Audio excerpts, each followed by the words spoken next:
My fusion system, fusing 1,000 chickens at the start.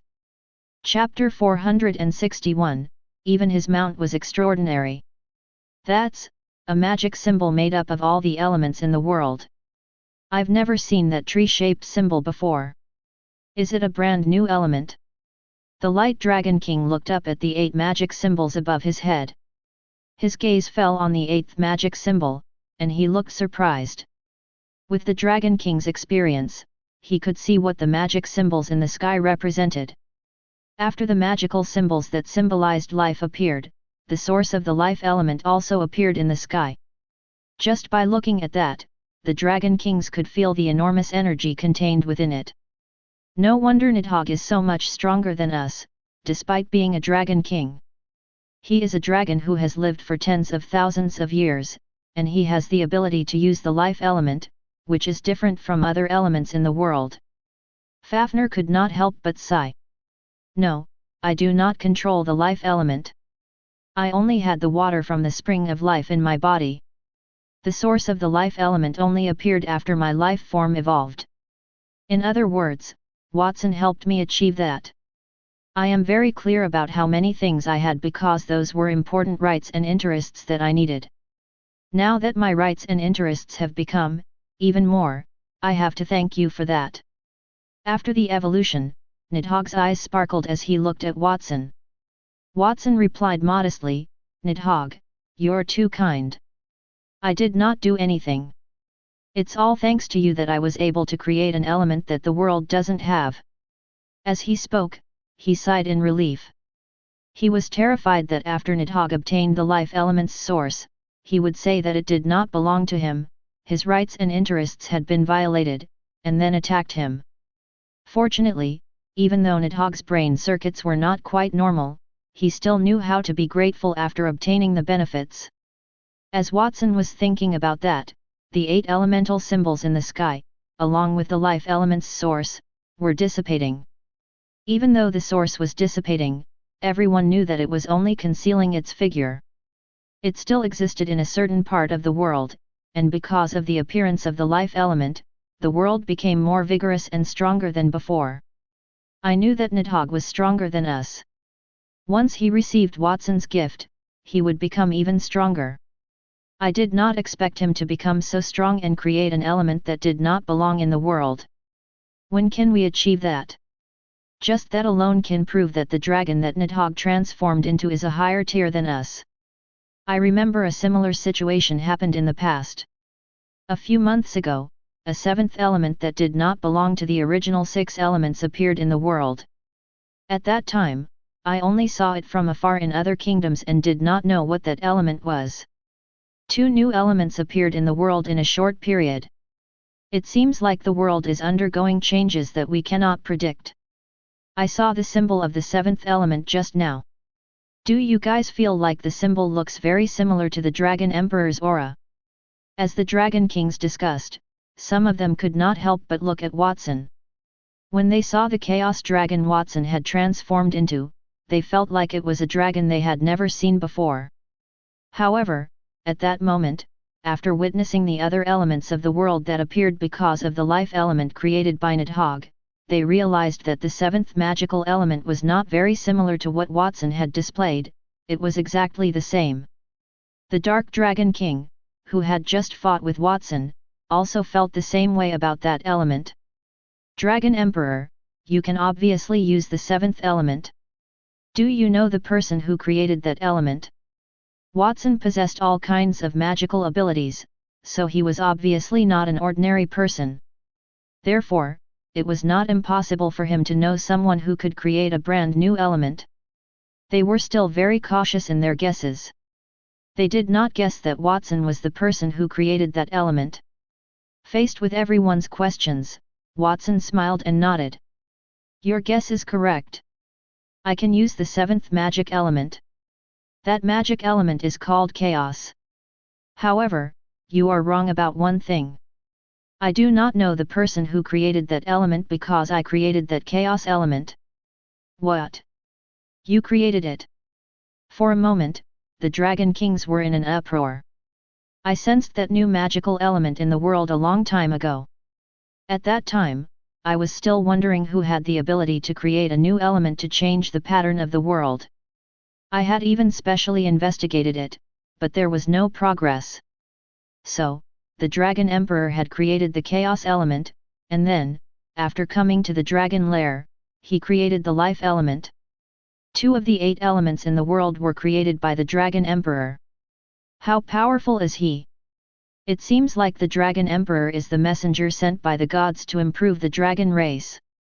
Their faces were filled with joy as they gave Watson a thumbs up, their eyes filled with respect. If they had acknowledged Watson as the Dragon Emperor just to gain benefits from Watson, they were afraid that Watson would be able to suppress Nidhogg's terrifying strength. At that moment, after realizing that Watson was able to create a new element that did not belong to the world, they respected him even more. It would not be a disgrace to follow such a person. On the contrary, they would feel proud of it. While many of the dragons were shocked, only Nidhogg's expression did not change. It was as if he had known about that for a long time. At that moment, he extended his right hand and released an emerald green light toward a protruding rock on the ground. That light contained a rich vitality. It instantly caused the entire rock to squirm and change its shape when it landed on the rock. From a hard rock, 4 limbs gradually grew out and turned into a living person. That person was almost no different from an average human, other than the fact his skin was made of rocks. Lord Nidhogg. After turning into a human, the rock walked in front of Nidhogg and knelt on one knee, revealing a respectful expression. Nidhogg's actions at that moment interrupted the Dragon Kings, who were still praising Watson. Creating life, this is the new right I hold. Other than that, he muttered with a gloomy face. Reaching out his right hand, he pressed down on the stone golem who was kneeling on the ground in front of him. The stone golem's body immediately shattered into dozens of pieces that flew out in all directions. Every stone golem that flew out squirmed, and after absorbing more dust from the ground, it turned into a human figure made of new rocks. I can also give new life to things that have been destroyed. The life element contained 2 kinds of abilities. It absorbed the life essence from plants, and the life energy could heal injuries. At the same time, life energy could also give life to non-living things. The former was called life recovery, while the latter was called life creation. At that moment, the ability that Nidhogg released was life creation. Even though he felt bored after thousands of years of fighting, he still felt a sense of joy after he created something. Since you are creatures made from rocks, then from now on, I will name you the Rockman race, Nidhogg said to the dozens of rock humanoids in front of him, whose bodies were made of rocks and emitted a gold tear aura. The Rockman was even more surprised after receiving their name. They kowtowed to Nidhogg, saying, "Thank you, Lord Nidhogg, for giving us the name. From now on, we shall follow the dragons and Lord Nidhogg." There were all kinds of races in the world. Among them were creatures that had human-like shapes and intelligence. People call them subhumans. The Rockman was clearly a subhuman. Furthermore, they were entirely new subhumans who had never existed in the world. After creating the Rockman race, Nidhogg did not stop. Instead, he waved his hand at the ancient green trees on the divine dragon star and released his life energy.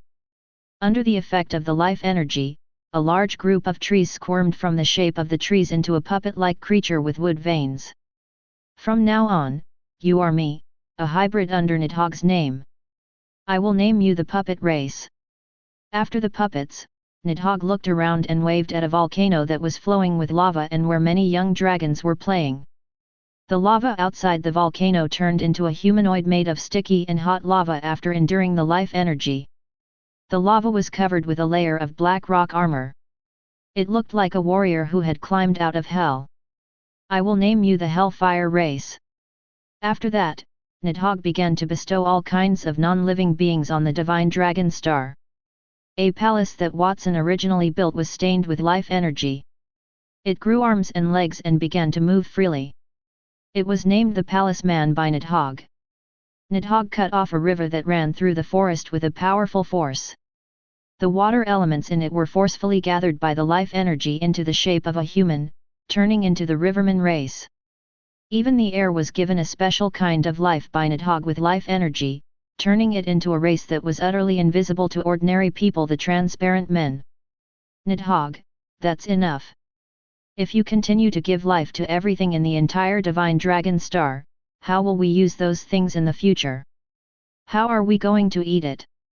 When Nidhogg was still not satisfied and wanted to make a move on the food that the dragons usually ate would become a living being that could move freely. Take the Rivermen as an example. After Nidhogg gave the Rivermen life, they became giant python-like creatures that were made of water. Initially, those rivers were used by the dragons to drink water before they became a snake in the shape of a water stream. The dragons would no longer dare to drink from the stream, or they would get a bad case of diarrhea. If they let Nidhogg turn food into a living thing again, then there would be no resources to use on the divine dragon star. Not only would they not be able to use the resources, but they would also have to feed those food that had turned into something living. That would require even more resources. Of course, Nidhogg, I'm not infringing on your rights. You can take all the races that you've fused. I just hope that you can leave something for my lair, Fafnir said. I believe the Dragon Emperor thinks so too. Nidhogg, it's fine to create life, but there must be a limit. Otherwise, excessive creation of life will only make the world unable to bear the burden and accelerate its destruction, Watson said with a nod. The world he once existed in had become very poor because of human reproduction and the endless use of resources. He did not want the world to become like that. You're right. Creating life is my right, and survival is your right. By creating life, I almost violated your rights. I apologize for my behavior just now. The faint joy on Nidhogg's face disappeared. He returned to his original gloomy look. As compensation for violating your rights, I'll give you some of my abilities. You can monitor me at any time. As he spoke, the huge source of life energy that had disappeared above Nidhogg's head appeared again. A few strands of emerald green life energy were divided and poured into the bodies of the Dragon Kings, including Watson. The Dragon Kings trembled as the life energy irrigated their bodies. Watson's energy was the strongest. Nidhogg had poured almost half of the life energy into his body, which caused a ball of energy that was even more powerful than the chaos energy source to appear in his body. Even though the other Dragon Kings did not obtain much life energy, it was enough for them to display their ability to create life. I can't believe that Nidhogg would actually give us his energy. That is really a first for me. Furthermore, that energy is even stronger than I imagined. I feel like I've drunk an entire spring of life, and my body is filled with energy. The Light Dragon King stretched out his right hand. Scales appeared on his right arm. He casually plucked a scale and poured life energy into it. The scale immediately grew into a hairy ball made of many scales. The hairy ball had wings similar to the dragon's on its back, and it had two big eyes hidden under the scales. It looked adorable. I can now use the ability to create life. Look, that new life that I created, I named it the Great Lord Odyssey's race. The Light Dragon King's name was Odyssey. At that moment, giving such a name to the race that was formed from his own scales was very arrogant. Light Dragon King, just now, you said that you would not let Nidhogg create too many races. And you've created an even more ridiculous new race. The Forest Dragon King mocked the Light Dragon King. He plucked off a strand of emerald green hair that belonged to him and gave it life energy, turning it into a small dragon made of hair. If you want to create, you have to create a beautiful race. I named this creature the Hair Dragon. The race you created is too ugly. There's no need for ugly creatures to exist in the world. Hey, Forest Dragon King, what right do you have to criticize me? And you said that the race I created was ugly? Just you wait. I will create an even more beautiful race to defeat you. Light Dragon King was ridiculed. Just as he was about to create a new dragon, he was interrupted by Watson. All right, the program for creating creatures ends here. Next, I will distribute potions to all of you and make plans for developing the dragon clan in the future. If you want to create creatures, then you can create them in your lairs. Watson was speechless. He understood those dragon kings. After all, life energy was a power comparable to the chaos element. One could see how powerful it was. That power symbolized creation and could let people experience the pleasure of being a creator. That feeling was not something that ordinary people could resist. Even after he obtained the energy of life elements, he could not help but want to create one or two new races. However, he still hoped that those dragons could restrain themselves. The Dragon Emperor is right. I'd better not create any more creatures for now. Holding back the desire to continue creating, the Light Dragon King nodded. He exchanged a glance with the Forest Dragon King, and they turned their heads away. The other Dragon Kings also had solemn expressions as they prepared to listen to Watson's next mission. Compared to their prideful appearance when they first arrived, they were clearly more powerful, but their expressions were more humble. As the Dragon Emperor, I have a few orders for you. The first is to increase the reproduction rate. There are now 100,000 dragons on the Divine Dragon Star, and the Divine Dragon Star can bear at least 1,000,000 dragons. I want you to use the super reproductive potion I've created to increase the number of dragons to 1,000,000. Once that number is reached, there's no need to continue with it. 1,000,000 dragons. That was Watson's plan for the dragons. It would be difficult to reach that number, and if they did not have enough, they would not be able to maximize their power. 1,000,000 dragons were the best solution at that moment. Since I have become the Dragon Emperor, there are some things I can tell you. Currently, the races I control are the dragons and the sea folks, and the angels. Among them, the number of sea folks is also more than 1,000,000. The angel race is the main race I control, and they currently occupy the Holy Dragon Kingdom's borders. In the future, the sea will be the territory of the sea folks, the angels will control the land, and the sky will belong to the dragons. The Divine Dragon Star is just a starting point. In the future, there will be many new stars in the world, and those stars will be the territory of the dragons. Watson had a great plan. Not only did he want to overthrow the rule of King Landar III, but he also wanted to turn the Holy Dragon Kingdom into something he wanted. When he subdued the sea folks, he already had that idea in his heart. Therefore, he wanted to build a palace for the dragons. However, his original idea was to use angels to protect the kingdom's territory. However, his plan had changed. After subduing the dragons, he firmly believed that he could do better. If he could take over the whole world, then no one would be able to affect him and his family and friends. What do you all think of my plan?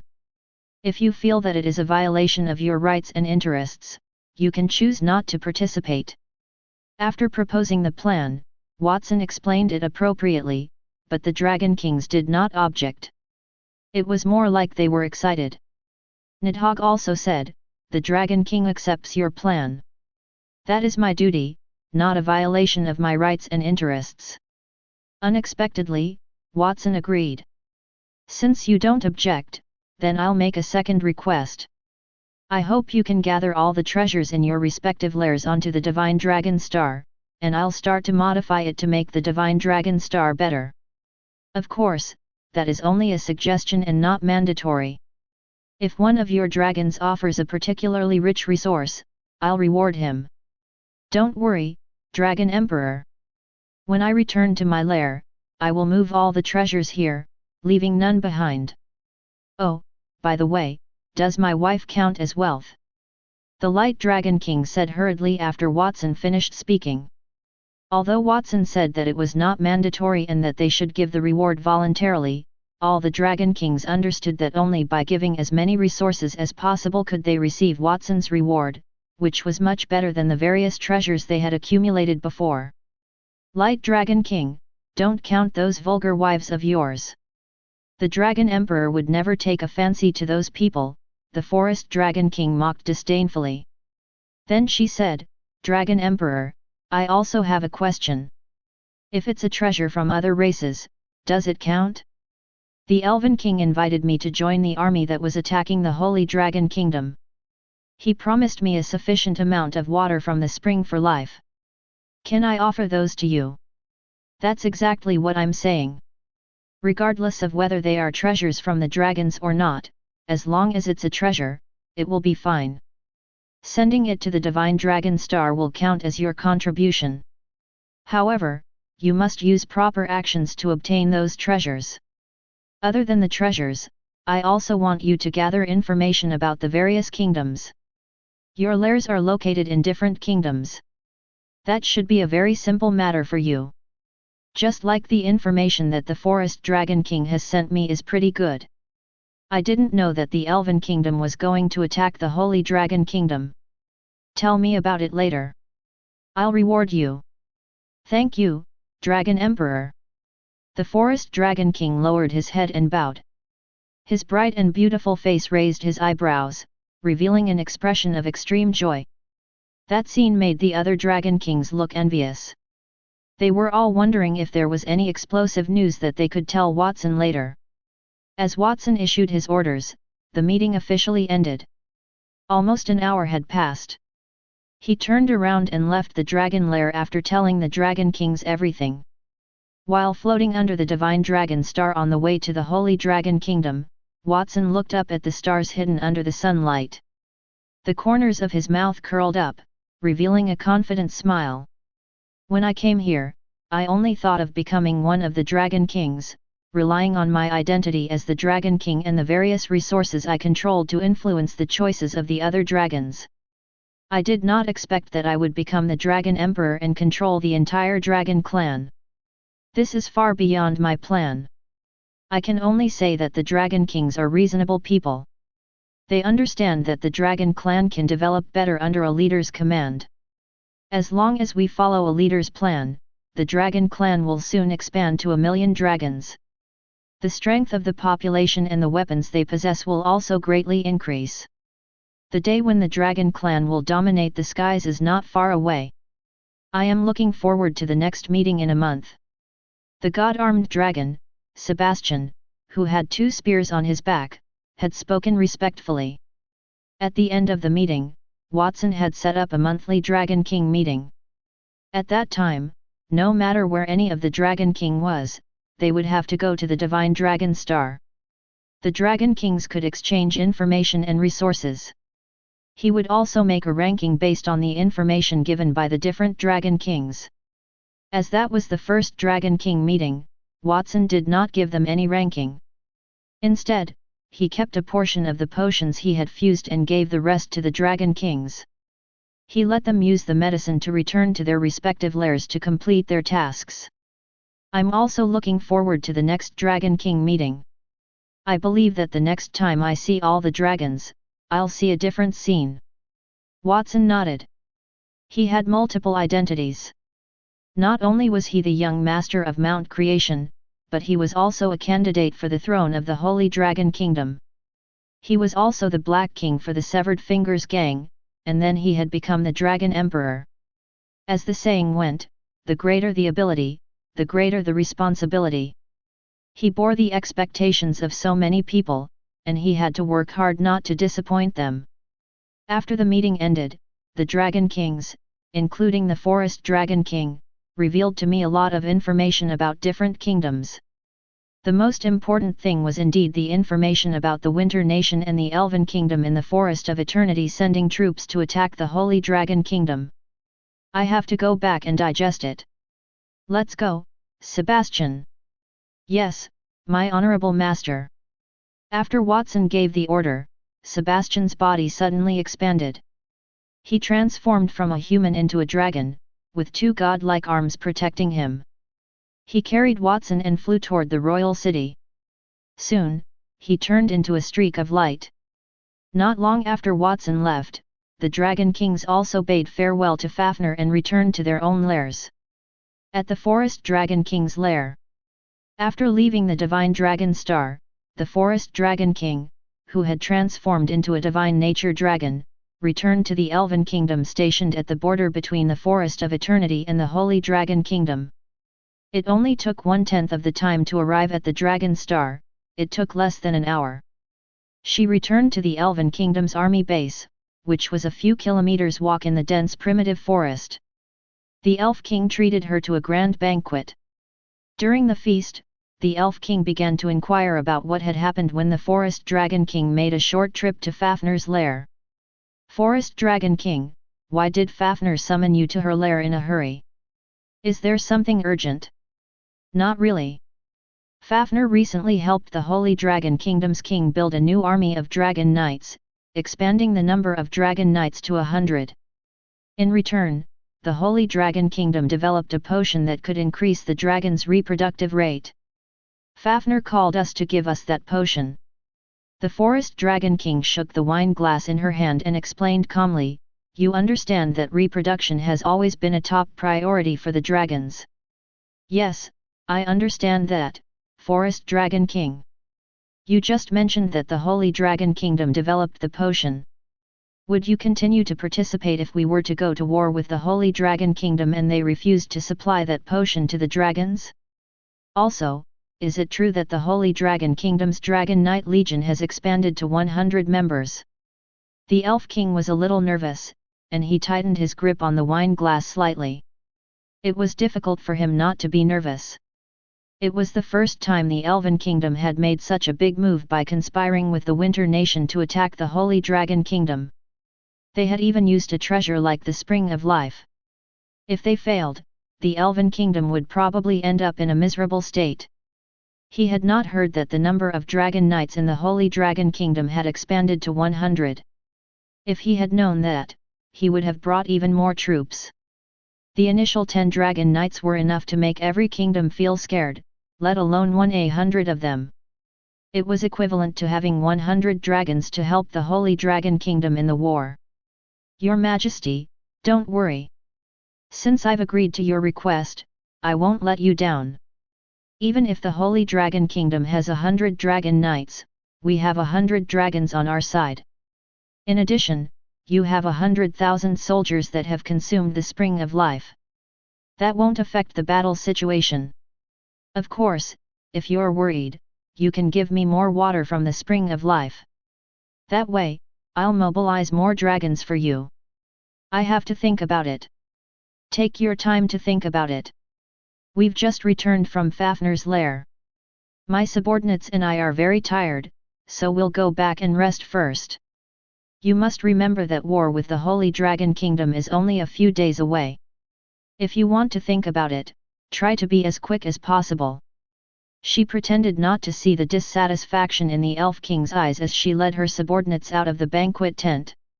She muttered to herself, "If the Elf King can give me more water from the Spring of Life, I can hand it over to Watson. It doesn't matter if the Elf King disagrees with that." Before meeting Watson, she thought of the Elf King as wise and ambitious. However, she realized that he was far from Watson. The Elf King wanted to destroy the Holy Dragon Kingdom, but Watson wanted to ally with other races to dominate the world. Watson was younger, but his horizons were utterly incomparable. In any case, I don't care who wins or loses. The dragons and the Dragon Emperor are destined to rule the world. I only need to follow closely behind the Dragon Emperor. On the other hand, in the Winter Nation, Your Majesty, the dragons heading toward the Holy Dragon Kingdom have returned to the northern ice fields. Sitting on the throne made of ice and snow, Empress Gustav listened to the reports and frowned. They are back so soon. It's only been a few hours, hasn't it? While muttering, Empress Gustav noticed that the ministers were reluctant to speak. She said slowly, "What else do you have to report? Why do you have such an expression?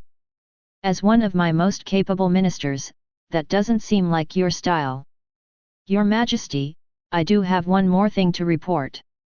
That matter might sound very strange, so I've been hesitating whether to say it or not. Just now, after the dragons returned to the Winter Nation, they sent someone to contact our kingdom's army. The Dragon King is willing to move their lair out of the northern ice field and loosen the restrictions on non-dragons in the northern ice field. At the same time, they can help us train an army of dragon knights." The minister had a strange expression on his face. He explained it in a voice that sounded like he was talking in his sleep. Upon hearing his words, Empress Gustav suddenly got up from her seat and revealed a look of disbelief. Did that cold and heartless Dragon King really say that? The Dragon King, who had clearly occupied the northern ice field for hundreds of years and had never been friendly to humans, would want to help us? What kind of joke was that? The Dragon King in the northernmost ice field was the Dark Dragon King. However, in the eyes of the Winter Nation's residents, they were more willing to call him the Ice Dragon King. That was because only extreme darkness could bring extreme coldness. That Dragon King had always been the representative of the anti-humans. Even the envoys sent to talk to him might be killed if he was in a bad mood. That was also the reason why the Winter Nation was shocked when they heard the news. Your Majesty, that brutal Dragon King did say so. He also said that if your Majesty did not believe him, we could go to his lair to meet him. He is waiting for a reply at the icy plain in the far north. However, he also said that there was a price for helping us. We would have to offer all the precious treasures in the kingdom to him. Treasures? Empress Gustav raised her eyebrows, and a hint of emotion appeared in her blue eyes. Then, she became fierce. Send someone to contact that Dragon King and tell him that I have agreed to his request. The Winter Nation had not dared to target the Holy Dragon Kingdom. On the one hand, it was because of Sword Saint Reed, and on the other hand, it was because of their army of Dragon Knights. Now, the Winter Nation will also have our own Dragon Knights. That is really a blessing from the heavens. As long as we defeat the Holy Dragon Kingdom, we will be able to make up for the lost treasures. There are not many opportunities to establish a relationship with the Dragon Clan. Since that Dragon King wants treasures, I will give him enough treasures. This time, I must seize the power of the Dragon Clan for myself. Empress Gustav immediately gave the order, and the Winter Nation began their assigned tasks. Similar things happened in the Thorn Empire and the Dwarf Kingdom. The dragon lairs in different kingdoms moved one after another, radiating the dragon's power to the mortal realms. Meanwhile, in the Holy Dragon Kingdom, Watson had also returned to the sky above the capital. He had not seen the capital for more than a day. Watson felt as if a lifetime had passed. While he was lamenting about that, an ear-piercing boom suddenly came from the capital, as if someone had sounded the alarm. Immediately after that, a group of dragon knights rushed out of the sky. There were 100 of them, followed by the other soldiers. They used their combat aura wings or magic to rise into the sky. There were tens of thousands of them. The leader of the dragon knights was Julius, while the leader of the other army was Hone. The personal guards protected King Landar III. He rode on a huge throne and also came into the sky, looking down at Watson from above. Tens of thousands of troops and the dragon knights rose into the sky. That shocking scene made many people in the capital look up at the sky in surprise. Those who did not understand it thought that someone was attacking the capital. Watson, it's been a day. I've been looking for you for a whole day. Do you know how I spent this day? After seeing Watson, King Landar III spoke first. His voice was dignified with a hint of resentment, like a wife who her newlywed husband had abandoned for a few days. Your Majesty, I'm sorry. The Dragon Clan are very hospitable. I only stayed in the Dragon Clan for one more day, but I've made you worried. It's only a day more. You don't have to make such a big fuss to welcome me, do you? Watson sat behind Sebastian's dragon form. He scratched his head and revealed a shy smile unique to that young man. Welcome you. King Landar III snorted coldly at Watson's words. I order you to go to the dragon lair to participate in the Dragon Knights election. The others have returned, but you haven't returned. Julius has already reported to me. He asked you to come back, but you chose to stay in the dragon lair. That meant you did not take my orders seriously. It's good enough that I don't punish you. Why would I welcome you? Men, take Watson down. Whoosh. Following King Landar's order, the tens of thousands of troops in the air drew their weapons and approached Watson. "Halt!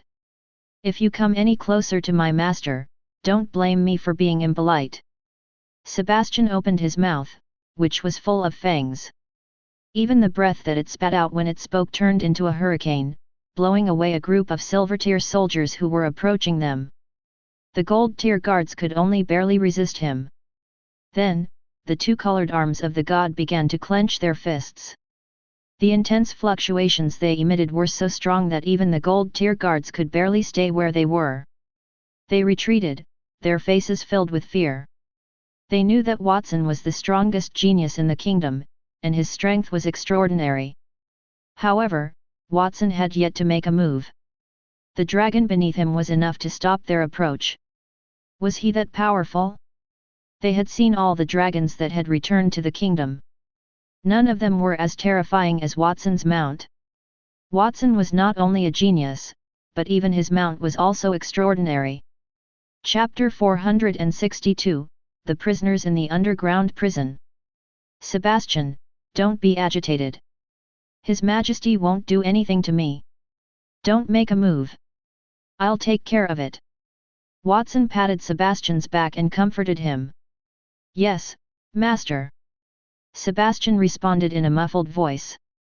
He deactivated his dragon form and transformed into a human wearing a butler's uniform with 2 spears on his back. "Your Majesty, it's my fault that I came back late. I'm willing to accept the punishment.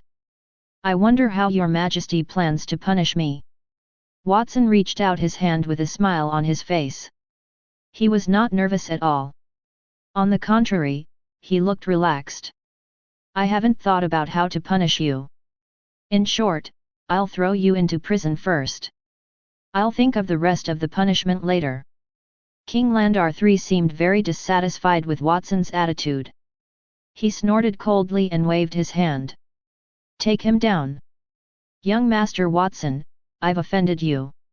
A few gold-tier guards carefully came in front of Watson. They took out chains made of anti-magic materials, bound Watson's limbs, and flew Watson in the direction of the royal city prison. "Take that dragon too. Send it to the Dragon Knights training ground. Let it train with the Dragon Knights. After Watson is released, I'll return it to Watson." King Landar III glanced at Sebastian, then glanced at the 2 spears on Sebastian's back. His eyes flashed, but he did not say anything. After King Landar III gave the order, Sebastian did not resist the soldiers. He went to the place where the Dragon Knights were. Everyone should continue training. Those who should return to their posts should also go back. After capturing Watson, King Landar III spoke and returned to the palace under the escort of his personal guards. In the sky, tens of thousands of troops and hundreds of Dragon Knights slowly descended. Whispers could be heard from the direction of the Dragon Knights. "I did not expect Watson to be captured as soon as he returned. Watson only stayed in the dragon lair for 1 more day, yet His Majesty was so angry."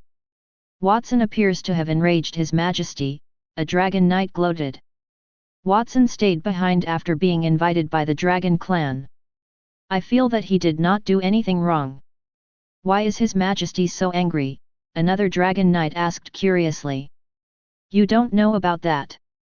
That proves that Watson holds a high position in His Majesty's heart. If it wasn't Watson but someone else who came back late, His Majesty would not have summoned so many troops to capture him, afraid that he would escape. I guess His Majesty is afraid that Watson, the strongest genius in the kingdom, will be detained by the Dragon clan or bribed with benefits, causing the kingdom to lose a powerful fighting force for nothing. How is that possible? No matter how powerful Watson is, he is only a human. Is a human worth that much to the dragons?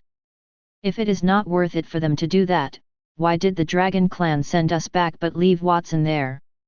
Isn't it because Watson is more special in their eyes? Even if it wasn't because of that, Watson spent 1 day alone with the dragons. No one knows what His Majesty said. In short, it's His Majesty's intention. Let's not make wild guesses." While the Dragon Knights were whispering among themselves, Lily, who was also at the Dragon Clan, fixed her eyes on Sebastian and said, "I wonder what kind of punishment Watson will receive after he is taken away. However, he is the strongest genius in the kingdom, after all. His Majesty should not be too strict with him, right? And that dragon's aura is powerful. Even though I saw it once in the dragon lair, I still tremble when I see it again. If only Watson could help my dragon improve its strength." "Lily, don't think about such irrelevant things. Even if Watson could help your dragon improve, could the upgraded dragon be a match for you? Could you still perform dragon fusion? If you can't perform dragon fusion, you're not a qualified dragon knight. The instructor said that it's not better for the dragon to be stronger, but to be a match for us," Charlotte added after watching Watson being escorted away.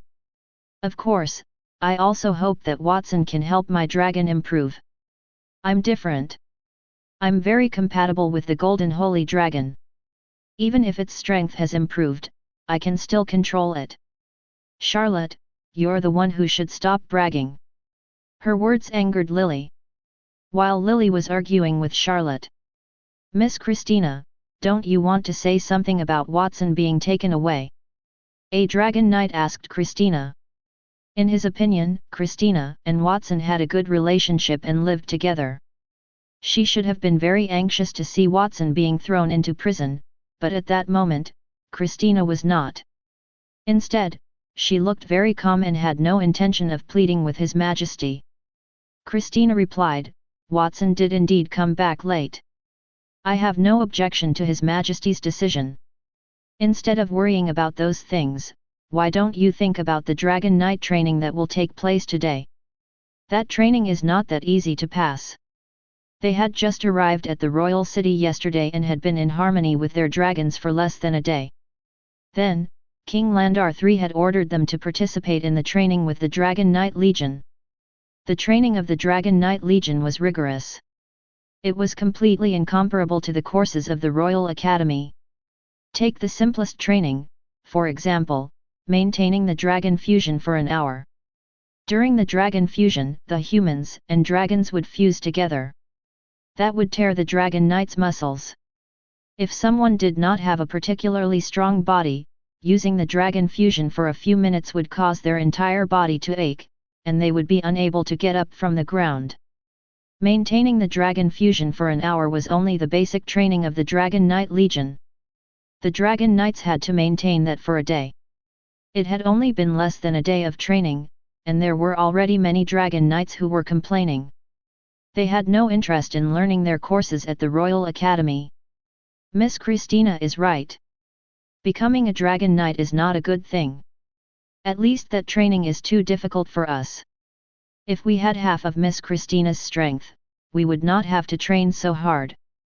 Hearing Christina's words, some of the Dragon Knights nearby nodded their heads and expressed their agreement. "Let's not talk about that anymore. All of you will return with me and continue to complete the training. None of you are allowed to leave until today's training is completed. If you are unable to meet the standards, all of you will stay on the training ground to continue training. Of course, none of you can afford to miss the Royal Academy's courses.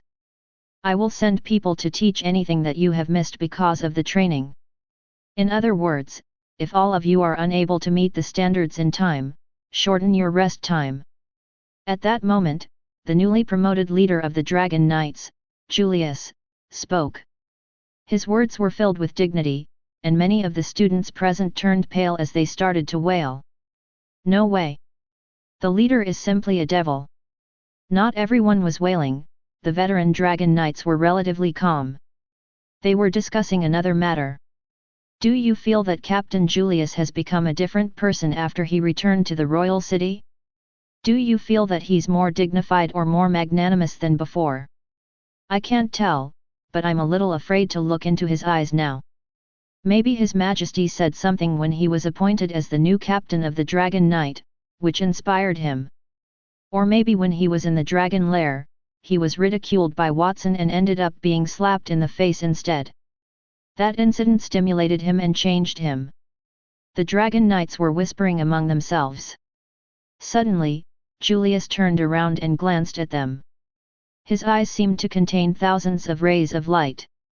His fierce aura instantly made the Dragon Knights shut up. Do you have any opinions? No, no, Captain. If you don't have any opinions, don't talk nonsense. Come with me. Julius turned around and flew out of the royal city with a group of Dragon Knights. They flew to a huge training ground outside the 9-story city wall. It was a bit inappropriate to call it a training ground because it spanned dozens of kilometers, and the mountains, forests, and rivers surrounding it were all part of the training ground. The battles between kingdoms would be fought everywhere, so the Dragon Knights had to adapt to all kinds of venues. Soon, they arrived at the training ground. Since Watson's dragon has joined us, and Watson is not here, for the time being, we can't let it participate in the dragon fusion training. So, we won't do the dragon fusion training for now. Instead, we'll train for something else. After Julius entered the training ground, he was the first to speak. What he said shocked the Dragon Knights who went to the training ground, revealing joyful expressions. We're not going to train the dragon fusion? That's great. Training the dragon fusion has almost caused my body to fall apart. I don't know what the next training will be, but as long as it's not the dragon fusion, it's fine.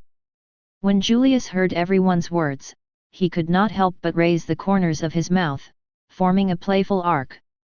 If you think that not letting you train the dragon fusion is to reduce your burden, you're too naive. Next, we will train flying with obstacles.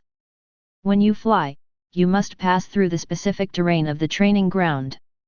You must not damage any props on the training grounds. If you can pass through the training ground within 1 minute, it will be considered a success. Those who fail will not be able to eat or sleep. No way. The entire training ground was dozens of kilometers long.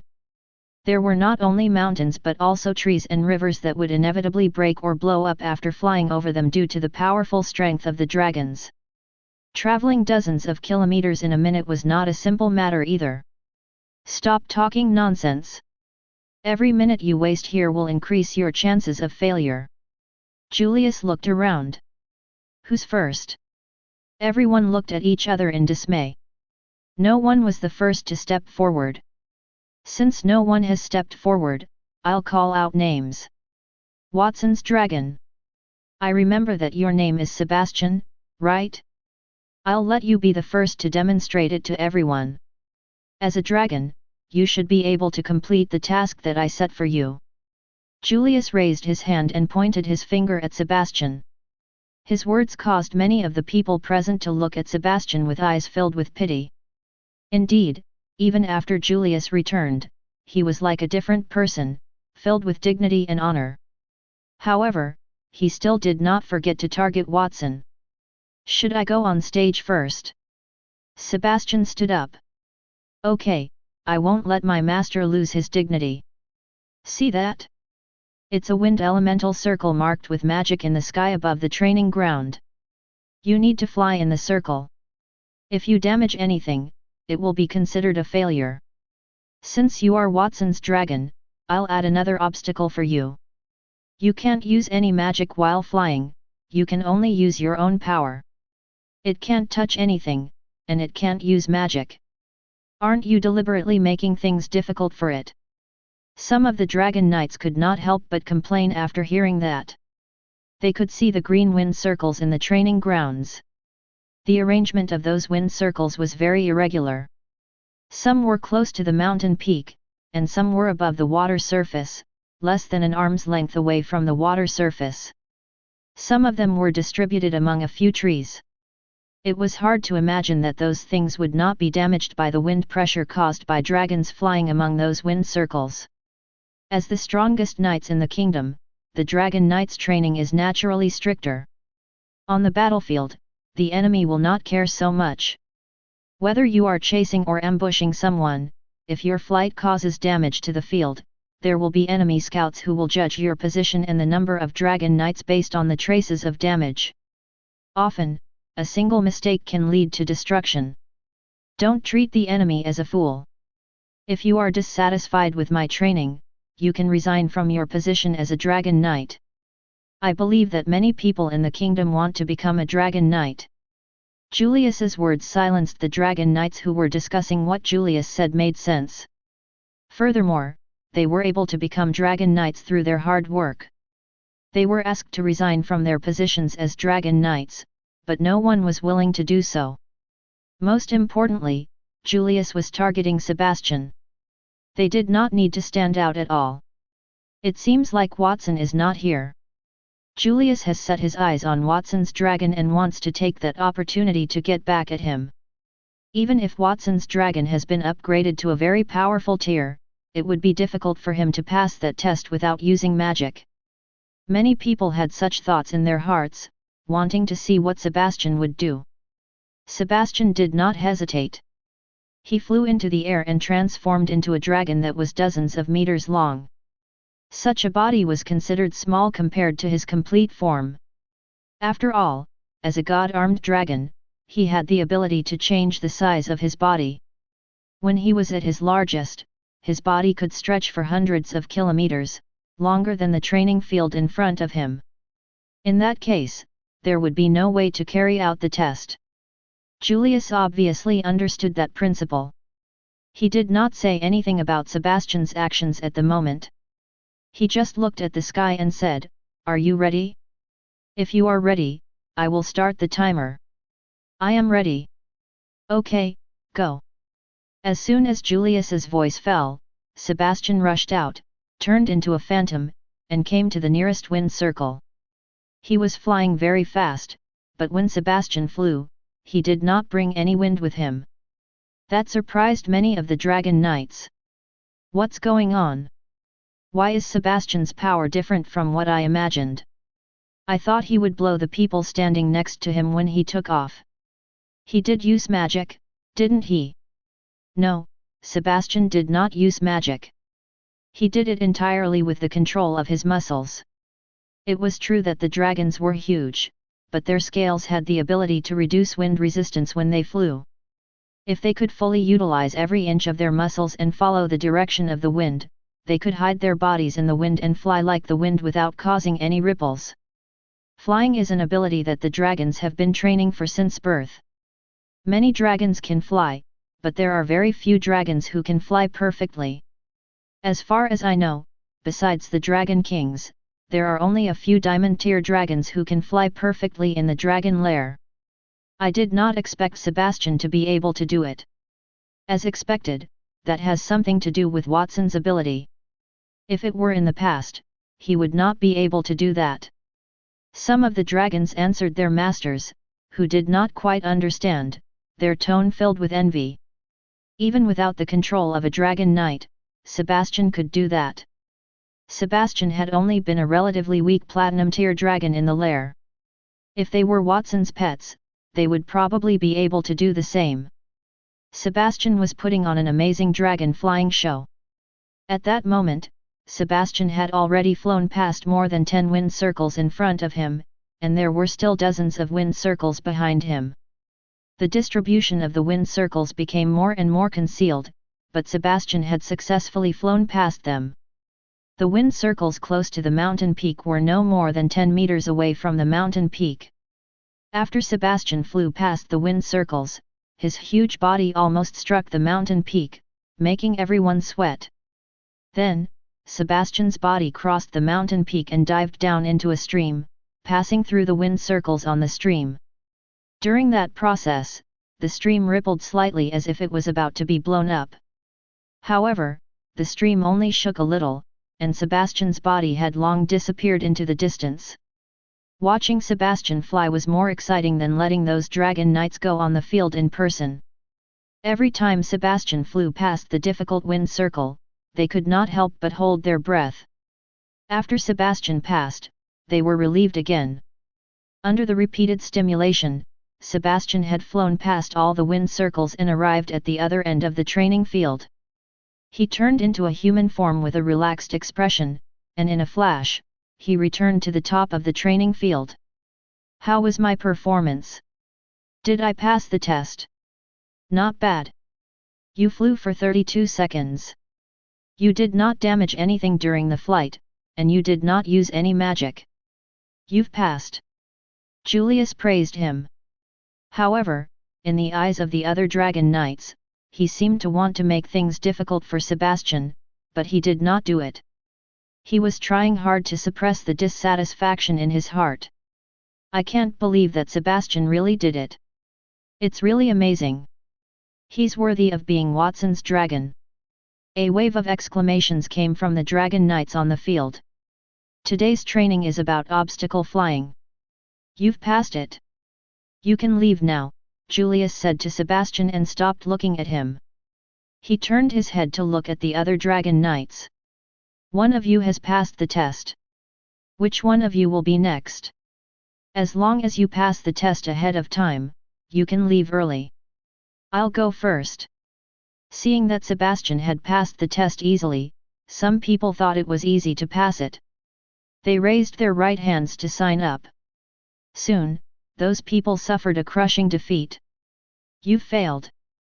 You had only passed 3 wind circles before you crashed into the mountain. Don't you have eyes?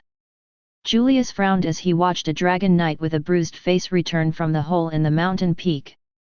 After the dragon knight returned, a mage immediately appeared and repaired the broken mountain peak with earth elemental magic. And you're slightly better.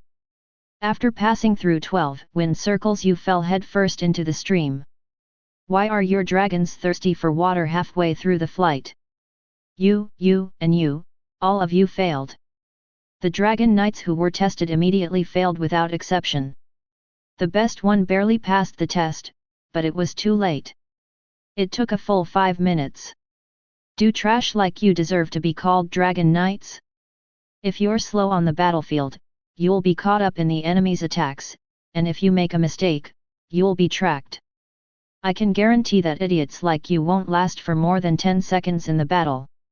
Julius reprimanded those failed dragon knights rudely, and the dragon knights did not dare retort.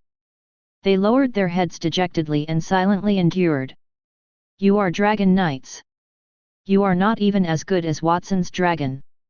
You can't even avoid the obstacles with dual thinking and dual focus. What else can you do? Why don't you just stop being dragon knights? I will train those dragons alone. After all, there is not much difference between you and them. Simply reprimanding the dragon knights did not seem to satisfy Julius. He began to compare those people with Watson, and that instantly ignited their fury. If they were inferior to Watson, the strongest genius in the kingdom, they could accept it. After all, there was a difference between a genius and a mortal.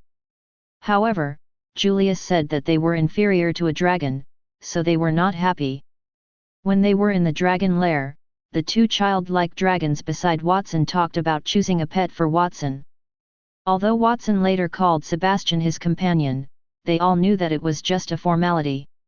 What was the difference between Sebastian and a pet to Watson if he could not perform the dragon fusion? If he could not break Sebastian's record, it meant that they were not even as good as pets. Holding back their anger, many dragon knights started a new round of training. On the other hand, Watson was locked in the prison. The prison was located underground, not far from the palace. It was connected to the underground drainage pipes of the royal city, covering almost half of the royal city. It was a huge underground city. At that moment, Watson was escorted by a few guards to a room on the deepest level of the prison. That room was made of solid anti-magic materials, which were at the peak of the gold tier. They were even more expensive than the usual prison. The anti-magic materials in that room had cost a considerable sum of money. Watson, go in. It is the highest quality prison in the entire royal city prison. The people who stayed in that prison are all famous people. You should feel honored to be imprisoned here. There are magic sensing devices everywhere outside the cell. Don't think about escaping. Even if you have the ability to leave, I hope you won't make things difficult for us. After bringing Watson into the cell, one of the older guards could not help but say a few more words. Watson's magnificent performance at the tournament and his victory over many geniuses had long spread throughout the capital. Moreover, the story was very mysterious. Even for those who had not seen Watson's strength with their own eyes, they understood how powerful Watson was. It would not be so easy to imprison Watson in a small cell, so he needed to remind Watson not to escape. Of course, I won't do that.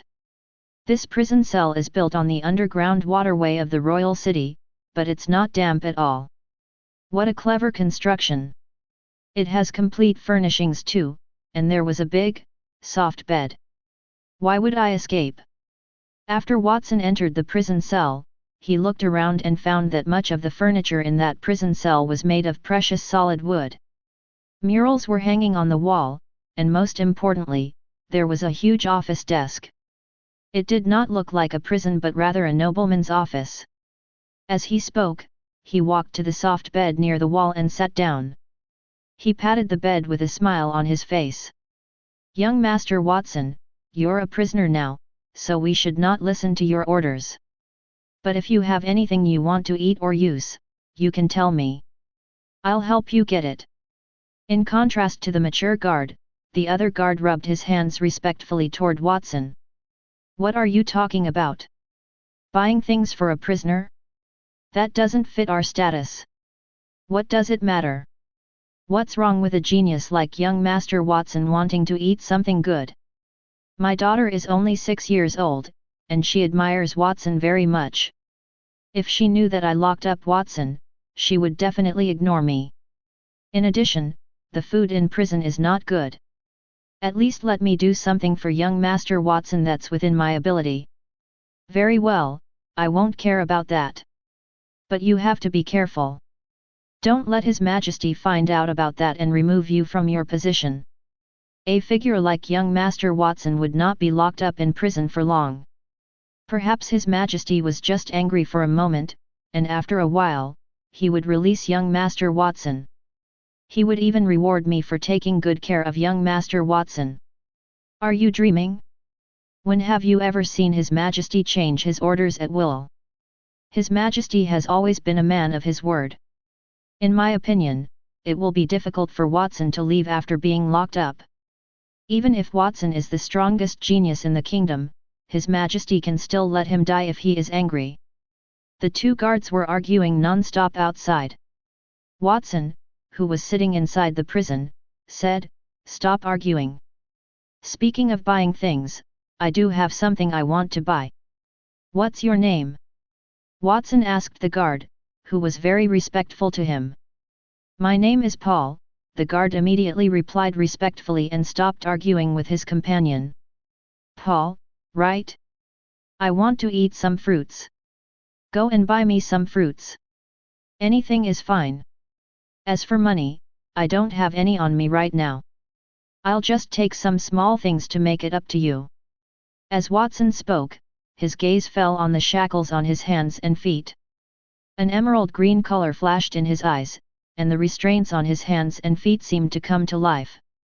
An emerald green aura of life covered them. The shackles wriggled and fell from his body, turning into a metal magic dog with a chain-like tail and a layer of shackles around its neck. There was a huge spring on the metal dog's back, and as the spring rotated, the metal magic dog began to stick out its tongue and lay at Watson's feet, rubbing against his calf. "Watson, what are you doing?" Seeing that Watson had turned the shackles into a strange creature with just a glance, the mature guards were afraid that he would rush out of the cell. They panicked. "Don't be nervous. That is a creature that I created, Wind-Up Magical Dog. I heard that you have a 6-year-old daughter, Paula. This magical dog will be a gift for her. If she doesn't like it, she can still treat it as a guardian beast. After all, it has the strength of a peak gold tier elite. Young Master Watson, thank you so much. My daughter will definitely like your gift." Paul gulped. He did not know whether his daughter liked it or not. He liked it very much. He did not expect that he would be able to obtain a peak gold tier magical beast just by showing a little respect to Watson. A magical beast of that level could be sold for 1,000 gold coins. He might not even be able to afford one with his salary of more than 10 years. As he spoke, Watson waved his hand, and the wind-up magical dog immediately crawled out through the gap in the fence. It came in front of Paul and wagged its tail. Seeing that, Paul's face was filled with joy, and he hurriedly picked up the wind-up magical dog and said, "Young Master Watson, I'll go buy you some fruit now." Then, Paul hurriedly left the prison. After Paul left, the older guard hesitated for a moment. He did not go with Paul. Instead, he rubbed his hands together and walked into Watson's prison, revealing a different smile. "Young Master Watson, don't take what I said to you seriously. I only said that to avoid punishments. In fact, I respect you very much. Other than fruit, what else do you want to eat? I'll buy it for you." Initially, he did not want to flatter Watson because he was a guard with dignity.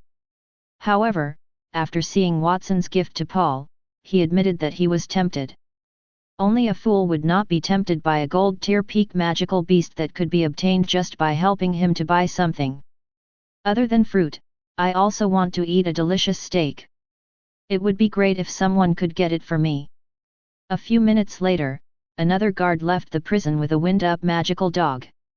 Watson lay on the soft bed and pointed his fingers at the ceiling. "It seems like I have gone too far. King Landar III locked me up here probably because he was afraid that I would continue to leave. If my guess is correct, he will bring people to interrogate me. However, I have already prepared an answer to his question." What King Landar III wanted to ask was very simple. It was nothing more than what he had done in the dragon lair, what benefits he had given to the dragon clan, and at most, the reason why the dragon lair had disappeared. "It feels good to be locked up here. Anyway, all the arrangements I had to make have been completed. Even if I stay here, I can still let everything go according to my plan." While he was mumbling to himself, he suddenly heard a cough from the next room, followed by an old voice. "How many years has it been? No one has been locked up in the room next to mine. It's been almost 20 years. The last person locked up here was a high-ranking member of the Demoness Church. Young man, I heard that you asked the guards to buy some fruit. When the guards come back later, can you give me an orange? I haven't had any water for 2 days. Watson sat up from the bed and looked at the door in puzzlement. When he entered, he had deliberately looked around and did not find anyone around the cell he was in. It would be more accurate to say that because the cell he was in was located in the deepest part of the prison, it was surrounded by walls. There was only one room here. Where did that old voice come from? Could there be a hidden room in the wall? Furthermore, he heard that voice through the anti-magic materials, proving that the owner of that old voice was not weak. "Of course, I can ask the guards to give you some fruits later, but I don't know where you are. How do I give it to you?"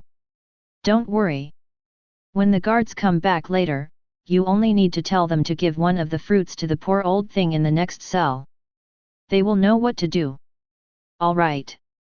Watson had wanted to find out more about the owner of the old voice, but after hearing what the other party said, he gave up the idea. After about half an hour, the 2 guards in charge of buying the fruits and steaks returned one after another. The 2 guards were sweating profusely. When they returned, the steaks were still warm. Obviously, in order to satisfy Watson's request, they did not dare delay for even a second. "Young Master Watson, these are the things you wanted. You guys did well. Oh, right. Give half of those fruits and steaks to the person next door." Watson pointed at the wall when the 2 guards opened the cell door and sent the things in. His words caused the 2 guards' expressions to change and become a little ugly.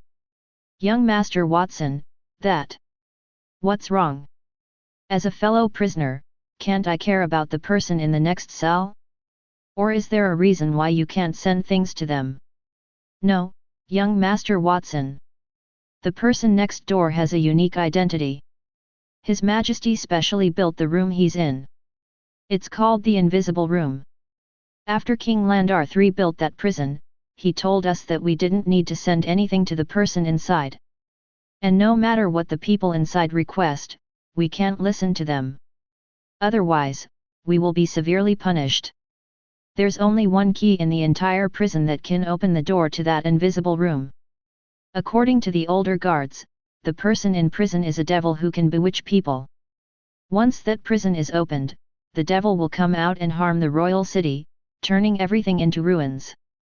While the two guards were discussing that excitedly, the sound of coughing came from the next cell. At that time, the coughing was faintly discernible and appeared very weak. What devil? I'm just a poor old man. Even if you open the prison, I won't have the strength to climb out. It wasn't easy to wait for someone new in the next cell, and he was kind enough to give me some food. Can't you satisfy such a small request? No matter what you say, we won't open the cell. The two guards looked determined. Watson pondered for a moment and touched his chin. He raised his hand and pointed at a mural opposite him. On the mural was a veiled, gorgeous woman. The moment he pointed at it, a layer of green light appeared on the mural. It instantly fell off and squirmed into the appearance of the woman in the portrait. Her body emitted the aura of a peak gold tier elite. The woman in the mural merely flipped her hair. The natural charm made the two guards swallow their saliva. You can't open that cell, young Master Watson. Watson did not say anything. He extended his finger again, and a book appeared from a golden chain. The book flipped, and golden symbols flashed one after another. The symbols formed the illusion of a golden mountain in midair. Then, the golden mountain became real and landed on the ground, shaking the prison cell. Round gold coins rolled off the ground and covered the two guards' feet. They looked at the countless gold coins at their feet and then at Watson. The two guards' breathing became heavy. Young Master Watson, really? We've already said that what you're doing is wrong. As guards, if we accept your bribe and are investigated by the higher UPS, we might very well be thrown into prison. So, we can only help you open the next cell once, just once. After that, no matter what you give us, we won't accept it. Chapter 463, The Old King. The cell opened after the two guards used the keys. The wall next to Watson's cell changed, and wall pieces slid and combined on the wall near the corridor. A 1-meter door appeared, and a man with a stooped figure and long hair walked out of the door. The man looked very old.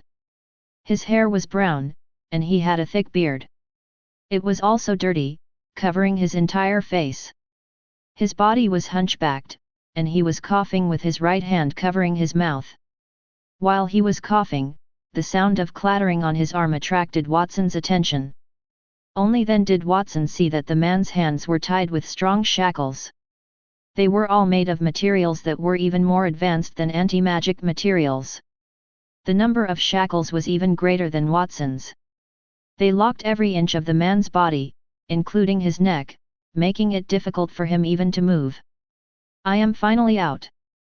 The air outside is really fresh. After staying in the cell for a long time, I feel like my body is going to rust. After the old man left the cell, he shook his body. His bones and chains started to move.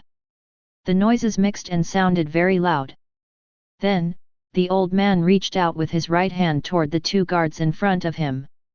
It was unknown whether it was because his right hand had not been washed all year round or because he had done some dirty and tiring work. His entire hand was black, especially the gaps between his long nails, which were covered with mud. The moment the old man reached out his hand, the two guards were obviously shocked, especially the younger guard, Paul. His hand trembled, causing an orange to fall out of the fruit bag in his hand. In their eyes, the old man in front of them was quite oppressive. Don't be so afraid. I am only lamenting. I won't do anything to you.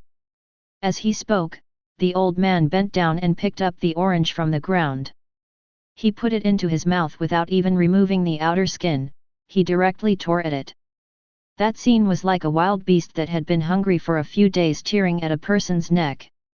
The orange juice splattered and splashed on the man's dirty brown hair and beard, it also gave people the illusion that blood was splattering out. That barbaric eating made the two guards even more terrified. They subconsciously took 2 steps backward. Who would have thought that the old man would stick out his tongue and lick his lips after eating the orange, along with the skin and flesh? He looked at Watson's cell with satisfaction. "Thank you, little brother, for allowing me to eat such delicious fruit. It seems that you are a little younger than I imagined. I hope that a person like you can stay here for a while longer and not die so easily." "I will." Watson nodded. For a moment, he felt like the old man's gaze was reflected through his thick beard, like a sharp sword, making his heart tremble. With his status and tier, there were not many people who could make him feel that way. It was not as if the old man was very powerful, but the aura in his eyes made him feel pressured. Just as Watson wanted to ask the old man who he was, the old man took the remaining fruits and steak from the 2 guards and returned to his prison cell with the food. As he entered, the door to the cell slowly closed. Phew! That guy is just like what the senior guards had said. He's a monster. Did you see him eating oranges just now? How could a normal person eat oranges like that? When he came out just now, I thought I was facing a beast. If he wasn't shackled, I was really worried that he would rush over and bite my neck. Sure enough, the prisoner in that cell is too dangerous. We can't let him out in the future." Paul and the other guard were talking, and their bodies shivered. They muttered a few words and opened the room where Watson was. They took the woman and the gold coins that were all over the floor in Watson's cell. Before they left, they told Watson not to communicate with the man in the next cell. They would never release him again. Watson, naturally, did not take the 2 guards' instructions seriously. The old man was imprisoned in such a hidden cell by King Landar III, and the old man's oppressive eyes made him want to explore that man's secret. As for his promise to not open the door, he did not believe he would keep it either. Since the 2 guards could not withstand the temptation, they would not do it again next time. While Watson was eating the oranges and thinking about getting information about the man in the next cell, a voice suddenly came from the corridor. "Your Majesty, this is where Watson is imprisoned, according to your request. I ordered my men to lock Watson in the deepest level to ensure that there is no one around to eavesdrop on your conversation, as well as to ensure that he will not escape." "Is that so?" "The defense measures in the underground prison are so strong that they can stop the kingdom's strongest genius escape." Apparently, it was King Landar III. Then, a group of people walked outside of Watson's cell. The leader was King Landar III, with a group of guards beside him. A man, who was as thin as a skeleton with deep-set eyes, looked like the warden. He was nodding and bowing respectfully. "Of course, Your Majesty. You've seen how the underground prison was constructed. It's indestructible. Not even a mosquito can escape, let alone a man. In fact, from the beginning of the construction until now, not a single person has managed to escape from this prison. That is not only because of the strong defense but also because of the dedication of the staff in our prison." The warden spoke in a slightly smug manner. He came to the front of Watson's cell. He looked into Watson's room. With just a glance, he could not continue what he wanted to say. He saw Watson lying on the bed, leisurely holding an orange. The chains on his hands and feet had disappeared. Feeling the warden's gaze, Watson also raised his head. Their gazes met in mid-air. The warden was at a loss, while Watson was calm. He put an orange in his mouth. "You're saying we have a strong defense and the staff is dedicated to their work? If I remember correctly, when I sent people to capture Watson and bring him to that cell, Watson was wearing shackles. Why are the shackles gone? Also, I want to know where the fruit Watson is eating came from? When did the food in prison become so good? Your Majesty, I'm sorry. It's all my fault. Some guards must have gotten those for Watson. To do such a thing to an important prisoner that Your Majesty cares about is clearly breaking the law and disregarding your order. Please give me some time, Your Majesty. I will definitely find those guards and cut off their heads." The warden's face turned pale. Bean-sized beads of sweat slid down his forehead, forcing him to kneel on the ground and kowtow to King Landar III to admit his mistake. Forget it. Let's talk about that later. I need to talk to Watson alone now. Please take the guards and leave for a while. While I'm talking, I don't want anyone to appear here. Do you understand? I understand, Your Majesty. Not only humans, even insects will not appear here. The warden nodded hurriedly and waved his hand to dismiss the guards. At that moment, he thought of something and turned around. He said hesitantly, Your Majesty, I just remembered that next to this cell. Don't say anything unnecessary. Leave. Yes, Your Majesty. King Landar III interrupted the warden and made him shrink back. He left the place with a group of guards. King Landar III knew Watson's strength well. He knew that the cell could not keep Watson there. He might even have brought the fruits in his hands when he was out, so he did not pursue the warden's negligence. Soon, as the guards left, the entire corridor fell into silence. Only King Landar III stood outside Watson's cell with dignity. After tidying his clothes, King Landar III took out a key, inserted it into the cell door, and opened the door. He walked in. Watson, how does it feel to be locked in a cell? Do you feel uncomfortable? If you feel uncomfortable, you'd better answer the rest of my questions honestly. If your answer satisfies me, I will let you leave this place. Your Majesty, I don't feel uncomfortable here. On the contrary, I feel quite comfortable. Since I don't feel uncomfortable, can I not answer Your Majesty's questions? While chewing, Watson stuffed the unfinished orange into his mouth. While chewing, he patted the soft bed under him. Watson, don't give me that trick. I'm not in the mood to play. No matter what you say, you have to answer my question truthfully today. Otherwise, no matter if you are really not uncomfortable or just pretending, I have a way to make you feel uncomfortable. King Landar III narrowed his eyes. If it were someone familiar with him, they would know that it was a sign of his anger. When he was with Watson, King Landar III had seen Watson talk a lot. He thought that he had already adapted to Watson's way of speaking, but he could not help but feel angry when he was with Watson. Watson, I know that ordinary methods are useless to you, but you should consider the people around you, such as Christina, who has just become a dragon knight, your two masters who love you, and the maids you brought from the border. Nightingale, right? You don't want them to suffer any accidents in the capital, right? If King Landar III's words were considered polite before that, then that was a blatant threat. Watson frowned slightly, and a cold light flashed in his eyes. He did not speak any more. Let's not talk about that. Watson, you previously signed a soul contract with me and said that you wanted to help me. Are you going to break that contract now? Your Majesty, you must be joking. Of course, I will not betray you. Your Majesty can ask whatever you want. I have a lot of questions. Let's talk about them one by one. First of all, the dragon lair. Where did it go? King Landar III's first question made Watson uncomfortable. After hesitating for a moment, he shrugged and said, Where did the dragon lair go? Your Majesty should ask the dragons instead of me. I don't know either. Do you not know or try to hide it? King Landar III snorted. Watson, it seems that you are still dishonest. Well, it seems like I can't hide anything from you. In any case, I'll lay my cards on the table. The dragon's lair is in the sky. Watson pointed to the top of his head. In the sky? What do you mean? I mean that literally. I have modified the dragon lair.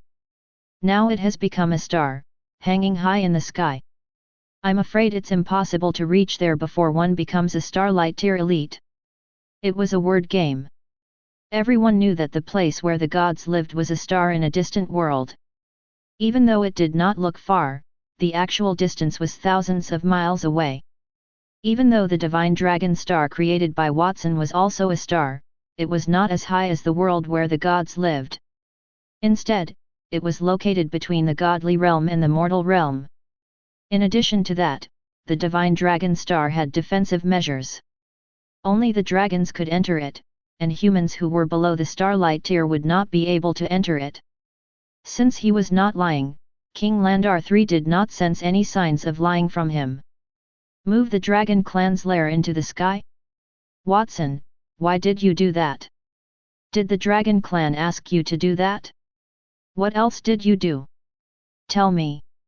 King Landar III did not believe Watson when he said that he had moved the dragon lair into the sky and turned it into a star. Even if Watson were very powerful and had extraordinary methods, he would not be able to create a star. It was more likely that Watson had used some method to make the dragon lair invisible and move it to a place he did not know about. Even if King Landar III did not believe Watson's explanation, he could put it aside for the time being. What he was most concerned about was what Watson had given the dragon clan. I made weapons and potions for the dragon clan. Oh! King Landar III's eyes flashed. What weapons and potions have you made for them? The weapon is called the Spear of the Stars. It is made of 2 spears, red and blue. The red spear can cause wounds that will not heal, while the yellow spear can launch attacks that ignore the opponent's defense. As for the potion, it's called the Golden Lust Poison. It's more like a poison. Watson spoke with assurance. Halfway through his words, King Landar III felt like something was wrong and reached out to interrupt him. Watson, wait, why do I feel like those things you mentioned are so familiar? Those so-called Spear of the Stars, you mean the 2 weapons your mount is carrying? As for that potion, does it have the same effect as the one you gave to Augustus of the Campbell family? Are those 2 potions the same? That's right, Your Majesty. You're really smart. You're absolutely right. Watson, do you think I'm an idiot? I don't want to hear about that. I want to hear about the potions and weapons that you made for the Dragon Clan. Sebastian is from the Dragon Clan. And I made those weapons for the Dragon Clan? And the potions. Didn't you say to make the potions for them? Is it wrong for me to give them to the Dragon Clan? As Watson turned his head, he stared at King Landar III with a blank look, as if he did not understand what King Landar III meant. I know that you made those.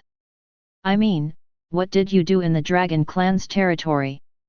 I make weapons and potions. Very good. Continue.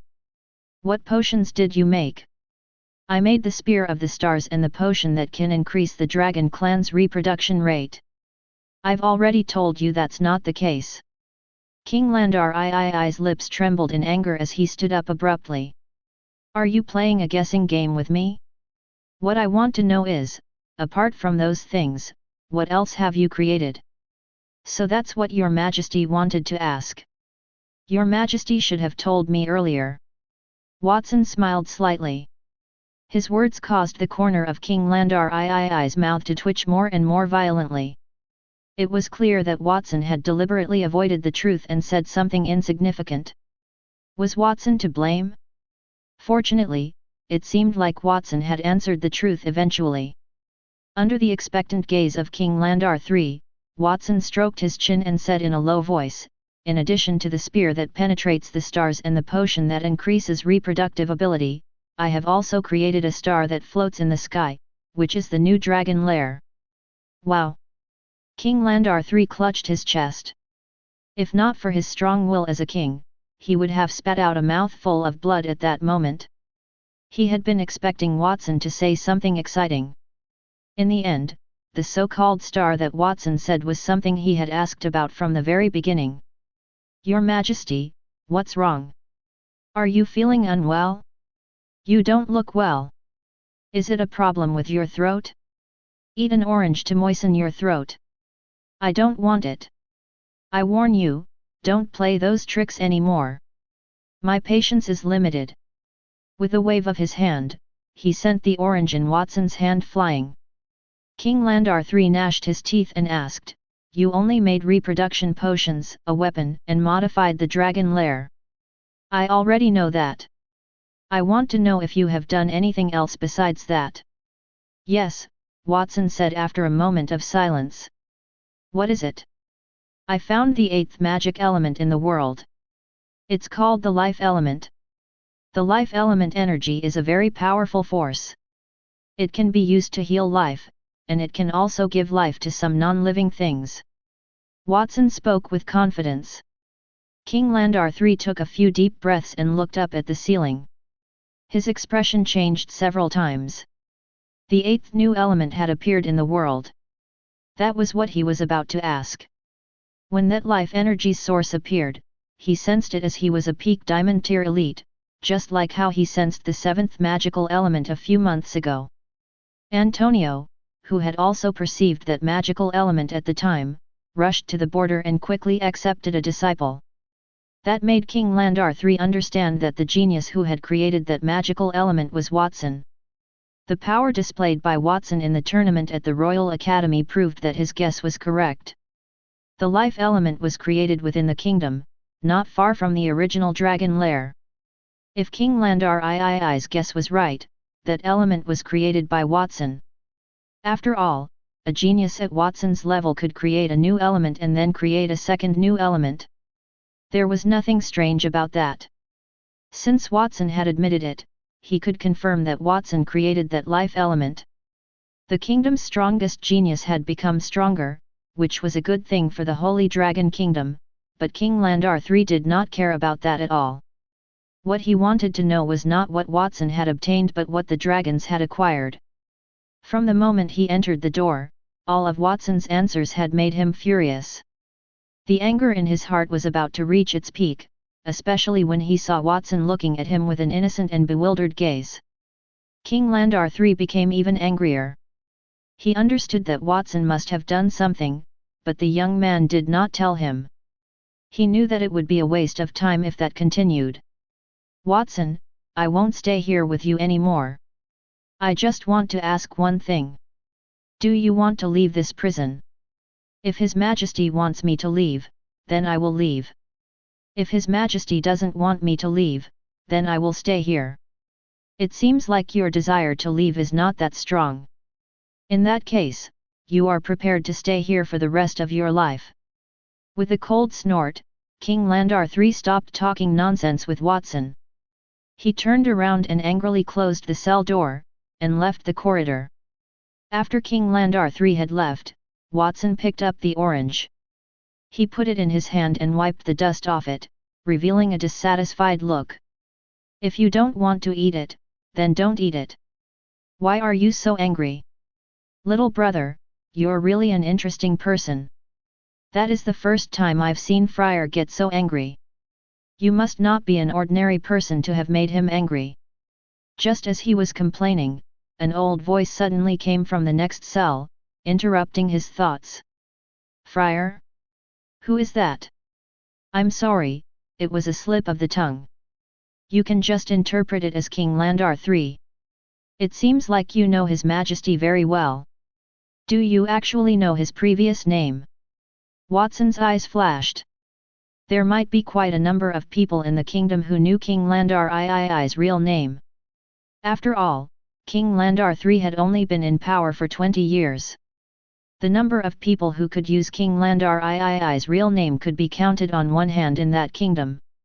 Before I entered the prison, I was still an official in the royal city. It's normal for me to know King Landar III's name.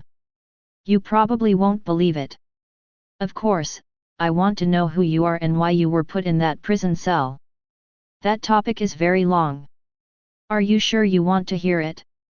Besides, that is not a happy story. After hearing my story, you might die because of it.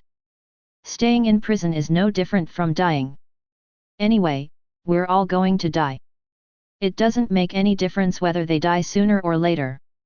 Why don't you let me hear the story before I die? Just as I thought. You're an interesting person, the voice said after a long silence. It's not convenient to talk through the wall. Let's talk face to face. Watson reached out his right hand toward the wall in front of him. A wisp of green-gray chaotic air appeared in his palm. The power contained in that wisp of chaotic air directly removed the wall in front of him. The scene within the wall was revealed. There was a room on the other side of the wall. There was nothing in the room. There were no windows or doors. One could not see the outside. It was only a tiny space of a few cubic meters. In that room, there were two pipes, one of them was dripping water, while the other had some food residue hanging inside. Both the pipes were slightly rotten. That was not surprising. After all, those two pipes were the sewers. The entire room was filled with a stench. The brown-haired man in shabby clothes had been in that smelly room for decades. He was hungry and thirsty, he could only receive a little food residue through the pipes. One could imagine what kind of torture that was. Watson was shocked by the encounter with the man opposite him.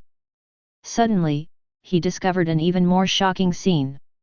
He saw that the wall between the room in the wall and his prison cell was not flat, there were traces of digging in the middle. A large pit had been dug out, and he was only one arm away from connecting to his room. The walls in other places were several meters thick. It was most shocking that the old man did not go mad with despair in such an environment. Instead, he dug a tunnel in the direction of the other cells. Watson did not know what to say to the old man. If he lived in such a harsh environment for so long, it was hard to guarantee that he would still have the same desire to live as that old man. "What's wrong, little brother? Did you see my living environment, and did it scare you?" "Actually, I'm also amazed. I've worked hard for more than 20 years to dig the wall, but I failed. And you actually broke the wall with a wave of your hand. According to the people outside, you're the strongest genius in the kingdom. You really do live up to that title." The old man teased him after Watson opened the gap in the wall. Watson stayed silent. With a wave of his hand, the shackles on the old man's body turned into metal snakes that swam along the two sewer pipes above him. Then, Watson waved his hands again. The chaos element instantly flattened the two sewer pipes. The stench in the entire room immediately disappeared. After losing the shackles, the old man moved his limbs and walked into the cell he was in through the hole that Watson had made. After taking a look at Watson's white bed sheets, the old man made a sound. He sat on the floor. "First, you gave me fresh fruit and steak, and now you've let me out. Young man, how do you think I should thank you for your kindness?" "You're welcome. You just need to fulfill my request and tell me who you are and what happened to you." "That's too generous for a small request. In that case, let me tell you what happened to me." The old man casually tapped his hardened shoulders and thighs. His voice became a little deeper as if he was immersed in the past. "You know that King Landar III's real name is Friar, but do you know what happened before he became the king?" Watson shook his head, but the old man did not look at him. As he shook his head, the old man continued to say, "Friar was the kingdom's third prince. He had 2 older brothers and 2 younger sisters. As the youngest prince, Friar was completely doted on from a young age. When Friar was young, he was an adorable child. He was very young, but he possessed wisdom that did not match his age. Every adult who saw him would be moved by his intelligence. When he was young, I still remember his favorite saying that man will always waver between the easy things and the right things. And he had always chosen the right things. That was reflected in his battle for the crown prince title back then. His 2 older brothers were fighting over the throne, and his younger sisters were not easy to deal with.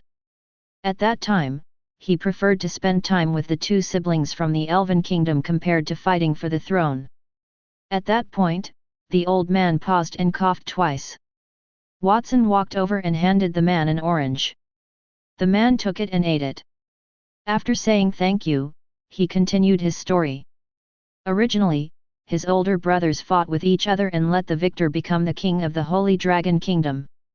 That was the kingdom's unwritten rule, but Friar seemed dissatisfied with that rule. Not only was he unwilling to participate in the battle, but he even helped his brothers and sisters resolve the conflict. As long as he was present, everyone would turn back into a happy family. The old king, King Landar II, could not allow such a thing to happen. Therefore, he made a rule that whoever becomes the king would be able to marry Avril, the princess of the Elven kingdom. Avril came from the Elven kingdom, and she was a member of the royal family. At that time, not many people in the kingdom knew about it.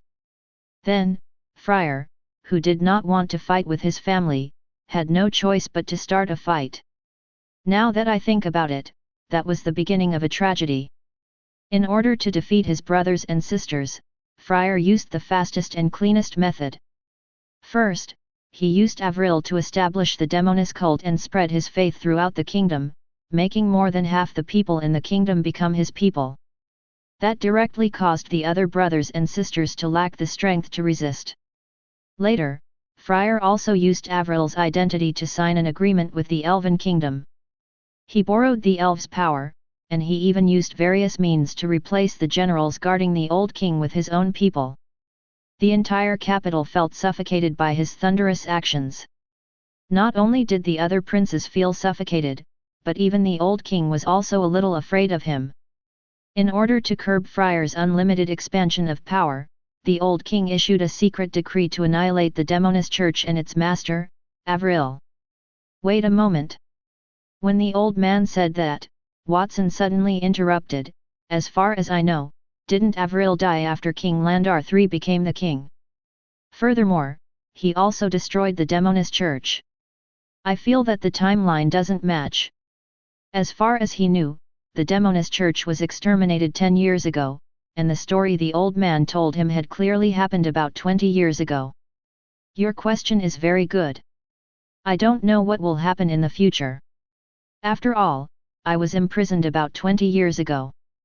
But I can only tell you one thing. The person who ordered the Demonis Church's destruction was the old king. Furthermore, the Demonis Church was more prominent than you think. King Landar III would have still ordered the extermination of the Demonis Church, but you can only ask him that yourself. Let me continue. About 20 years ago, the old king sent people to kill Avril. In the end, Avril was heavily injured, and the old king's assassin died tragically. After that, Friar seemed to have changed into a completely different person. Previously, although he expanded his influence, he never made a move against his brothers and sisters. After Avril was injured, he launched a mutiny to kill his two sisters. He took over their forces to surround the palace, asking the old king to pass on the throne to him. At that time, among the princes who competed with Friar for the throne, there was a person who was particularly close to him. That person was the first prince, Lagrand. When Friar entered the palace to force his father to abdicate, it was Lagrand who led an army and lured a large number of guards from the palace. Otherwise, with Friar's army at that time, he would not have defended the palace from the other elites. His brother had done a lot to make sure Friar ascended the throne. Where is that person now? Watson asked. He had only heard that King Landar III ruled the kingdom, he had never heard of King Landar III having any siblings. That's right, you asked an excellent question. The old man chuckled and placed his dusty hand on his forehead, grabbing his dirty brown hair. I've told you so many stories about King Landar III, but I still haven't told you who I am. You're his older brother, the former first prince, Lagrand, right? Watson asked tentatively. The old man in front of him smiled and shook his head. Then, he moved his messy hair and revealed a face full of deep wrinkles similar to that of King Landar III. I am not Lagrand, I am his father. The old king in the story King Landar II. Although the old man's tone was calm, his words were like thunder, resounding in Watson's ears. It was King Landar II. Did that mean that the person in front of him was King Landar III's father? What kind of cruel person would do something like that? How dare you, Watson? You actually let that cruel prisoner out? His Majesty has ordered to keep the man properly imprisoned. Now that you've let him out, do you know your crime? Before he could recover from his shock, Watson heard a sharp voice coming from behind him. Turning around, he realized that the person who spoke was the warden of that prison. His face, which was as thin as a skeleton, was filled with anger as he pointed at him and reprimanded him. A dozen guards stood behind him. They held Paul and another guard in their hands. Both of their faces were ashen. Even the wind-up magical dog that Watson had created for them, the beautiful woman in the mural, and a mountain of gold were also found. Not only did you help the cruel prisoner in the next cell escape, you even tried to bribe the guards. Even if you are the strongest genius in the kingdom, Watson, you will not be able to leave this prison alive after making such a mistake. I will inform His Majesty right now. The warden shouted at the top of his voice. King Landar III had reprimanded him because he did not do his job well. So, he vented his anger on Watson. Sir Warden, can you pretend that you did not see what happened here? Watson waved his hand, and the Book of Wisdom appeared in his hand. The glittering words connected in the air and turned into a mountain of gold. Do you see this? Watson did not only bribe the guards, he even wanted to bribe me. He thinks I will be disloyal to His Majesty just for a little money, just like those guards. Don't you think it's ridiculous? Pointing at Watson, the warden looked around the cell. The guards who heard his words said, "The warden is right. None of us will want that money." They laughed loudly. Watson, you bribed me, so your crime has increased. I believe that when His Majesty knows about this matter, he will punish you severely. After mocking him for a while, the warden's expression turned gloomy. That is how the kingdom's strongest genius behaved. The 2 guards who accepted your bribe will also be beheaded. I want to let everyone in the capital know the consequences of bribing officials. I believe that His Majesty will not only praise me but also possibly reward me if he knows about this matter. Chapter 464, The Retaliation. In the garden of the royal palace in the royal city, King Landar III was strolling in the garden with his brows furrowed. His eyes were twinkling, and no one knew what he was thinking about. Your Majesty, looking at your furrowed brows, what makes you so worried? At that moment, a pair of gentle hands were placed on King Landar III's shoulders, and a soft female voice sounded. King Landar III turned his head and saw the face of a woman who looked to be in her 20s. The woman's face was well maintained without a single wrinkle. Her hair was tied up high, and 2 strands of curly hair stuck to the sides of her cheeks, making her look a little charming. Coupled with her almond-shaped eyes and long eyelashes, her every move moved people's hearts. The woman was wearing a luxurious long dress with fine pearls hanging from the hem and cuffs. They swayed as she walked, revealing her curvy figure at a glance. Isabella, you know what I'm worried about? It's Watson. King Landar III sighed. The woman beside him was none other than his queen, Isabella. As the queen of the kingdom, Isabella gave birth to 3 princes and a princess. She was only in her early 30s and could give birth to more children. No matter who became the king in the future, she would be the king's mother. Well, that was in the past. The situation had changed. When King Landar III organized the competition at the Royal Academy and announced that the victor would inherit the right to the throne, some people made noise about it. Would Watson be the one to inherit the throne?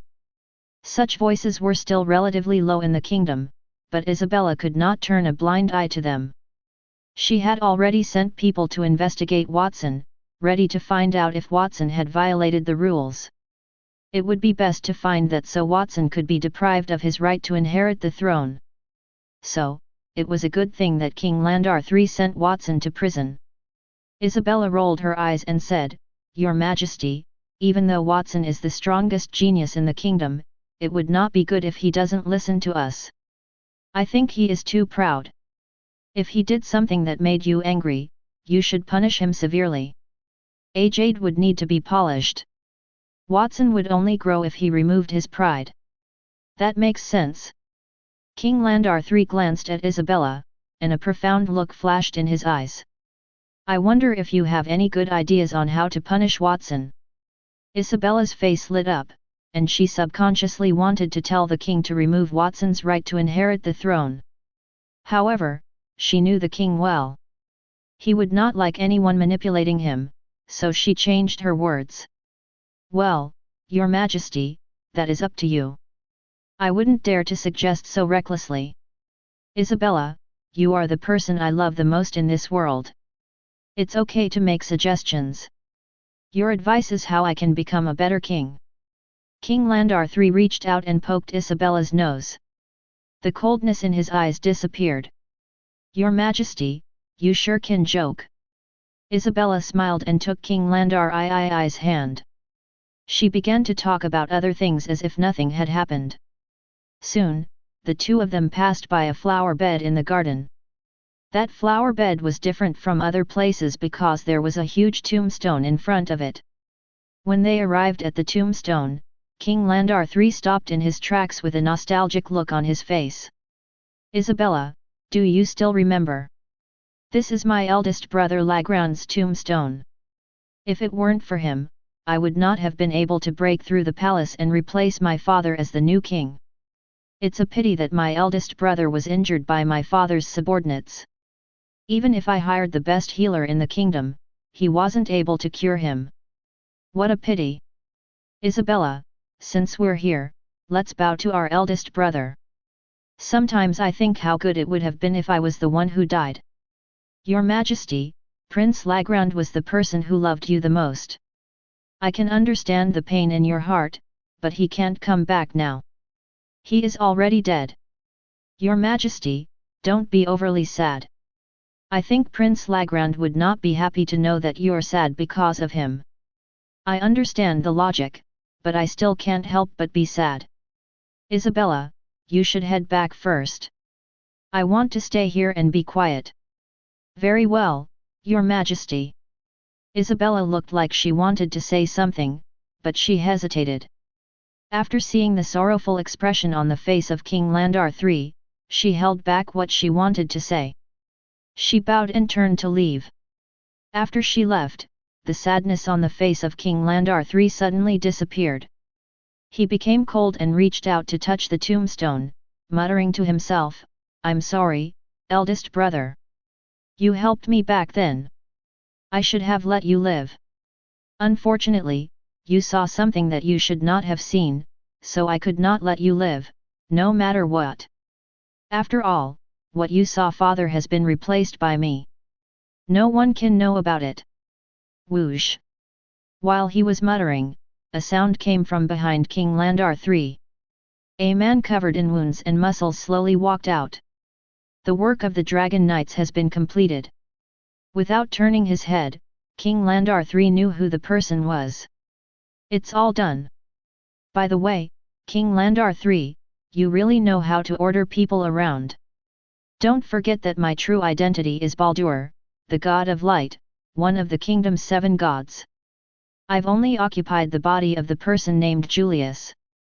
You can't treat me as one of the Dragon Knights. I know, but I can't do anything about it. It's your fault for possessing a body that requires a certain level of strength. Those with strength will naturally have a high status in my kingdom. If you don't put in some effort to play their identity, it will arouse the suspicion of others. You don't want that either, right? Very well. The progress of the Dragon Knights is faster than I expected. Is the quality this year that good? No, King Landar III, you are overthinking it. The performance of the Dragon Knights was not bad, but that was only about 10% of all the Dragon Knights. There is still a lot of room for training. The reason I can come back here so quickly is that there are many such people. I have already given the task to the others. Under their supervision, the Dragon Knights can train slowly. What about Watson's mount, Sebastian?" King Landar III turned around and looked directly at the man in front of him, who looked exactly like Julius, but his eyes were filled with light. He was a man full of dignity and reverence. "That dragon is very powerful. It's not strange that Watson has that thing. If I'm not wrong, that dragon is at the peak of the diamond tier, no weaker than an ordinary dragon king, and has the strength to rival a starlight tier existence. If I can't use this body to exert my full combat strength, I may not be able to defeat him. So powerful? Does that mean that even if I wish for you to possess the body of that dragon, you might not be able to do it? King Landar III stroked his chin and frowned. At first, I intended to use that dragon as a vessel for you. After all, there is nothing in this world that is more powerful than the body of a dragon and can withstand the power of the gods. If we could have a dragon's body, it would be much easier to subdue Watson. King Landar III, are you serious? According to my observation, you don't seem to be very concerned about capturing Watson. Other than Cicada, the other two gods could not even cross over for a short period due to the damage to their bodies. At that time, I was the only one who had descended. Before the other gods descend, I can't make a move against Watson. Are you planning to stall for time until we are no match for Watson? Of course not, Baldur. You've misunderstood. The reason I did not attack Watson is that I don't have a suitable body for you. The fact that I threw Watson into prison is the best proof. Don't worry. I will prepare a body for you on time. In fact, we already have a second body. We are just waiting to take you there for inspection. Is that so? I don't know where that body is, but one of our companions is already waiting impatiently. It's in the Campbell family. I'll take you there in a moment. But before that, I have one more thing to tell you, and that is about the underground prison where Watson is. If you have the time, please keep watch over it. Don't let Watson run out at will. Even if Watson runs out, you have to tell me wherever he goes. Don't worry, King Landar III. We are more concerned about Watson than you are. Even if you don't say so, I will still keep an eye on Watson. Since he is already in prison, it will be very difficult for Watson to come out now. It will be a good opportunity for him to expend more energy in the prison, and it will be easier for us to capture him. In prison. Young Master Watson, do you feel that this strength is okay? The warden stood in the prison cell and gently massaged Watson's shoulders. Behind the warden stood a few guards who were also looking at Watson with eager eyes. They looked like they wanted to give Watson a massage, but they were not on the top of the list. I feel okay. Watson sat on the soft sofa and enjoyed the warden's service. Other than the warden massaging his shoulders, there were two other people standing in the distance, fanning him. At that moment, he changed his posture. Immediately, someone walked to his side and placed a pillow under him. Half an hour ago, those people were still quite arrogant. In a short period, their attitudes had utterly changed. The reason was very simple. It was not because Watson had given them a bribe, it was because of the additional shackles on their necks. Young Master Watson, if you are satisfied, can you remove the shackles from our necks? The warden was drenched in sweat as he asked Watson fawningly. There was a thin layer of shackle around his neck, sticking close to his skin. It was very similar to the restraint made from the anti-magic materials that had secured Watson previously. The shackles on his neck were different from the traditional anti-magic materials.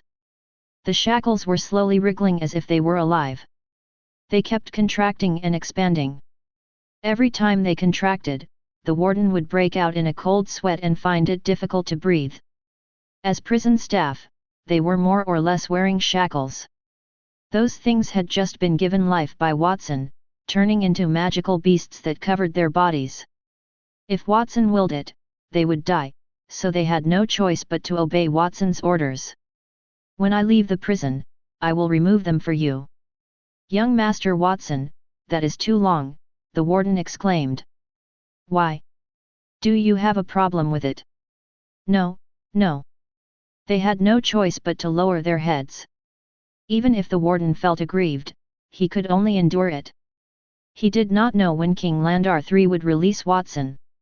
If the young man were locked up there for decades, would it not mean that they would have to live in fear for decades? Don't worry. I'm a man of my word. Since I said that I would help you untie your shackles when I leave the prison, I will definitely do it.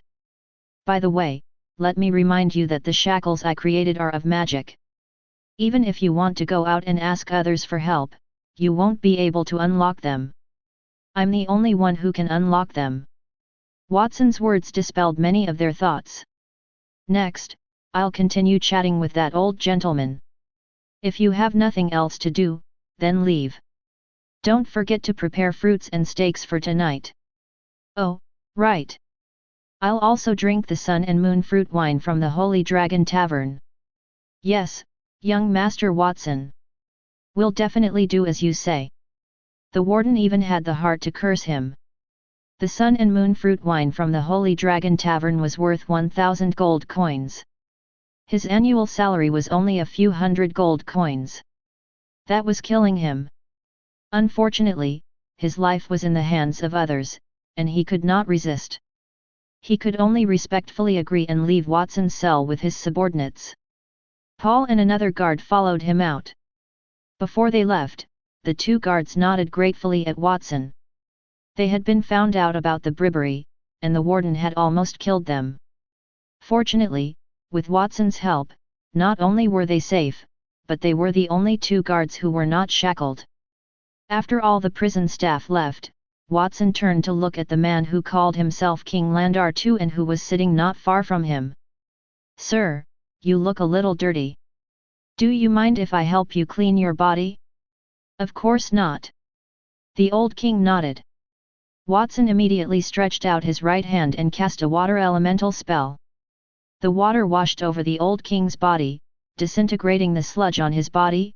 Soon, his clothes became clean, and even his brown hair became pure white. It seemed like the old king's hair was brown because there was too much dirt on it. Then Watson moved his finger again, and a sharp wind blade appeared in the air. In an instant, it whistled across the old king's face, cutting off his thick hair and beard, revealing his deep and ancient face.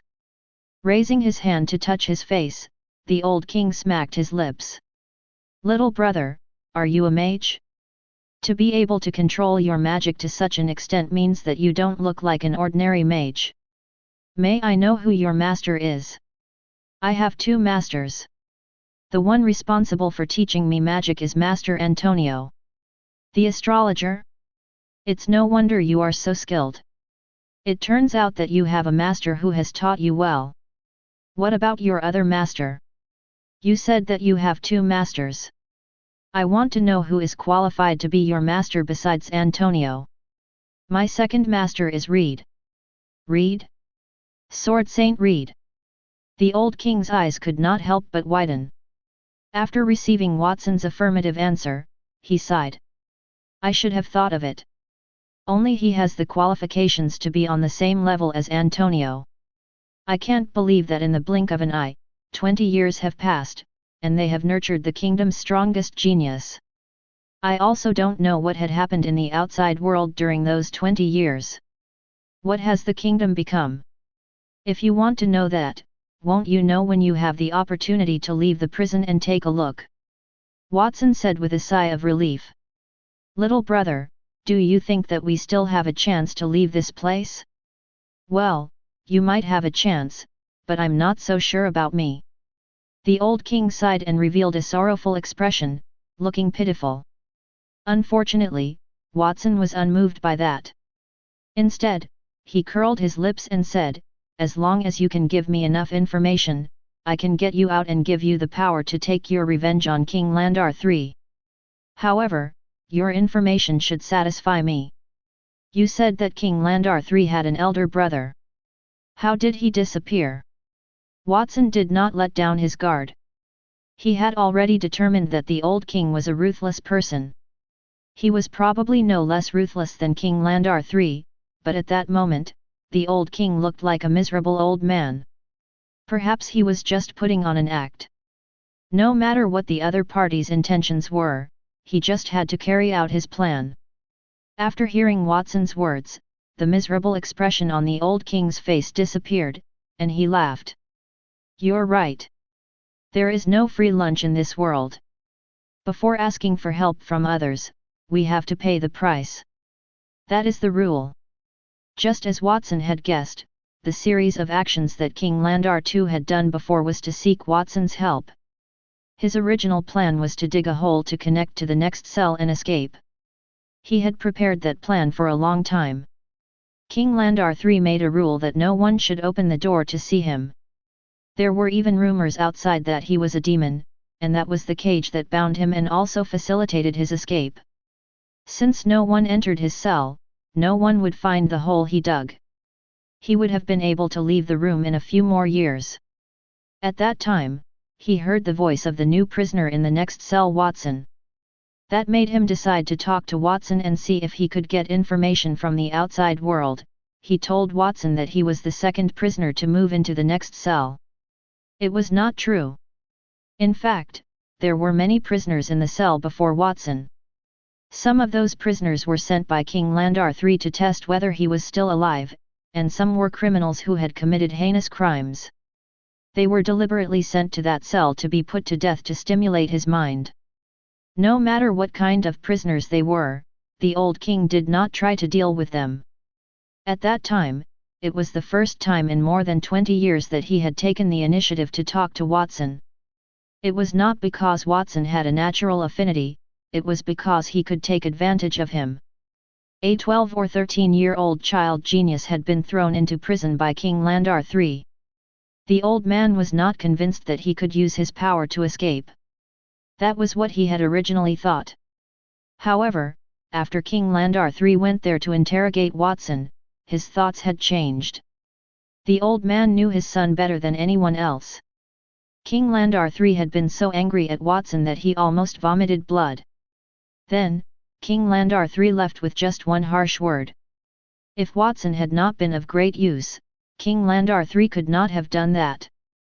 Watson's use was so great that even the king had to give in to him. Such a genius far exceeded the old king's expectations, forcing him to change his plan.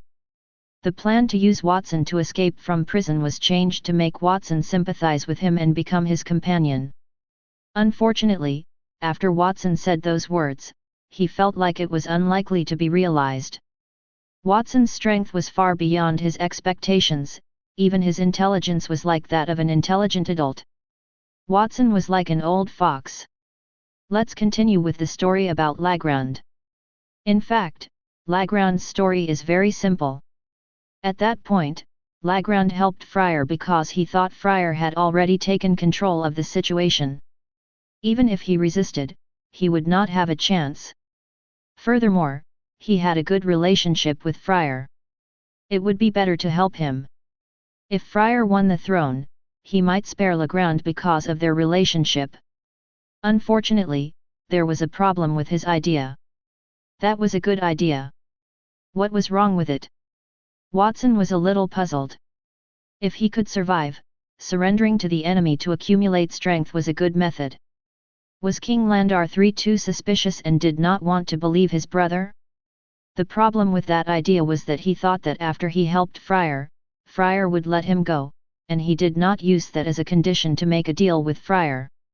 In fact, when Friar besieged the palace, he had already sent assassins to capture me. He had replaced me with a substitute on the throne. From the beginning, his siege of the palace was an act. He wanted to see who was on my side and who was on his. Watson could not help but suck in a breath of cold air.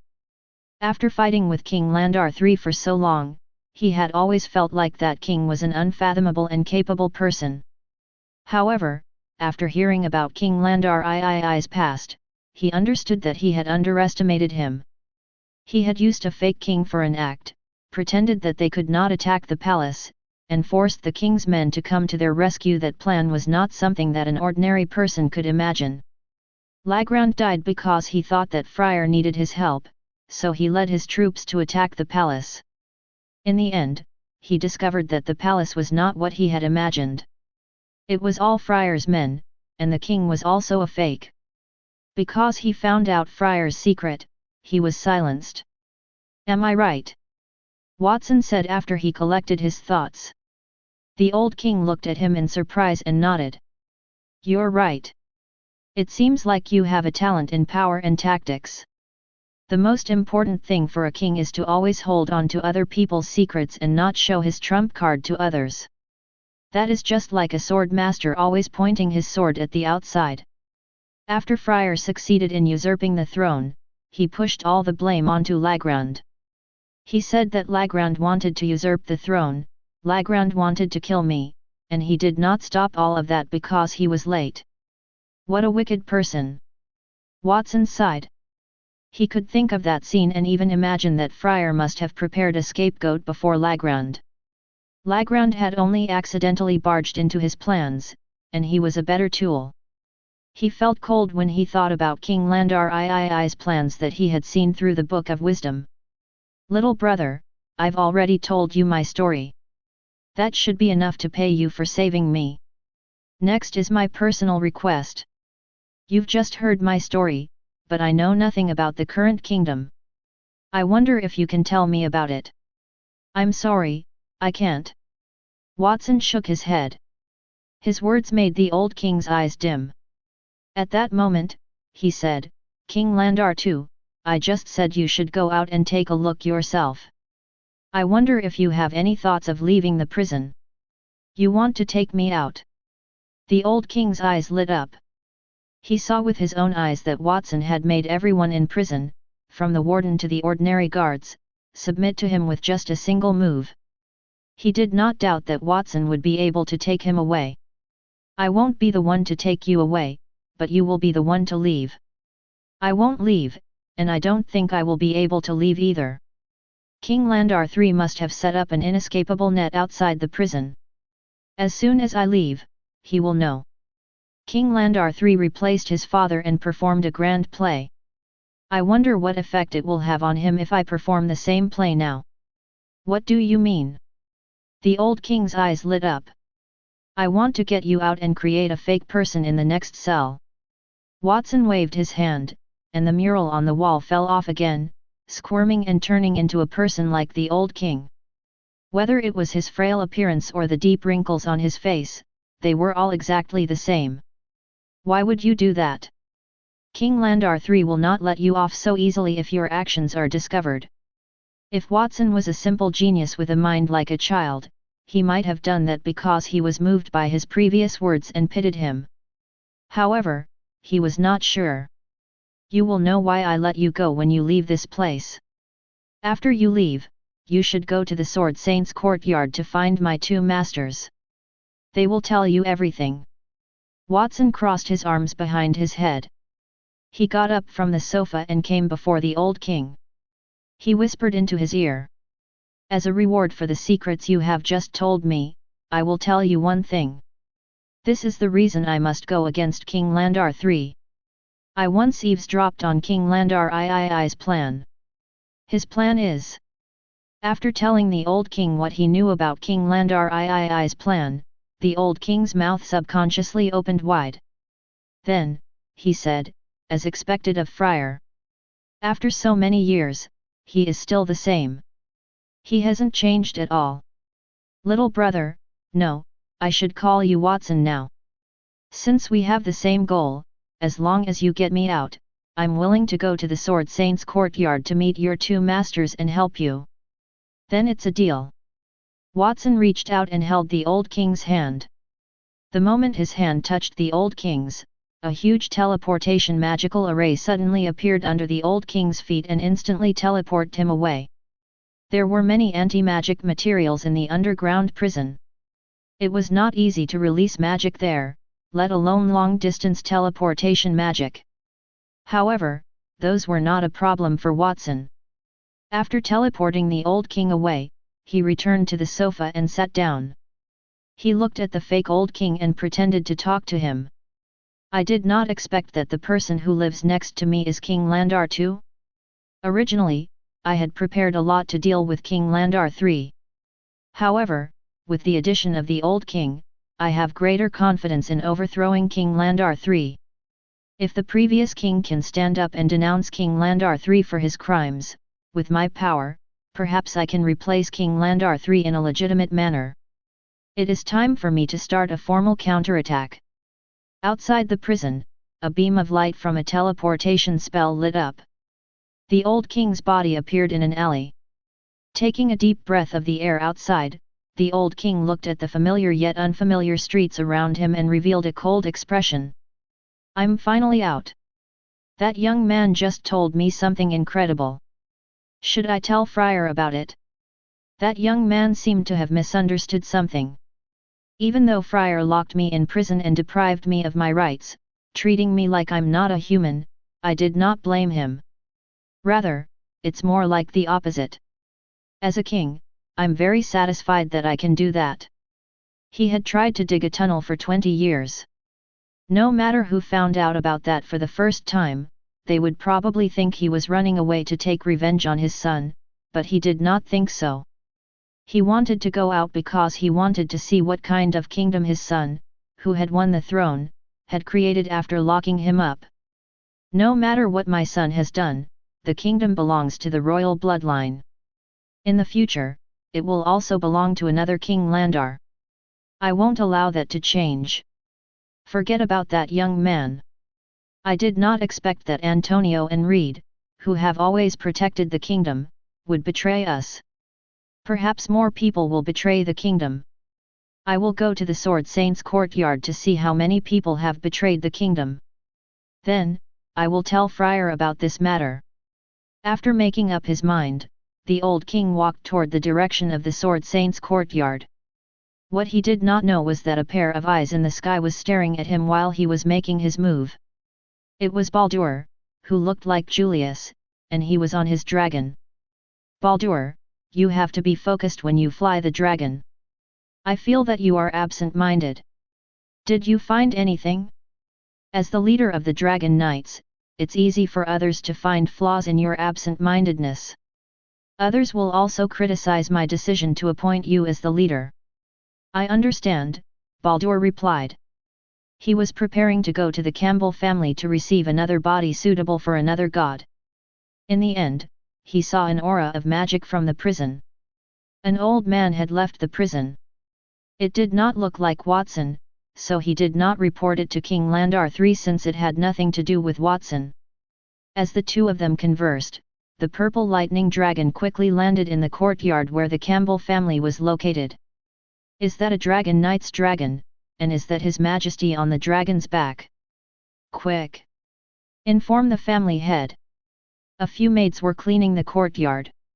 When they felt the strong wind pressure from the sky and a huge shadow, they could not help but raise their heads and see a dragon with two people on its back. The maids were surprised. One of them rushed to the mansion to call Armand. Your Majesty, I did not know you are coming here. I'm sorry that I was not here to welcome you. In a short while, Armand rushed out with his family members. He hurried to the front of King Landar III, knelt on one knee, and bowed his head. It's okay. I did not inform you in advance. It's my fault. I came here today to see how Augustus is doing. I haven't seen him for 2 days since the Dragon Knight recruitment process.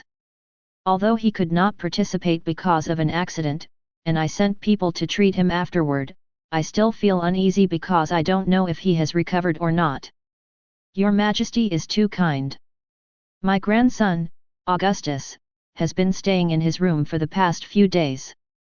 He wouldn't see anyone, even his parents, and I have been refused entry. I wonder if he would want to see your Majesty. It doesn't matter. We'll have to try then. Your Majesty, you are right. I'll lead the way. Armand nodded, stood up, and then led King Landar III into the mansion. During that process, his face had darkened. It was all Watson's fault that Augustus had become like that. Augustus could have become a member of the Dragon Knights, but because of Watson, he had lost his qualification. Furthermore, after laying eggs for an entire day, he became the laughingstock of many noblemen in the kingdom. Augustus and Nia used to be known as the twin prides of ice and fire in the royal city and had the great name of the Flame Consul. However, his nickname had become the idiot who laid eggs. Perhaps because of that nickname, he locked himself in the room after he returned to his room. According to the maid, there was a faint sound of hysteria coming from the room. It's all Watson's fault that my grandson became like this. Why didn't Watson die? I heard that he stayed in the Dragon Clan for a period of time and was sent to prison by His Majesty after he returned. I really hope that His Majesty can find out that he colluded with the Dragon Clan and send him to the guillotine. Armand thought maliciously in his heart. Augustus had made a fool of himself in the Dragon Knight recruitment process, and Watson had created a potion that satisfied the Dragon Clan. In addition, the Abeder family, which had obtained Watson's platinum tier formula, had become famous in the capital. They had even begun to develop the blessings of the gods and demons after His Majesty had given them some water from the spring of life. That had allowed the potion-making trade to flourish in the capital. On the other hand, the Campbell family, which produced magical tools, had been suppressed. Many worries flashed through his mind. Armand had not had a good time in the past few days. He raised his head casually and found himself in front of Augustus' room in the mansion. Your Majesty, this is Augustus' room. I understand. King Landar III nodded. He came to the door and knocked. Augustus? I've come to see you. After a short silence, the door opened under the surprised gazes of Armand and many members of the Campbell family. King Landar III walked in. Armand and the others wanted to enter as well, but someone said, only His Majesty can come in, no one else is allowed to enter. King Landar III walked into the room and looked around. Then, his gaze fell on Augustus, who was sitting on a pile of tables, chairs, and ruins of a bed. At that moment, Augustus still had a big hole in his chest that connected to his lower abdomen, but he did not seem to care at all. He waved at King Landar III and spoke in a feminine voice. Mortal King, you came in time. I just entered this body, and you came. It's what I should do. I wonder how you feel about this body. After the door behind him closed, King Landar III stood in the shadow and smiled. Then he raised his head, and his voice became low. Lady Gaia, Goddess of the Earth, Protector of my kingdom. Chapter 465, The Best Gift. Each of the Holy Dragon Kingdom's 7 gods held different abilities and authorities. According to the difference in authority, the abilities of the gods were different. It was difficult to tell who was stronger and who was weaker. However, among the 7 gods, if one ignored the special abilities and purely discussed power and defense, only one of them could take the lead. The other gods would not be able to contend with that one god. That god was the goddess of earth and fertility, Gaia. She wielded the power of the earth and could flip the earth with a wave of her hand, crush the world with a stomp of her feet, and her defense was the same as the solid earth. Ordinary attacks, even the attacks of gods, could not penetrate her defense. As one of the 6 gods who had made an agreement with King Landar III to hunt Watson, Gaia had occupied Augustus' body. The original Augustus had died when Gaia's consciousness overtook him. This body is different from what I expected. The only place the entire body can be attached to is the brain. The rest of the body is completely made up of weapons. Even though it's said to be a human, this body is more like a puppet. It's a modified human created by the Campbell family.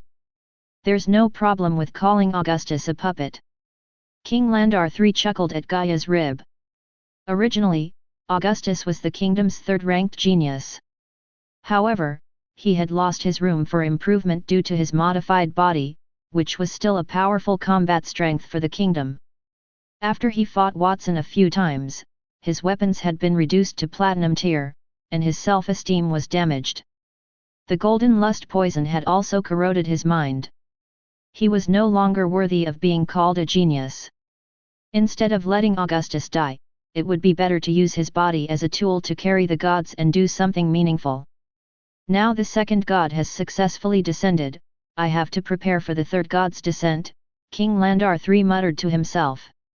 2 days ago, Augustus had given birth to many children during the Dragon Knight recruitment process because of Watson's golden lust poison. Those children had been adopted by the Campbell family. Augustus had become weak because of that poison. Subsequently, he had sent Cicada to treat Augustus. On the surface, it was to treat him. In reality, Augustus had been transformed into a vessel suitable for the gods to facilitate their descent. Over the past few days, a female servant had heard Augustus wail. That was because Augustus could not bear the burden of being transformed by F.A.T.C.A.T.S, so he had shouted. King Landar III said, "Goddess Gaia, don't forget to go out and greet the members of the Campbell family later. After all, this body is a member of the Campbell family. If you don't go out, those people will be suspicious." "I know." Gaia spoke casually and stood up from a pile of rubbles. Initially, there were remnants of tables, chairs, benches, and furniture sitting under her butt. As she stood up, an invisible fluctuation spread out in all directions. The remains were turned into ashes under that wave. Not even the dregs were left. Feeling satisfied with Gaia's strength, King Landar III's lips curled upward. He turned around, pushed open the door, and walked out of the room. The moment he left the room, he was surrounded by members of the Campbell clan, led by Armand. "Your Majesty, what's going on? Is Augustus all right? You'll know if he's okay or not when you see him for yourself." King Landar III pointed behind him. Everyone looked behind him and saw Augustus walking out of the room. Augustus had changed a lot compared to a few days ago. First of all, Augustus' steps were small and coy, like a girl. In addition, he had his hands on both sides of his pants. It was as if he was lifting his skirt, a feminine gesture. Why does Augustus look like a woman? Could it be related to the potion Watson gave him? It's possible. The potion Watson made can even make a man give birth. Perhaps it's because that potion can change a person's body structure to a certain extent, making a man feminine. When the Campbell family members saw Augustus' posture, they could not help but curse Watson, their faces filled with anger. Augustus' father, Newman, hugged Augustus while they were talking. His heart ached as he looked at the huge hole in Augustus' chest and lower abdomen. "Augustus, it's been hard on you. I'll ask Father to help you repair your body. Don't worry. I'll definitely make Watson pay the price for this." Although Augustus had suffered a lot due to the birth of his children, it was not without benefits. Those children were born with gold-tier strength. There were more than 1,000 of them. If those gold-tier children were properly nurtured, they would be able to increase the Campbell family's combat strength in the future. Even if they were not nurtured, they could be transformed into puppet warriors. The children were the Campbell family's last hope. They decided to use those children to defeat Watson and avenge Augustus. As they spoke, Newman pulled Augustus toward the direction of the laboratory. The others were prepared to accompany King Landar III. However, they were rejected by King Landar III because Augustus' body was more important.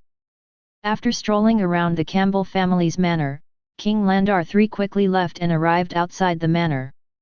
When he realized no one was around, he immediately said, "The third ceremony can begin now." Baldur, who had left the Campbell family with him, held the purple lightning dragon's claw with a slight force. A ball of black smoke suddenly burst out of the purple lightning dragon's body. The black smoke covered its huge body. It turned into a squirming black liquid and drilled into its body. Covered by the black smoke, the purple lightning dragon was immediately terrified. It opened its mouth and roared in panic, struggling violently to escape. "Julius, what are you doing? I'm your companion. And I'm a dragon. If Lady Fafnir finds out that you're treating me like this, she won't let you go." "I'm sorry, Purple Lightning Dragon. I'm not Julius. Relax. I hope you can become a vessel for my companion. You won't feel any pain, and you'll also receive supreme power." The Purple Lightning Dragon spread its wings and struggled even harder. However, no matter how hard it tried, it could not break free from the black fog.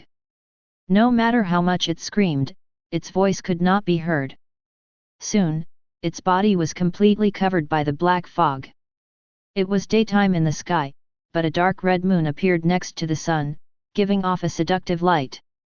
That dark red moon appeared for only an instant before it disappeared. As the dark red moon disappeared, the purple lightning dragon, covered in the black fog, gave off the same dark red moonlight. Then, its body squirmed and changed to its human form. It was a voluptuous woman with purple hair with red tips. She was different from the human that the purple lightning dragon had transformed into. There was a dark red crescent-shaped pattern between the brows of the woman. The pupils in her eyes were also crescent-shaped. She looked very magical. After the transformation, the woman stretched her waist. A bright moonlight appeared along her body and turned into a milky white dress on her body. This body is not bad. It is diamond tier and the body of a dragon. With this body, I can unleash more than half of my strength. Clenching her fists, the woman spoke slowly. Her voice was soft and beautiful, like water crashing against a stone or like a wind chime shaking. It was very pleasant to hear. That woman was the third god that King Landar III had summoned. She was the goddess of moon and love, Diana.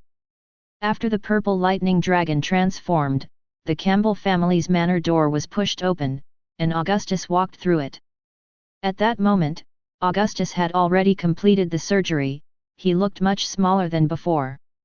His red hair hung loosely behind his back, and there were 2 long horns in his hair. The most surprising thing was that he had 2 bulges on his chest. At that moment, Augustus could no longer be described as a male but a female. Newman had looked at his son with a pained expression and asked Armand, "Father, what is going on? How did my son become a woman?" Augustus asked for that himself. "I did not agree to it at first, but he said that if I did not agree, he would not accept the modification, so I could only agree.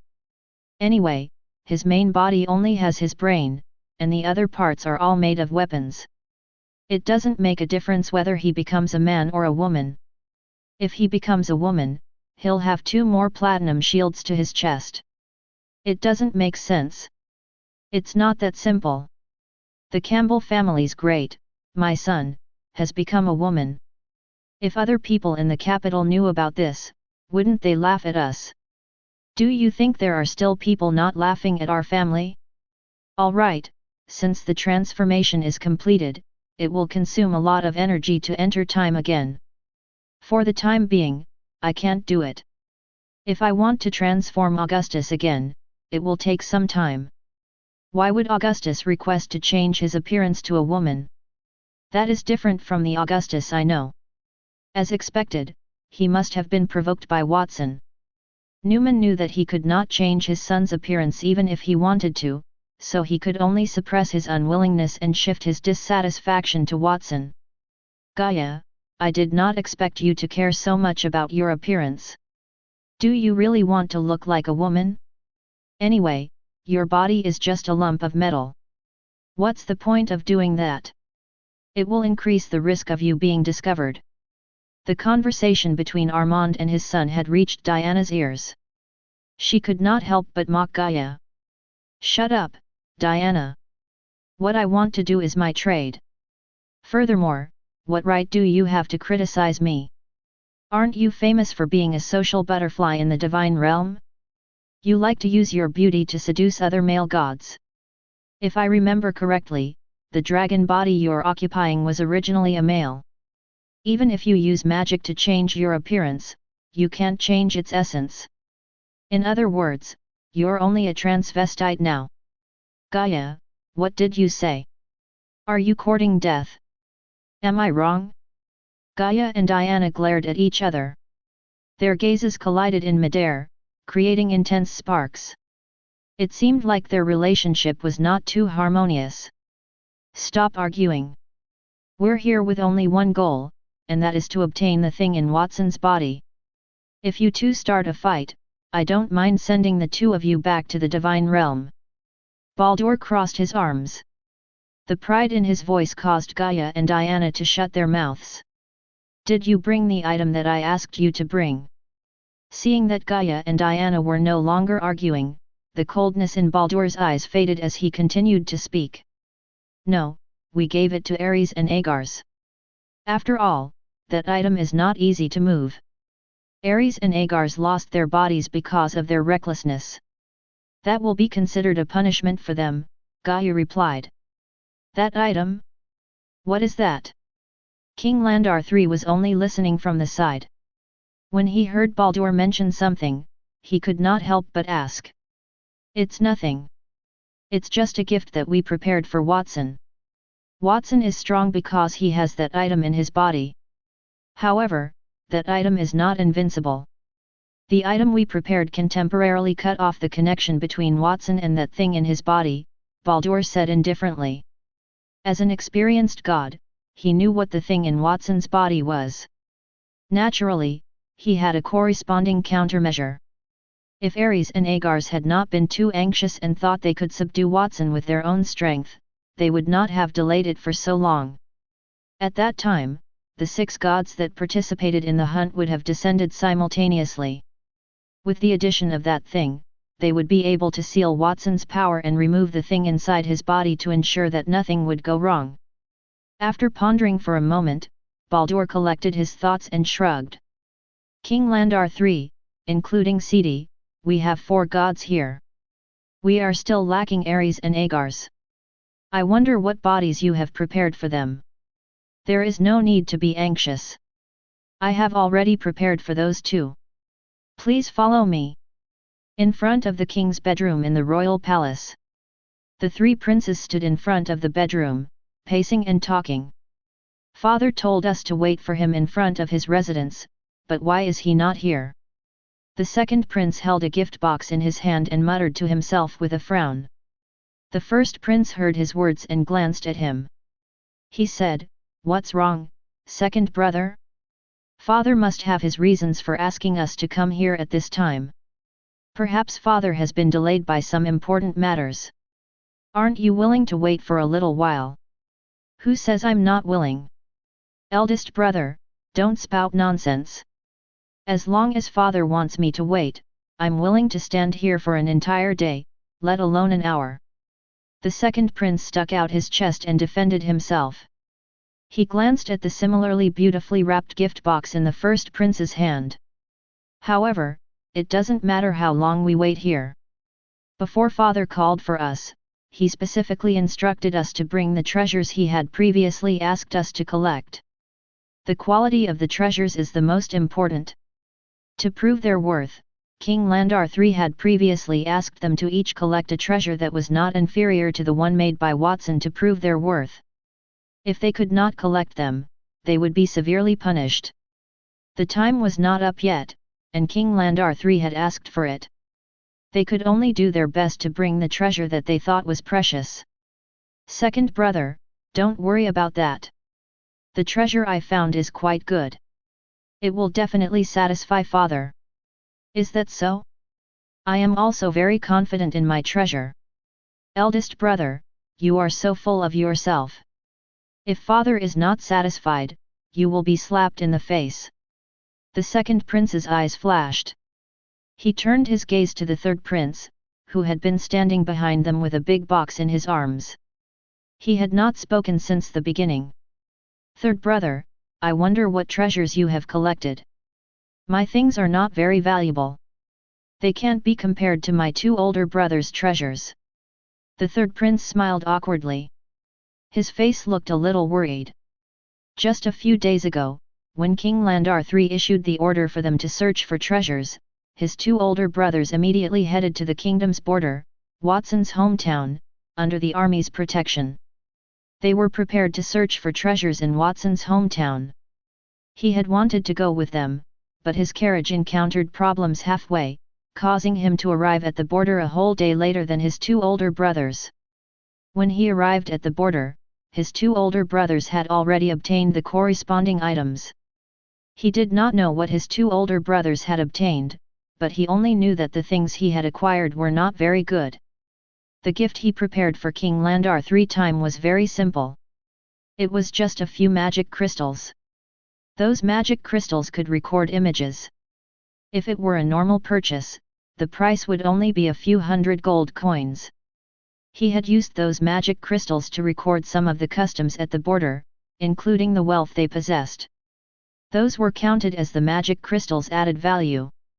Recalling the contents recorded on the magic crystals, the third prince looked a little hesitant. He was sure that everything recorded at the border was worthy of being called a treasure, so he chose to bring the magic crystals back and hand them over as a treasure, but he was not sure if that would satisfy his father. If his father had known everything about the border, then the things he recorded were not precious, and they were also trash. Unlike his two older brothers, he had always been quick-witted. He would use an alternative method to answer every question that King Landar III asked. The benefits of doing so were eye-catching, but the disadvantages were also noticeable.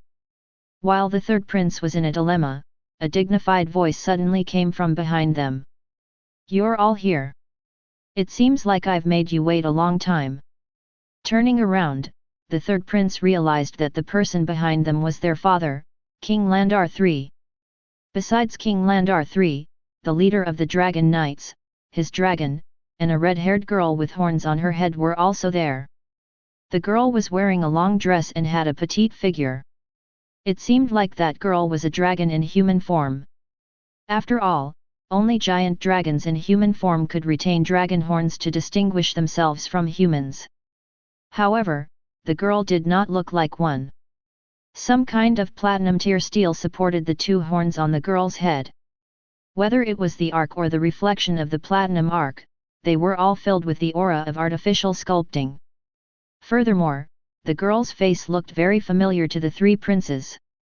She looked very much like someone they knew. "Is that Augustus?" The three princes could not help but think in their hearts. The girl looked exactly like Augustus, even though she seemed gentler than Augustus. Had Augustus become a woman? That should not be the case. It was also possible that the girl was Augustus's sister, so they looked alike. While the princes were guessing, King Landar III waved his hand and motioned for Baldur and the others to go to the side. Then, he went to the three princes and said, "I have given you a task to search for treasures. How did you do?" "Don't worry, father. In order to search for treasure, I've traveled tens of thousands of miles to the kingdom's borders. Father, you can't imagine how different the current border is from the legends of the past. It's a majestic mountain, and beneath the mountain is an endless amount of seawater." The first prince was the first to walk forward. He spoke with confidence and assurance. Halfway through his words, he was interrupted impatiently by the second prince. "Eldest brother, do you have to talk so much? If you don't want to give the gift to father, then let me go first." A trace of anger flashed through the first prince's eyes. He snorted coldly, "I'll give the gift to father now." "Second brother, you'd better wait. The gift I want to give father is a medicine called the blessings of the gods and demons. I believe father is no stranger to that medicine. It is this medicine that can transform a human into an angel. It's the same as the prescription Watson gave the F.A.T.C.A.T.S family, except that it's the finished product. Previously, Watson had given the F.A.T.C.A.T.S family the prescription. That matter was known to King Landar III, he did not ask for the prescription. Instead, he gave water from the spring of life to the F.A.T.C.A.T.S family, hoping that they could help develop a platinum-tier medicine that could turn a person into an angel. The F.A.T.C.A.T.S family was very grateful toward King Landar III. They had been working hard to develop a platinum-tier blessings of the gods and demons. Although they had the complete formula and materials, it was not easy to create a platinum-tier potion. So far, the F.A.T.C.A.T.S family had not succeeded. The first prince had taken blessings of the gods and demons from the border, and it was the only one in the capital. "As long as you take this medicine, you can become an angel, father. I wonder if you are satisfied with this." He revealed a black and white ball that flickered with an ancient and mysterious luster. His eyes subconsciously fell on the ball in his hand during that process, and he swallowed his saliva. He had paid a great price to obtain the blessings of the gods and demons from the border. If it were not for his father's satisfaction, he would have eaten that blessings of the gods and demons to become a platinum-tier angel. Becoming a platinum-tier elite in one step was a temptation that even he, as a prince, could not resist. Not bad. King Landar III nodded. Next is me, father. My gift is better than eldest brother's. Without waiting for King Landar III, the second prince hurriedly opened his gift box. Inside was a sapling that was inserted into a ball of magic-made soil. The second prince threw the sapling onto the soil on the ground and started to chant a few incantations. The soil melted into the ground, and the originally small sapling seemed to have absorbed nutrients and grew rapidly. Soon, branches, leaves, and tree trunks grew, turning into a several meters tall tree. The tree was like it was made of jade, and every leaf was sparkling and almost transparent. When the wind blew, it made a crisp sound, and the clear air that was full of vitality overflowed. This is a world tree sapling that I had spent a lot of effort to get from the border. With this sapling, we can grow a world tree. When the world tree ripens, it will bear the sun and moon fruits, and it can even produce a spring of life. The second prince could not help but be proud, as he announced with a smile. That sapling was cut from the world tree's root. It did not have such great vitality, but on his way back to the capital in a carriage, that sapling had experienced something. It had burst forth several times its vitality. As long as it was not in a sealed environment, it would grow crazily. That made him confident of his gift. There was no need to say more about treasures like the world tree. In the entire world, only the Elven kingdom had one. Although that thing grew slowly, it was of great significance to the future development of the Holy Dragon Kingdom. Perhaps there would be another forest similar to the Forest of Eternity in a few hundred years. It could protect the Holy Dragon Kingdom for thousands of generations. That was obviously much better than the blessing of a mere god. As expected, his eldest brother frowned, his expression turned ugly. The sapling of the world tree. You are very thoughtful. After seeing the verdant trees in front of him, King Landar III could not help but laugh, appearing to be in a perfect mood. Father, you flatter me. To be able to search for treasures for father is my duty as a prince and son. Although he was ecstatic, the second prince did not show it. Instead, he lowered his head and humbly replied to his father. All right, I have seen your gifts. Now, it is the third prince's turn. The first prince and the second prince turned to look at the third prince. The second prince had a calm expression. Judging from the third prince's troubled expression, his gift must not have been something good. He concluded that his father would like his sapling gift the best. The first prince's thoughts were not quite the same. He thought that the blessings of the gods and demons could not be compared to the sapling of the world tree. At that moment, he had lost to the second prince. He could only hope that the third prince's gift would be even more rubbish than his. At the very least, he would not be the worst. While everyone had their own thoughts, the third prince hesitated and placed his hand on the gift. After thinking for a moment, he gritted his teeth and opened the outer packaging, revealing a few sparkling magic crystals inside. What is this? Are those magic crystals? Magic crystal can be bought for a few hundred gold coins in the royal city. The first prince laughed and heaved a sigh of relief in his heart. Following that, the second prince beside him wore an even more disdainful expression. That's right. My gift for father is magic crystals. I used those magic crystals to record scenery from the border. There are things that we did not know about the border before. I hope that these crystals can help father understand the border better. That is my gift, father. The third prince clenched his teeth. He pretended not to see the contempt in the eyes of his two brothers. Using magic crystals to record the scenery? Were you on a trip? Third brother, if you don't know how to choose a gift, then you can choose not to do it. Or you can ask us for our opinions. We will definitely help you. You should not have chosen such trash. The second prince sighed. He pretended to be regretful that the third prince did not look for him. Bring me those magic crystals. Let me take a look. King Landar III did not get angry at the third prince, as the first prince and the second prince had expected. Instead, his eyes lit up when he saw the magic crystals and waved at the third prince. Yes, father. The third prince respectfully handed the magic crystals in his hands to King Landar III. At the same time, he began to explain. Father, the first thing I recorded was the appearance of the border. The current border is completely different from the past. The entire border is like a high mountain floating in the sky, and an endless sea is beneath the mountain. It's hard to imagine that such a structure exists in the world. I don't know how such a huge mountain can float in the air. Previously, when the Dragonspine Snow Mountain collapsed, I was worried that the Winter Nation would take the opportunity to attack the border and plunder our land. But now, I'm not worried because that vast ocean is more like a natural moat than the previous Dragonspine Snow Mountain. Everything put into the ocean, be it stones or feathers, will sink.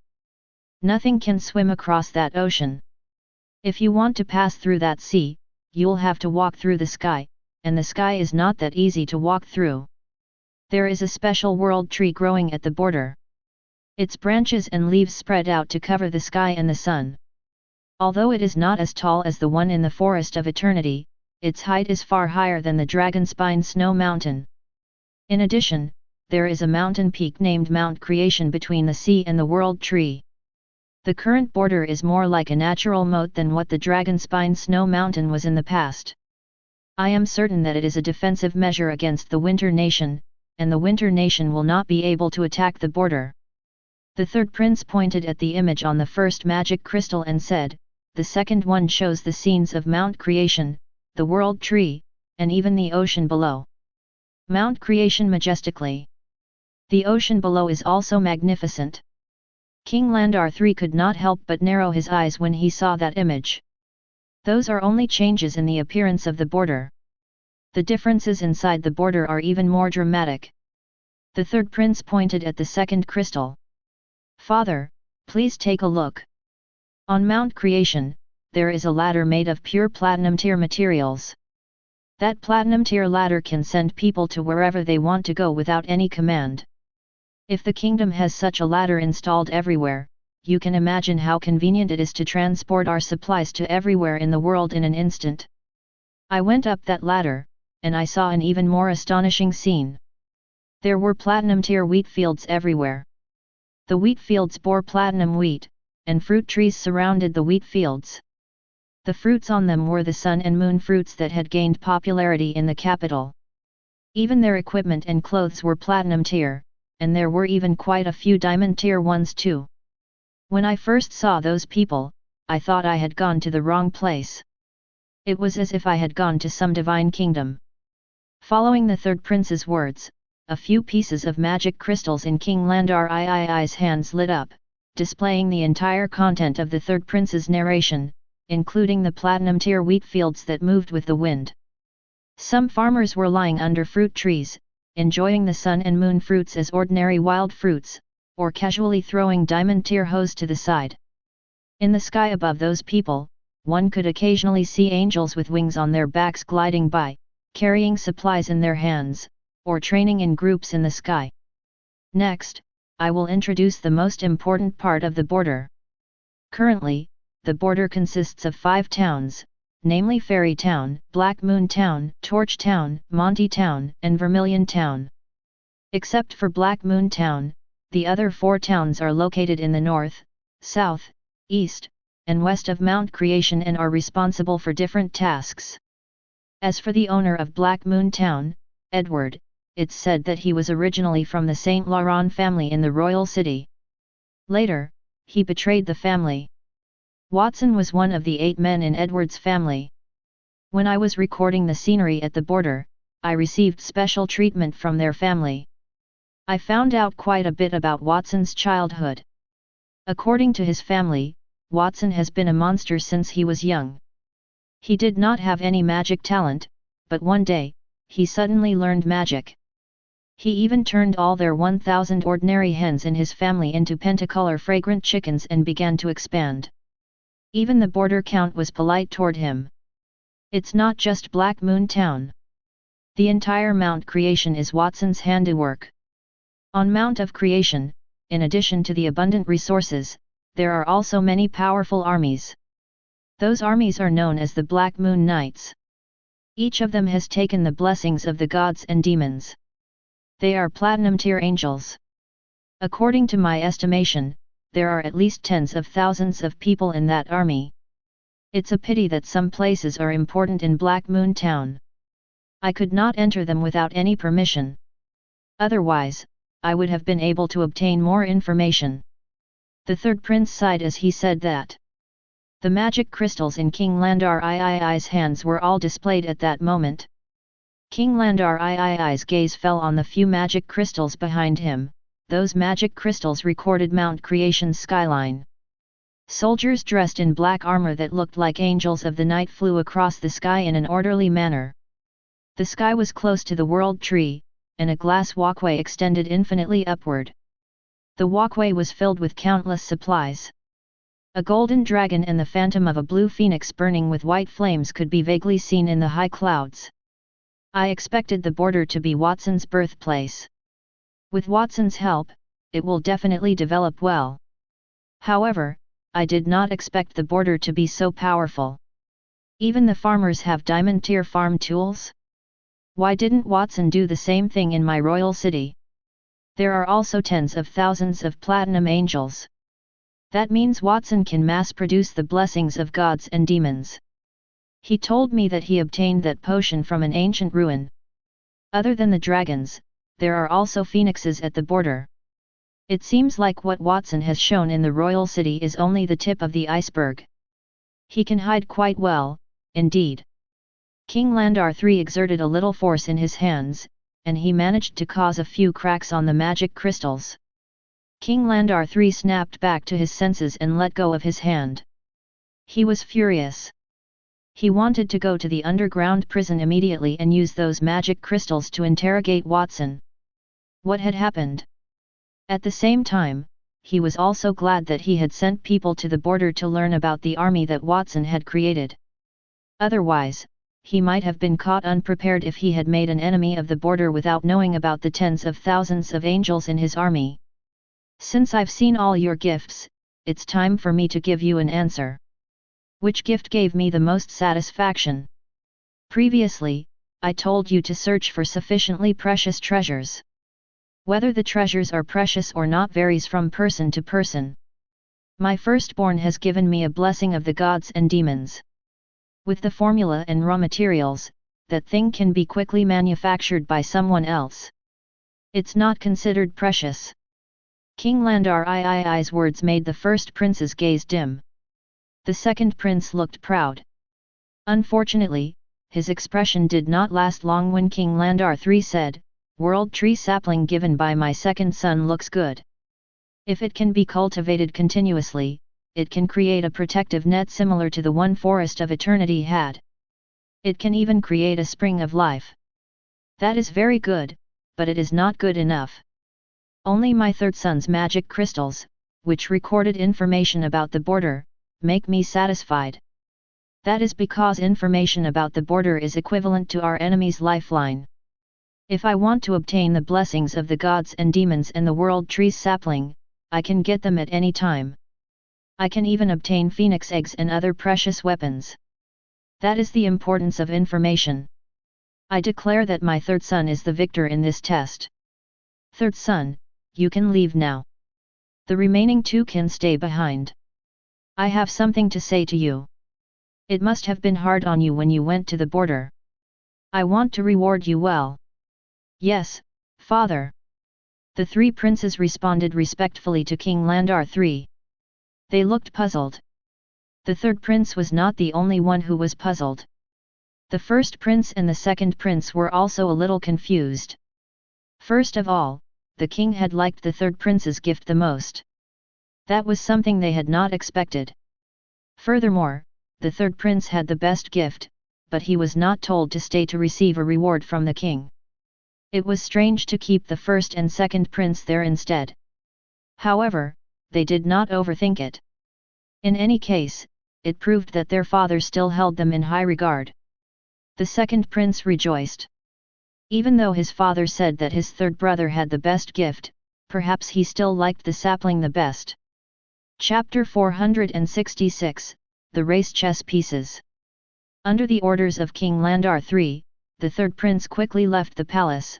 He also left the magic crystals in King Landar III's hands. "Father, I wonder how you plan to reward us."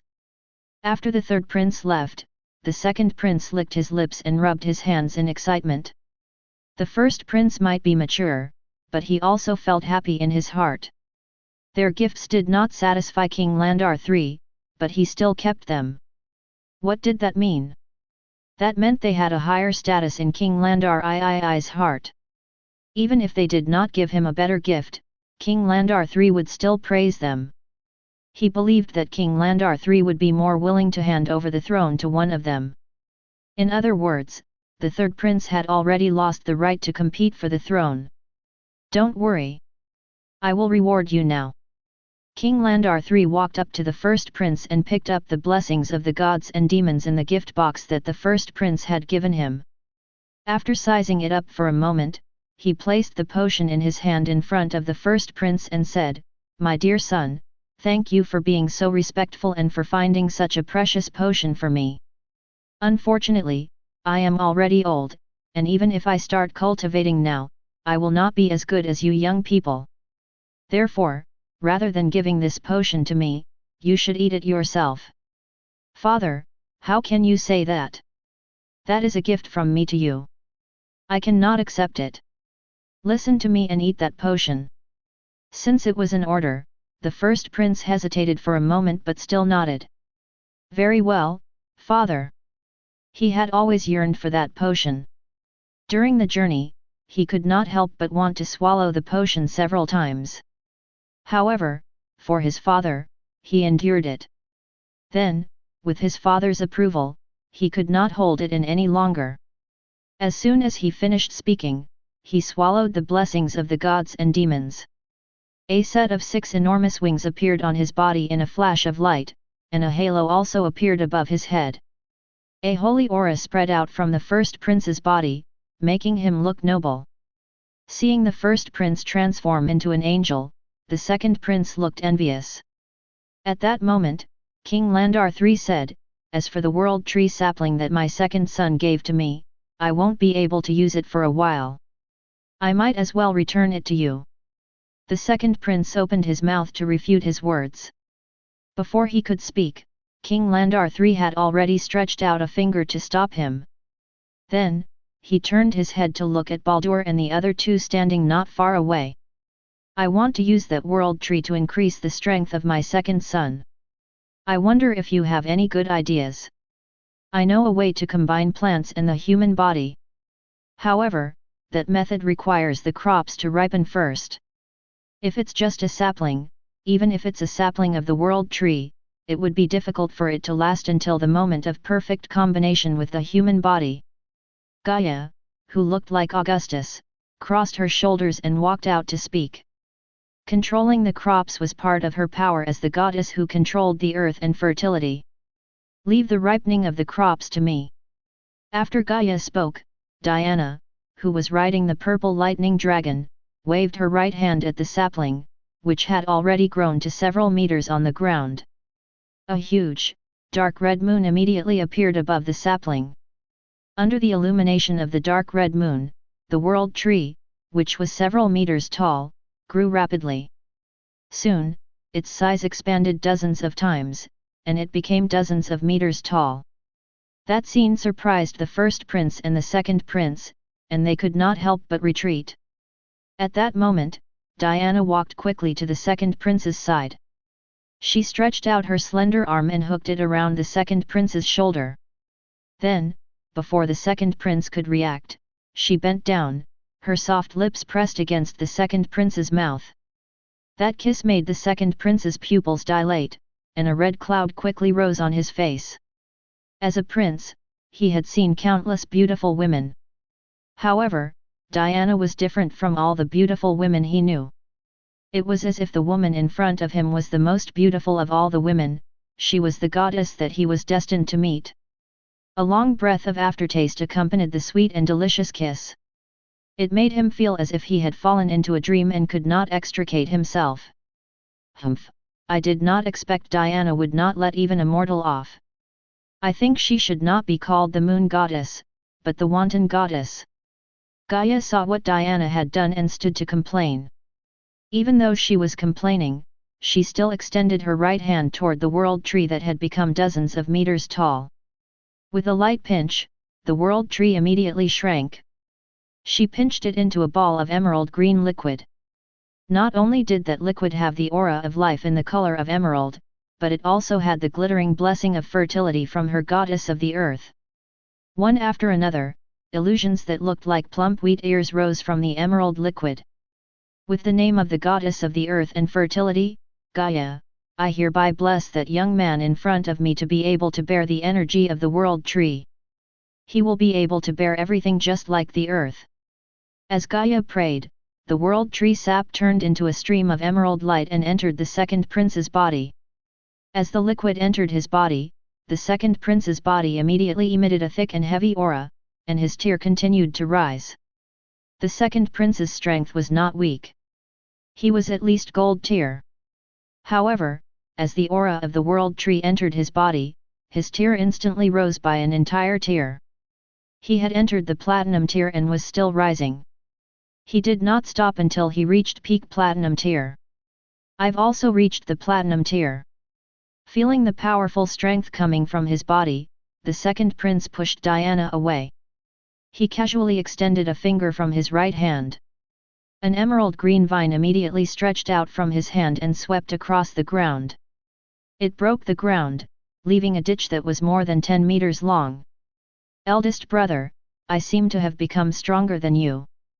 Feeling that the branches of the world tree that he could control now seemed to have become one with the world tree, the second prince could not help but say in pleasant surprise.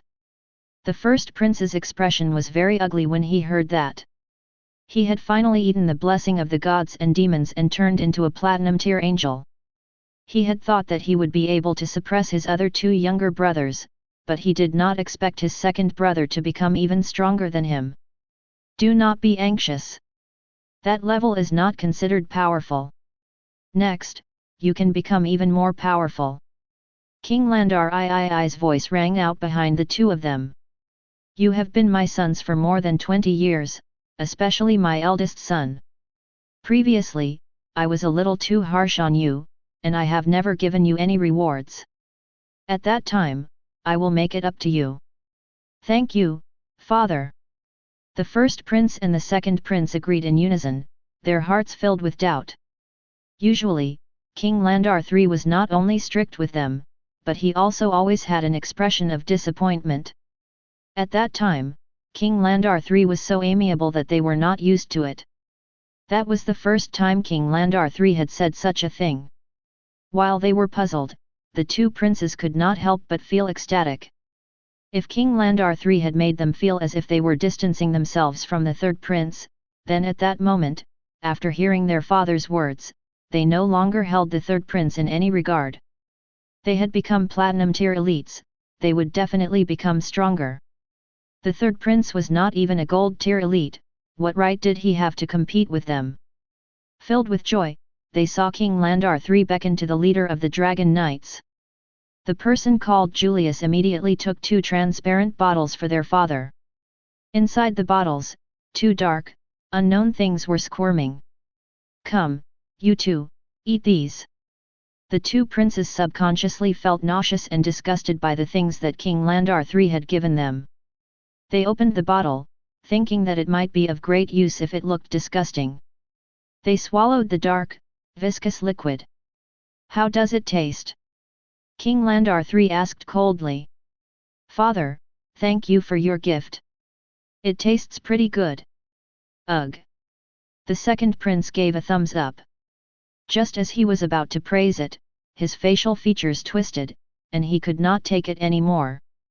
He walked to the side and vomited. Ugh. Ugh. The first prince was more straightforward. He walked to the side and vomited. The intense nausea made the 2 princes dizzy. After vomiting for a while, they fell to the ground. They had vomited a large amount of blood. The blood was mixed with something that looked like ruptured organs. What is that? Staring at the thing on the ground, the first prince's eyes went blank as if he did not quite understand. At that moment, he suddenly felt a piercing pain in his back, and he turned his head with difficulty. He found a dagger stuck in his back, and the owner of that dagger was King Landar III. The second prince had also fallen to the ground. There was also a dagger stabbed into his back, and his dead fish-like eyes stared at the sky in disbelief. Father, why?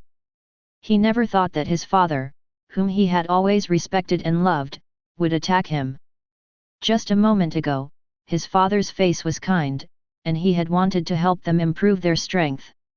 How did things turn out like that? The dignified King Landar III looked sad.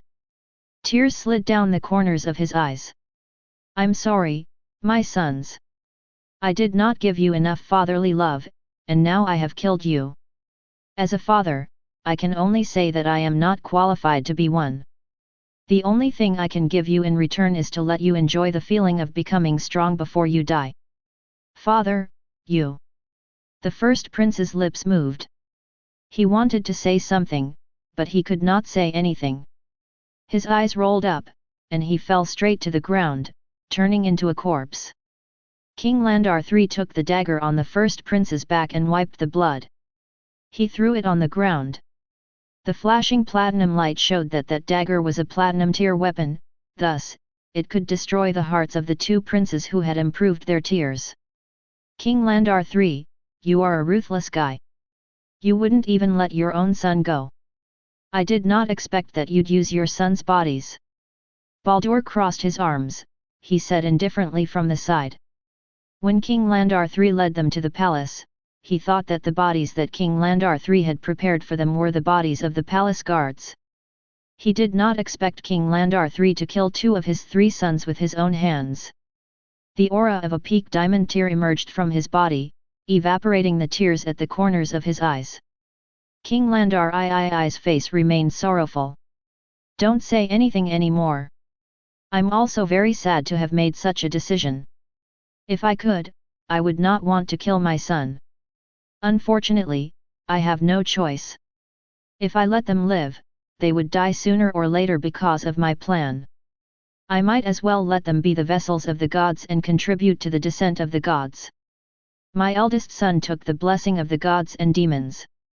According to my understanding, that potion can grant one immortality. If your companions want to descend, they had better hurry up. Otherwise, things will be difficult if my son is resurrected. You don't have to tell us that. Don't worry. For the gods, the descent is only an instant. The will of the body that the gods possess will be completely assimilated and controlled by the gods. Even if that person's body is still alive, if his mind is absorbed, they are no longer alive, Baldur spoke in a calm tone. As he spoke, the two corpses lying on the ground suddenly trembled. Black light appeared in their eyes, and they crawled up from the ground. The pure white wings on the first prince's back had turned bright red as if they were soaked in fresh blood. He opened his mouth and laughed loudly with an insolent expression. I've been waiting for a long time. Last time, I was careless and killed by Watson. When the time comes, I will definitely take revenge on him. If I don't crush his bones and drain his blood, I will not let the matter rest. This body is stronger than the one I used last time. However, why does this body smell like Gaia and Diana? Two streams of foreign divine power remain in the body, making me very uncomfortable. On the other hand, the second prince's body also floated upward. Vines emerged from his body and intertwined with each other, forming a huge vine-woven ship. The ship was covered in a floating storm that contained lightning. At that moment, the last two gods, Ares and Agars, had also returned to the mortal world. Agars, what is your dissatisfaction with that body that I helped to upgrade? If you are dissatisfied, you don't have to use it. After all, that body has Gaia's stench on it. It will prove to be hard on you. Diana chuckled as she spoke. Gaia was instantly unhappy. She clenched his fists, and the ground beneath her sank by several meters due to the invisible force. Diana, I think it's because your stench is so strong that the Agars can't stand it. If it were only my power, perhaps Agars would not be uncomfortable, he might even jump in joy.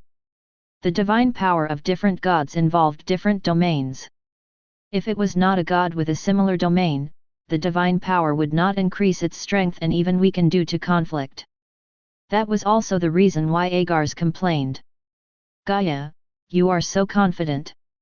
Shouldn't you ask Agars and see whose fault it is? Fine. You think I'm afraid of you? Gaia, Diana, I can hear your argument from afar. You're arguing like humans. Don't you feel ashamed? Another female voice interrupted the argument between Diana and Gaia. A woman with silver white hair flew down from the sky. It was Cicada, who had taken over Ash's body. Humph! Diana and Gaia looked at each other and turned their heads away, neither of them looking at the other. Cicada is here as well. Other than the time travelers, all of the gods have gathered together. Let's start our plan now to avoid a long delay. Agars and Ares, where is that thing? After Cicada appeared, Baldur's gaze landed on Agars and Ares. It's on us. Agars and Ares replied. Both of them reached out their right hands and inserted them into their chests. After a moment, they did not pull out their hearts. Instead, they pulled out a brilliant chess piece. The chess piece was shaped like a tower, it was as if it had been grabbed from the brightest core of the stars. After it appeared, even the sun in the sky was suppressed. What are those? Even if it was the first time that King Landar III had seen those two chess pieces, his eyes could not help but flicker, and he sucked in a breath of cold air. As a peak diamond level elite, he was not weak. However, after those two chess pieces appeared, he felt a powerful pressure. It was as if those two chess pieces contained an enormous amount of energy, like a planet. After looking at them for a long time, the chess pieces really became bigger in his eyes. They became as big as the stars. He felt like an ant. After shaking his head, the strange feeling disappeared again. These are the chess pieces of the races. To be precise, they are two pieces of the human race's chess pieces. This is something that many races in ancient times risked their race's future to obtain.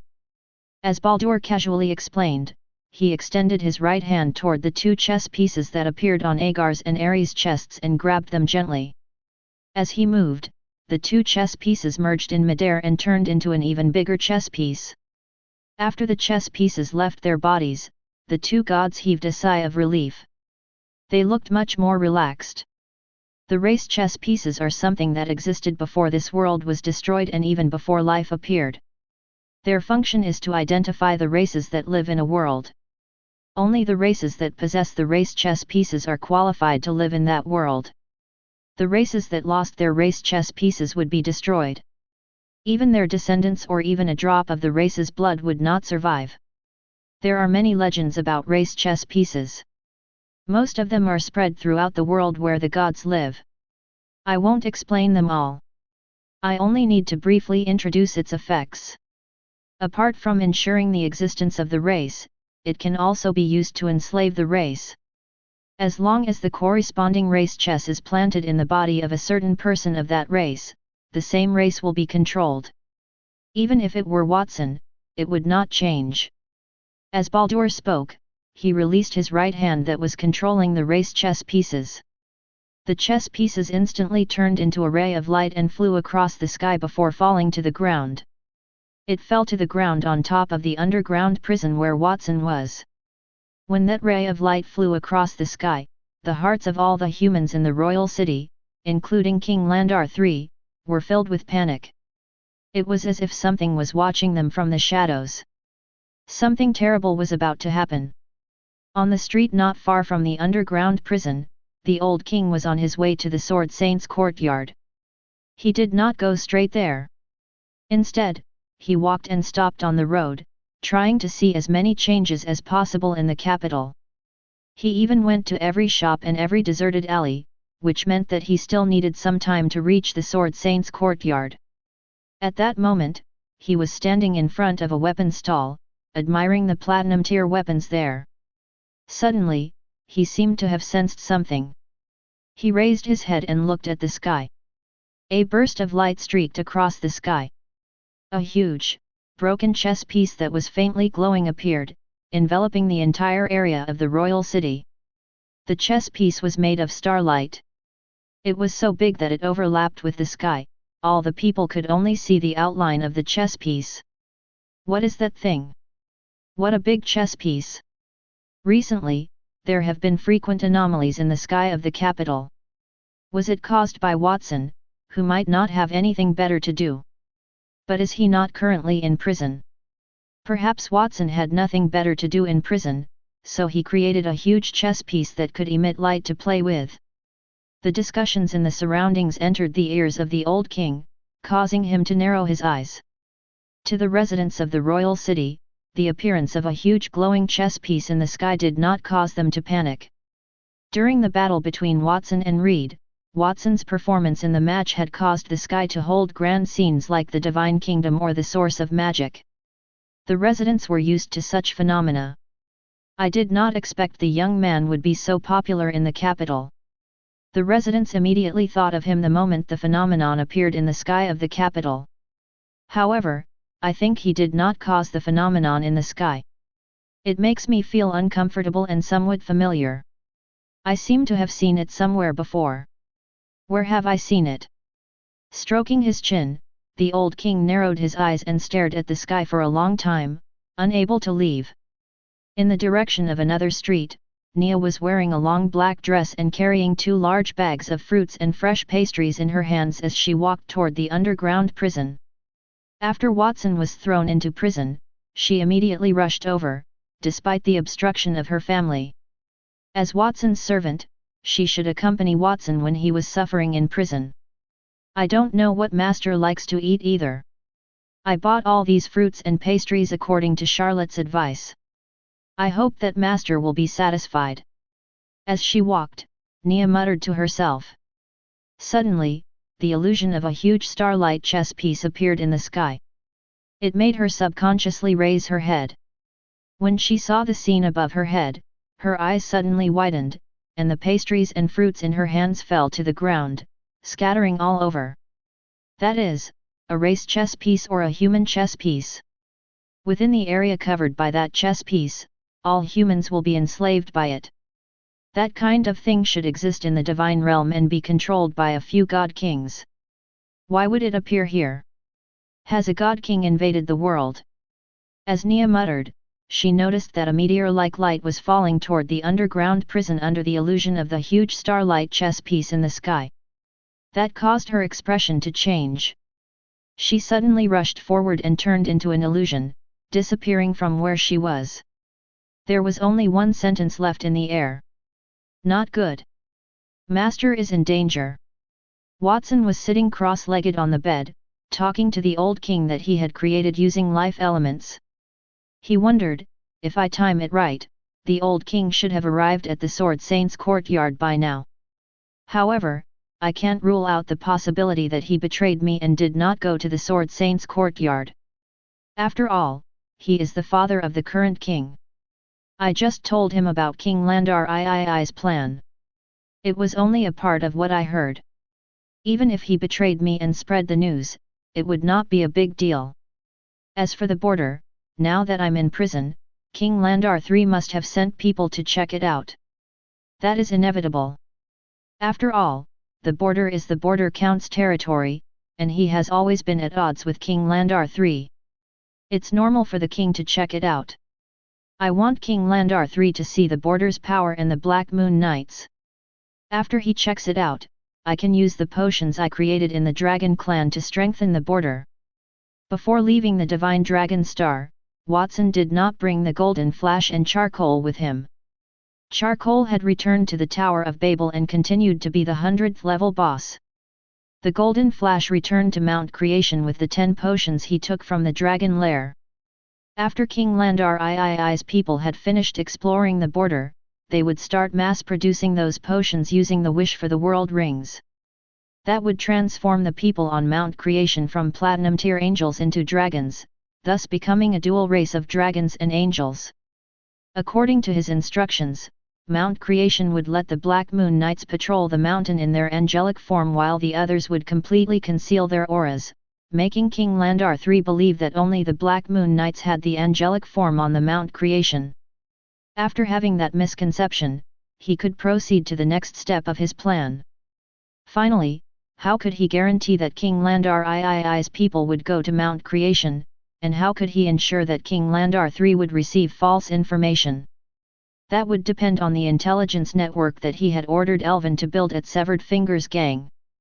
After he had requested to create the intelligence network at Severed Fingers Gang, it had already been secretly set up in the kingdom. In particular, the Severed Fingers Gang monopolized all the intelligence near the border, ensuring that the king's people had no way of infiltrating it. Even if he had heard the news, it would be the news that the border wanted to spread. From leaving the border to building the Tower of Babel, to building the Dragon Palace, Severed Fingers Gang, and the Divine Dragon Star, all of Watson's efforts had been combined. It had finally allowed his power to have the ability to confront the kingdom head-on. He was thinking about what he should do next to expand the advantage he had built. Before King Landar III could react, the internal structure of the Holy Dragon Kingdom would have collapsed. At that moment, Watson suddenly felt a wave of unexplained panic in his heart. It was as if something threatening was about to descend on his head. Most elites have a certain level of danger perception. The stronger one was, the more sensitive they would be to danger. At that moment, Watson subconsciously stood up from his bed and dodged to the side. Just as he moved, a stream of light descended from the sky and landed on his right shoulder, sending a piercing pain through it. If he had not dodged, that thing would have landed on the top of his head. What is that? Watson turned his head to look at his shoulder. A broken, glowing chess piece-shaped thing had wriggled into his body. His shoulder was in great pain, so much so that he could not help but frown, but there was no wound. When he was trying to figure out what was inside his shoulder, he suddenly felt a sense of control. It was as if his body had become someone else's marionette, making him unable to move freely. That strange feeling made Watson's expression change. That was the first time he had felt such a feeling. Subconsciously, he wanted to activate the fusion system and fuse the chess piece in his body with other things to make it disappear. However, when he wanted to activate the fusion system, he was stunned. The chess piece that entered his body had disappeared entirely. No matter how much he scanned for it, he could not sense its location.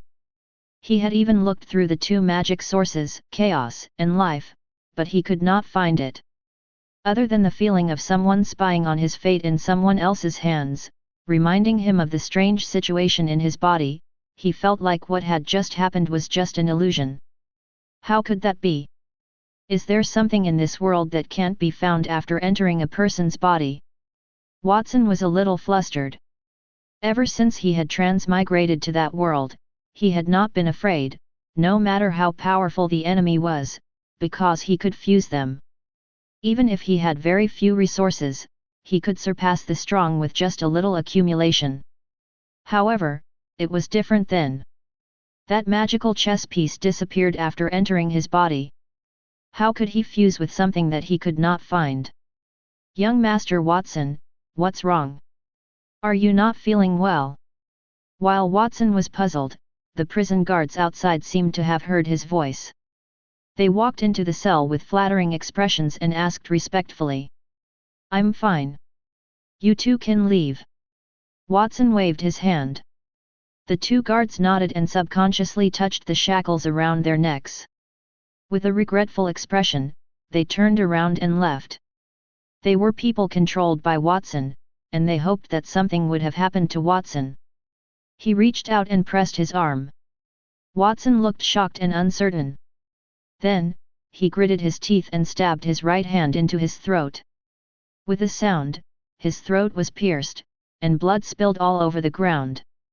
His eyes lost their color, and he turned into a corpse lying on the bed. Blood oozed from his wound. After a while, he sat up again in the bed and rubbed the wound on his throat that was already healing. His expression became more unsightly. He had taken the blessings of the gods and demons, so he would not die. He wanted to use death to test whether the magical chess piece would leave his body after death, but unfortunately, he had failed. Is it because I haven't been dead long enough? Why don't I try dying longer? Watson muttered. At that moment, a piercing sound came from in front of him, followed by a man's calm voice. Watson, you don't have to try it. No matter how long you die, the chess piece will not leave your body. The race chess piece is something that appeared before the creation of the world. Its level is above the rules. A strong person can see the rules, but you can't see the chess piece. Even though I can't see it, you will be under my control. Watson, you should stop struggling. As his voice fell, a man with purple hair appeared in front of Watson.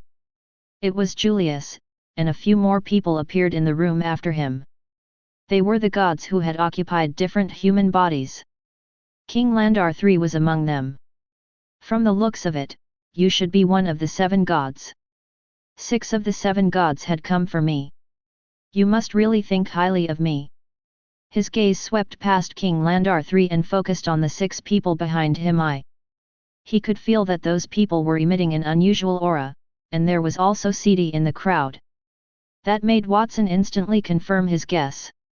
The only thing that he did not expect was the first and second princes with the group. Those 2 had talked to him all night because of the matter with the throne. Although he did not like how those 2 princes liked to scheme against people, he did not hate them. He did not expect the gods to take over the 2 princes' bodies. King Landar III was really ruthless. That's right, Watson. You have no way to resist now that the chess piece has taken over your body. Last time, you destroyed my body. This time, it's my turn to own you. Ares, who had taken over the first prince's body, was one of the 6 gods. The blood-red wings on his back flapped, immediately setting off a bloody storm in the room. Then, he stretched out his hand, and a scarlet sword appeared in his hand. He stabbed it in Watson's direction. Although the person in front of him looked different, Watson was still able to determine that the person in front of him was Ares, whom he had fought with previously based on his aura and tone. Watson instinctively wanted to retreat. However, Baldur said, "Don't move." Watson immediately lost control of his body and stood there foolishly. He allowed Ares' sword to pierce his chest, causing him to break out in cold sweat from the pain. Not only did Ares' sword have a murderous aura, but it also had a power that could make people lose their minds. That power was corroding Watson's nerves. If it were not for Watson's powerful strength, he would have been completely corroded by that power and become a wild beast. Watson, weren't you pretty strong last time? Why won't you fight back? Ares held the sword in his hand. Just as he was about to open a few more holes in Watson's body to vent his anger, Baldur reached out and pressed on Ares' shoulder. "Wait a moment, I've allowed you to make a move. I don't intend to let you keep doing that. If you keep making moves, you will destroy Watson's body, and we won't be able to get what we want." "What does that have to do with anything? That thing is bound to Watson's soul. Only by disintegrating that brat's soul will we be able to take that thing for ourselves," Ares retorted, but the other gods behind him refuted him. "Ares, as the god of war and hunting, your blood has the power to make people go crazy, and it can also control the other party to a certain extent. If you control Watson, doesn't that mean that Watson will belong to you?" "That's right, Ares. Since we have all descended into the mortal realm, we should follow the original agreement and fight each other until the final victor is decided. Before that, we will attack anyone who wants to occupy Watson. Ares, do you want to be eliminated early?" Gaia glanced at Ares and clenched her fists. The ground shook. Sensing Gaia's gaze, Ares was unhappy. He gritted his teeth and dispersed the sword in his hand. "Forget it. I'll let that brat have his time. I'll be the one to win in the end anyway. I'll torture him slowly after I win." As the power in Ares' hands faded, the crazy feeling in Watson's body disappeared as well. He let out a sigh of relief. Your name is Ares, right? I feel that it won't be easy for you to obtain the final victory with your strength. Of the 7 gods, I have the most faith in Baldur. They said that he was the strongest. The race chess piece that controlled me should also be his handiwork, right? He clearly said that he would not control me before the outcome was decided. What is going on now? If one of you defeats Baldur, but he is not willing to hand over the race chess piece, what then? Watson had a hunch that those gods would find trouble with him sooner or later, but he had not expected it to be so soon. Furthermore, he had underestimated the power of those gods. As expected, the elites who could surpass the mortal world and enter the divine realm had their own strengths. At the very least, it was impossible for him to think of something like the race chess piece. He also could not understand how it worked. All the gods turned their gazes to Baldur. Their eyes flickered. Baldur said, "There's no need to use such a low-tier goading method. Even intelligent humans would not fall for it, let alone gods. Watson, before our duel, if I don't control you, you might use that thing to escape. I swear on my life that if I lose the battle, then the right to use the race chess piece will be transferred to the person who defeated me. At that time, no one will think that I'm breaking the rules. Watson, I'm sorry. It seems like the contract I made with you will be nullified. I did not expect Baldur to have such a thing as a race chess piece. Now it seems like it's easier to get that thing from you." Cicada's gaze moved away from Baldur as she spoke to Watson with some regrets. Even Cicada, who had previously made a promise, said so. Watson knew that he might not be able to escape that day. He could only rack his brain to think of a way to solve the predicament in front of him. He had never encountered such a troublesome situation since he transmigrated. Just as he was thinking, Ares, who had previously made a move, suddenly extended his right hand to him and said, "What are all of you standing there for? Isn't the one who snatches Watson will be announced as the winner? If all of you don't make a move, then I won't hold back." Chapter 467, Lose Direction. Swoosh! An even faster light flashed by as Ares was about to touch Watson. Agar's appeared to be in the second prince's body. Wind and thunder vines flew out of his body and formed a large ship around him, carrying him to where he instantly appeared in front of Watson. The large ship then pushed Watson up against the prison wall. A massive hole was created with a loud rumble. It was clear that it was an anti-magic material capable of withstanding an attack from a platinum-tier elite. However, there was insufficient space for it to withstand the onslaught of Agar's massive ship. The impact created a massive hole that reached the surface. The gods looked at each other and walked out, one after the other, as they saw the sunlight pouring down through the hole. I was surprised that Agar's was the first to make a move. I expected Ares to be the first to act. We can get Watson regardless of who initiates the attack, as long as we find him and kill him.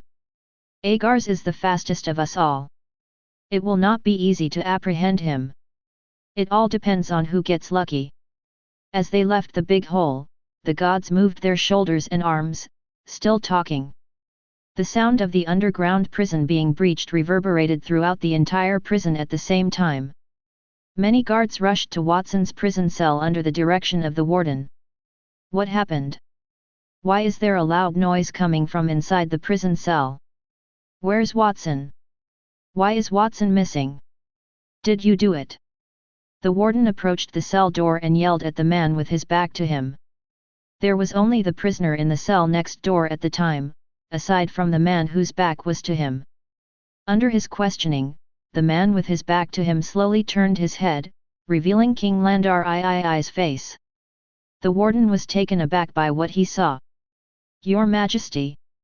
He had no knowledge of King Landar III's arrival at the underground prison. What brought King Landar III there? King Landar III looked at him just as he was perplexed. "You came at the right time," he said slowly. Watson had escaped from his prison cell. "I need you to send people to track him down." But remember to keep it a secret and don't tell the rest of the world." "Yes, Your Majesty." The warden nodded after swallowing his saliva. He knew what King Landar III was thinking. After all, Watson was the kingdom's most powerful genius. It had not even been a day before he escaped the prison after the king threw him in it. That was a slap in the face for King Landar III. "Also, I want to ask you, what's the matter with the prisoner in front of me? Didn't I order you to lock that prisoner in the invisible cell? No matter what he says, you can't let him out, and you can't talk to him. But what is going on now?"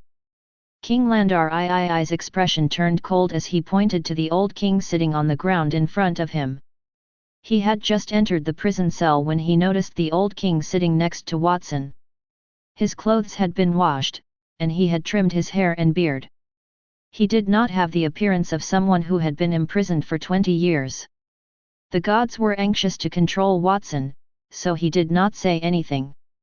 At that moment, after Watson was chased away by the gods, he could finally focus his attention on the old king. It had been 20 years since they last met. The old king in front of him was still very similar to what he remembered. His pure white hair and wrinkles resembled him quite a bit. All of that made his eyes shine. "Your Majesty, you can't blame us for that. It was Watson. He was the one who let that person out. He even threatened to kill all of us if we did not listen to him. Your Majesty, did you see the shackles on our necks? Watson put them on us. We were forced to do it." The warden knelt on the ground with a plop and pointed at the black shackles on his neck, and wailed. "Yes, Your Majesty, we were coerced," the others echoed. King Landar III nodded and said, "I understand Watson's strength, and it would have been difficult for you to resist. However, you have failed in your duty, but you will be spared from the death penalty. From now on, each of you will be deducted half a year's salary. If you can't find Watson, you will have to accept a stricter punishment. Do you understand?" "We understand." All the guards, including the warden, were dejected. It was as if they had lost their loved ones. Since the prisoner has been exposed, it's no longer appropriate for him to continue staying in the prison cell. "Bring him to my palace. It just so happens that I have something to ask him." Pointing at the old king, who had been sitting on the ground without moving since the moment he started speaking, King Landar III flicked his sleeves, turned around, and walked out of the large hole in the prison cell. "Father, I have to express my heartfelt apology for locking you up for 20 years. I did not expect Watson to release you so quickly after coming here. He is faster than I expected. However, I can only carry out my plan after the gods have their eyes on Watson. I will need you for this plan, Father. I hope that you can help me and contribute your last bit of strength to that kingdom." When he threw Watson into prison, King Landar III had already had such a plan in his heart. He put Watson in prison to prevent Watson from escaping and also to save his father in the next cell. He wanted Watson to save his father so that the two of them would meet. Everything was going according to his plan. Soon, King Landar III left the prison. The warden arranged for the guards to send the old king away. In a short period, the people inside and outside the prison disappeared. At that time, a faint ripple appeared in the air, and Nia's figure appeared in the prison cell. She looked at the big hole in the wall with an ugly expression. "I'm still a step late." When those gods entered the prison cell, they conveniently left a magic restriction here. The power of multiple gods mixed together, even I can't break it easily. Muttering to herself, Nia sensed the scent of the gods in the air. After carefully identifying it for a while, a cold light flashed in her eyes. She said, "Found you." Then, she took a step forward and left the place. On the other hand, in Watson's direction. After being hit by the large ship that Agars had released, Watson felt his mind go blank. He spat out a mouthful of blood. It was as if he had been defenseless against the attack of a god. When he came back to his senses, he was already thousands of meters high in the air. A white cloud streaked past him, giving him a cold aura. "You're awake." Besides him, a dull voice sounded. He turned his head and found himself lying on Agar's large ship made of vines. Agar's looked exactly the same as the second prince, but his expression was completely different. He crossed his arms and sat on the ship, staring at him coldly. He realized that while his body was far away from Baldur, he could move freely even though he still felt controlled. The corner of Agar's mouth suddenly rose at that moment. "Watson, do you want to escape? I advise you not to waste your efforts. Before you woke up, I had already opened my divine kingdom. In other words, you are now in my divine kingdom."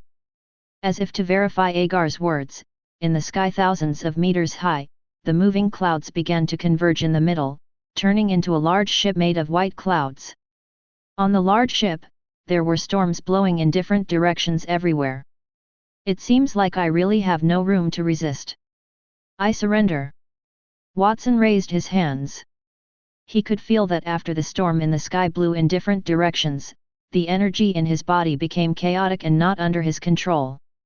They collided with each other, preventing him from using his energy smoothly. However, it was completely different from the previous time. It was clear that at that time, Agar's was using his true power. Those who could become gods were not ordinary people. Watson relied on the fusion system and was considered the most outstanding genius in the Holy Dragon Kingdom. However, compared to the gods, he was still a certain distance away. He had never become a god. If one's life level had not reached that level, regardless of whether it was their vision or thinking, they would be restricted by their mortal body. They would not be able to reach the same height as the gods. If he wanted to leave that place, he could not do it on his own. If he could use the race chess piece in his body to lure Baldur toward them, Baldur and Agar's might fight over him, and perhaps he could escape then. "Eat this." As if he could guess what Watson was thinking, Agar's took out a ball of black viscous liquid from his chest and stuffed it into Watson's mouth, saying, "This is a part of my true form as a god. It will gradually absorb you within a day, allowing me to occupy your body." "I know what you're thinking. You're thinking you can lure Baldur here to fight me. Then, you can take the opportunity to escape. Am I right?" Watson was silent. "Your idea is very good, but unfortunately, that idea can't be realized. As a god in charge of storms and navigation, the essence of my ability is direction. I can constantly change direction, making it impossible for people to identify my position. I can even change the direction of my attack, just like this." A sharp vine stretched out from Agar's body and stabbed at his face. Before the vine reached his face, an arrow made of starlight suddenly appeared on the vine. That caused the vine to move involuntarily in the direction of the arrow, brushing past his face. "Watson, when you fell into a deep sleep, I had already applied the same power to your body. If you don't believe me, you can look down." Watson lowered his head and found many glowing arrows had appeared on his body. Each arrow shone with the colors of the stars, pointing in different directions.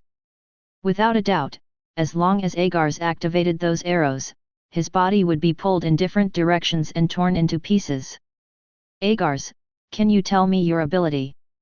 Watson asked, after hesitating for a moment.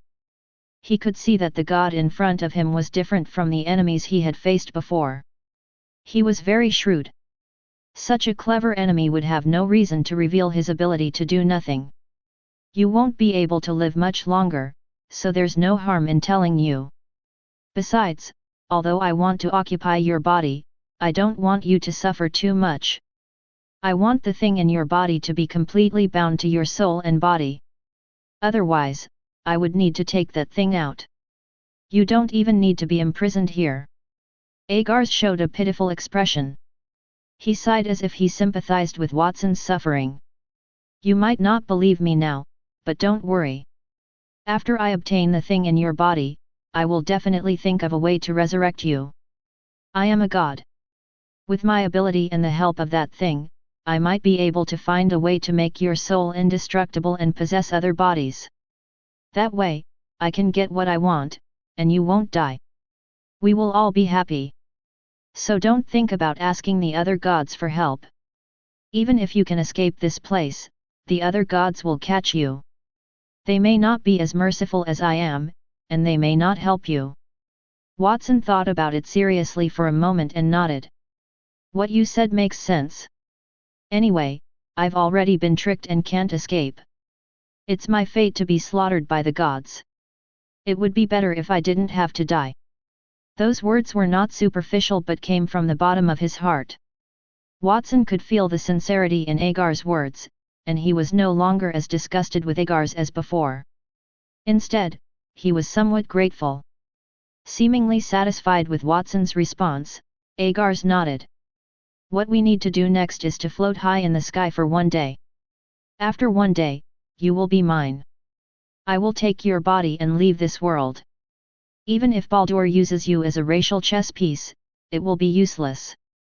The effectiveness of the racial chess pieces between the two worlds will be significantly weakened."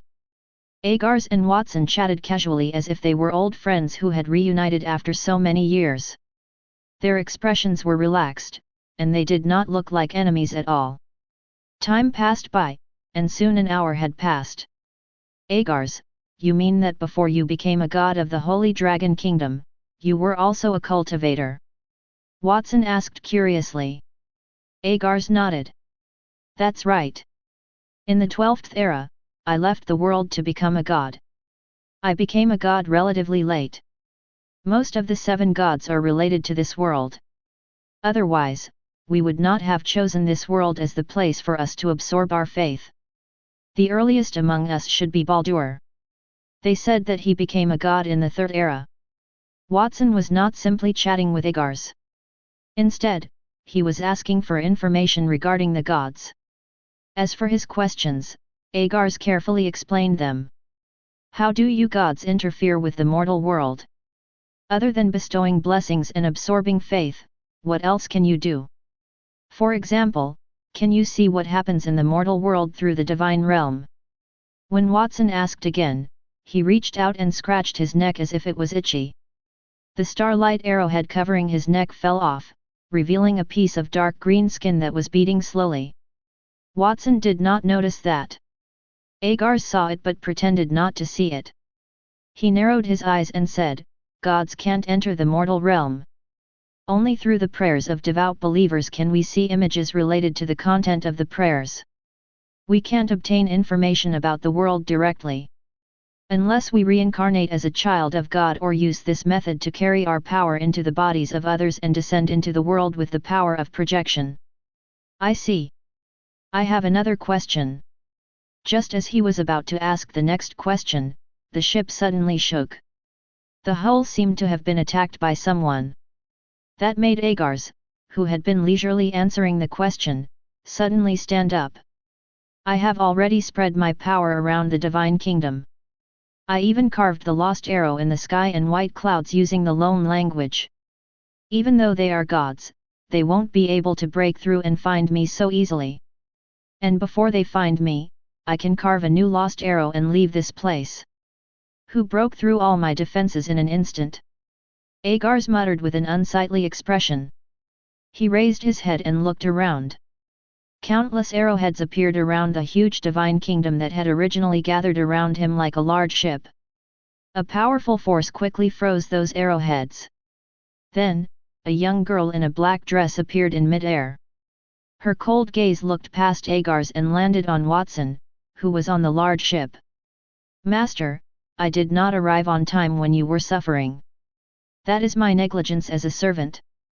Don't worry. I will apologize to you after I rescue you." First, she spoke to Watson respectfully. Then, Nia extended her right hand toward Agars. Molecular deceleration. All the energy in the world stopped operating. A layer of transparent frost appeared out of thin air as if it wanted to freeze the world as a whole. Agars was frozen before he could react. Nia took the opportunity to teleport to the frozen ship. She asked, "Master, are you okay?" "Nia, Agars is not a bad person. Even though he captured me, he did not attack me. Instead, he wanted to help me find a new body. Be gentle, and don't kill him. Nia stared at Watson with a strange expression. She shook her head. Master, it seems like the enemy has attacked you. She patted Watson's body and used molecular deceleration. The dense arrowheads covering Watson's body froze, turning into a thin layer of stickers that floated downward from Watson's body. Watson's expression first fell into a daze, then he revealed a shocked expression and broke out in cold sweat. Chapter 468, War of the Gods. I was talking to Agars just now. And I even said that Agars was a good person. What's wrong with me? Watson muttered softly. Agars had captured him with bad intentions. Furthermore, when Agars said that he would find him a new body, he had been lying. However, Watson had believed him then. It was as if someone had forcibly changed his mind. He no longer felt like that. That was his ability. It seems that he can change not only a person's physical sense of direction but also the direction of a person's thoughts. Nia explained, that ability is not rare among gods. In the past, many gods could control the minds of others, making those people do what they wanted. They even thought that they were doing things based on their will. However, there is a flaw in that ability. They can't use it on people with a strong will. Otherwise, it would cause the other party's will to collapse. Watson recalled the short time he had spent with Agars. Soon, he found the moment his thoughts were reversed. That was when Agars explained his ability to him. Agars said that he could make people lose their sense of direction. He even verified it. Watson had wondered why Agars had told him that. He did not think that Agars' ability could make people lose their direction and their sense of direction. After that, Agars continued to express goodwill toward him. It was all to give him a psychological hint. Whenever he had bad thoughts about Agars, the god would use his ability to change them into good thoughts. That was why he felt that Agars was not bad and even asked Nia to let him off. As expected of a god. He planted a psychological hint for me without making a fuss. I almost fell for it. After understanding what the Agars had done, Watson felt a lingering fear. He had used the Starlight Tier tool that he had fused to kill the projection of two gods easily. It made him feel that gods were very average. He had given up on that idea. Nia, take me away from here. Watson was about to step forward when he suddenly coughed. He felt a sharp pain in his neck. He looked down and saw a layer of ice spreading along his neck and quickly covering his chest. Opposite him, the ice on Agars' body gradually cracked, revealing Agars' calm figure. Fortunately, a part of my body was placed on Watson's body. I can transfer all the damage I received to you through the Lost Direction spell. Otherwise, I would not be feeling good from that attack just now. Young lady, it seems like the energy contained in your body is not ordinary. Clearly, it is some kind of divine power. And the ability you used just now, if I'm not mistaken, is molecular deceleration.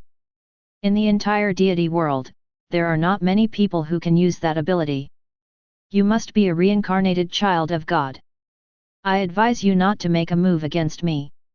To be able to reincarnate as a child of God, you must have paid quite a price. In addition, your current body is only at peak gold tier. The power you can use might not be as good as mine. This is the grudge between the Holy Dragon Kingdom's gods and Watson.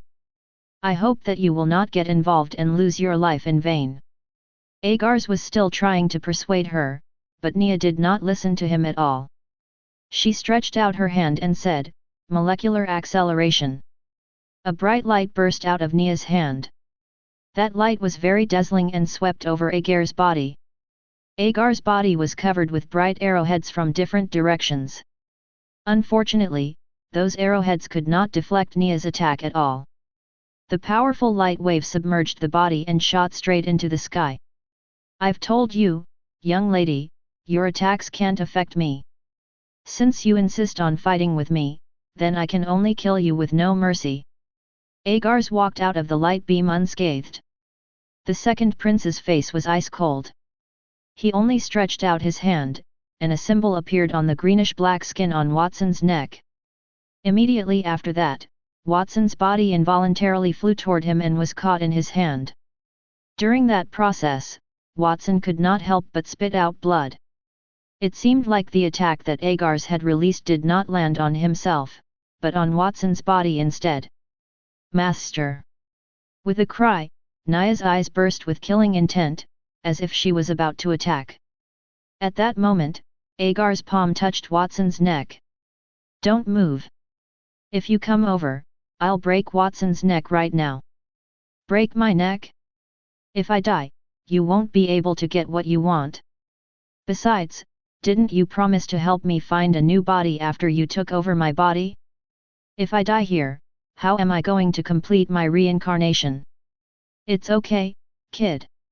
I know you won't die. You don't have to lie to me. Furthermore, I don't have to act with you now. I have no plans to help you complete your reincarnation. Seriously? Then I won't have any psychological burden to attack you. Watson coughed up blood before a smile appeared on his face. Watson, you want to attack me? Stop joking. You're just a mortal. How can you defeat a god like me? The last time you defeated me, it was because my host body could not stand it. And I wasn't serious. You did not defeat me, just the corpse that I occupied. Agars had a disdainful look on his face. At that point, he was very serious, displaying the complete power of a god. Watson, don't tell me you want to use the thing in your body to fuse with my body that I just fed you and then get rid of my control over you? I advise you to stop thinking about it. The body I fed you has been incubated for an hour, and now it's completely wrapped up in the lost direction, disappearing into your body. It's like a race chess piece that you can't find no matter how hard you look. I have to say that, as a god, your ability and intelligence to see through people's hearts truly amazes me. However, you guessed wrongly. Who said that I want to fuse the power in my body? Watson chuckled and stared at Agar's chest. You mean? Wait a moment. Agar seemed to have remembered something. His expression changed, and he wanted to stop it, but it was too late. Watson stretched his hand toward his chest and said, Fusion system, activate. As he spoke, Agar's chest exploded. A dark red shadow of the moon and a thick earthen yellow energy as heavy as the earth rose and fused in mid-air. It turned into a half-golden and half-red ball. Two slender women's hands suddenly reached out from the ball and landed on Agar's body, one on the left and the other on the right. They smashed Agar's body into pieces. An image of a god wrapped in a storm, holding a harp in his hand, and with a dragon tail behind his back, emerged from the shattered body, shouting in the air. Gaia, Diana, you two be asterisks. You intentionally left divine power in my body when I descended. So this is the time to use it. You all conspired against me. I won't let you off. Agars, who asked you to be so stupid? You clearly know that we left divine power in your body, yet you still dare to be the first to attack Watson. That's right. You may think that you can suppress our divine power, but don't forget that Watson has that ability.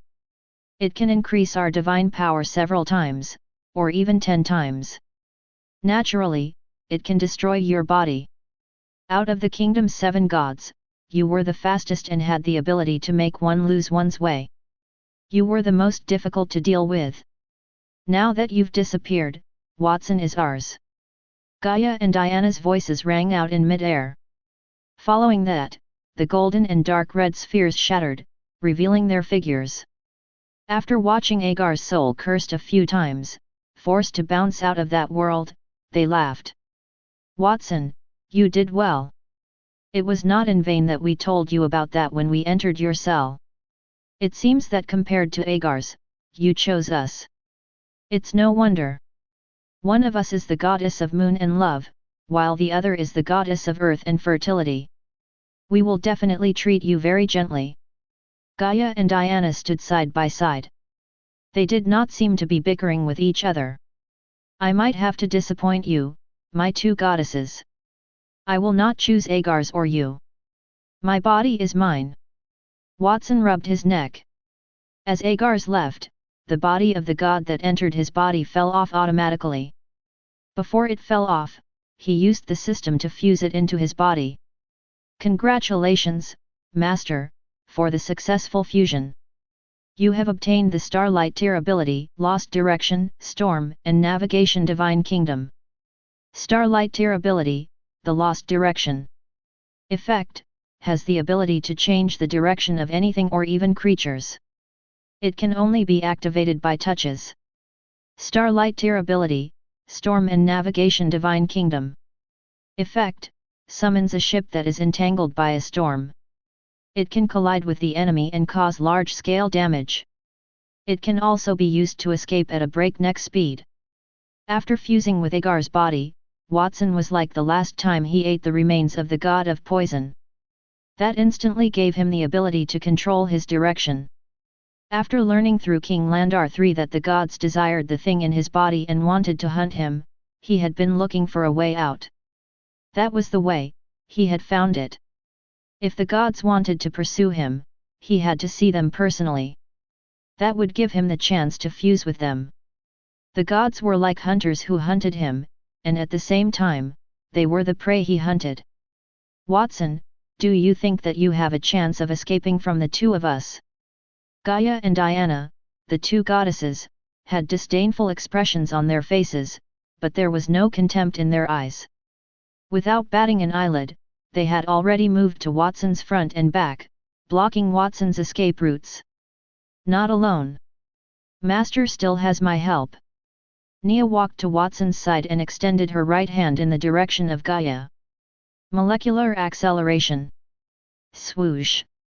A beam of light that could pierce through the world appeared and hit Gaia's body, sending Gaia flying far away. After that, Nia reached out to grab Watson, and with a flash, they left the place. You want to run? Diana spread the dragon wings on her back, and numerous dense purple lightning bolts appeared on her body, causing her to turn into a stream of light and chase after them. That was because she possessed the purple lightning dragon's body, so not only could she use the power of a god, but she could also use the power of the dragon. With the support of divine power and the power of the dragon, Diana quickly arrived behind Nia. Just as she was about to catch up to Nia, Watson turned around and stretched his hand toward her. Lost direction. Dense arrowheads appeared on Diana's body, pointing in different directions. Each arrowhead emitted light, causing Diana's body to spin in mid-air. Her face was filled with confusion. That is Agar's ability. It's not strange to use that thing to control Agar's power, but Agar's power needs to come into contact with a person before it can take effect.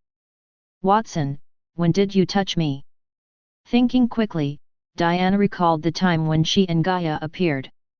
Watson had fused the divine power that they had left in Agar's body, and the corner of her lips curled up. Was that the time? Break him. Diana was stopped in her tracks, and Gaia's voice suddenly came from the sky. Gaia descended from the sky, her arms charred black and emitting green smoke. She had forcefully blocked Nia's attack, and as Gaia descended, her body grew bigger and bigger. She became a giant, thousands of meters tall. Her figure covered the entire sky.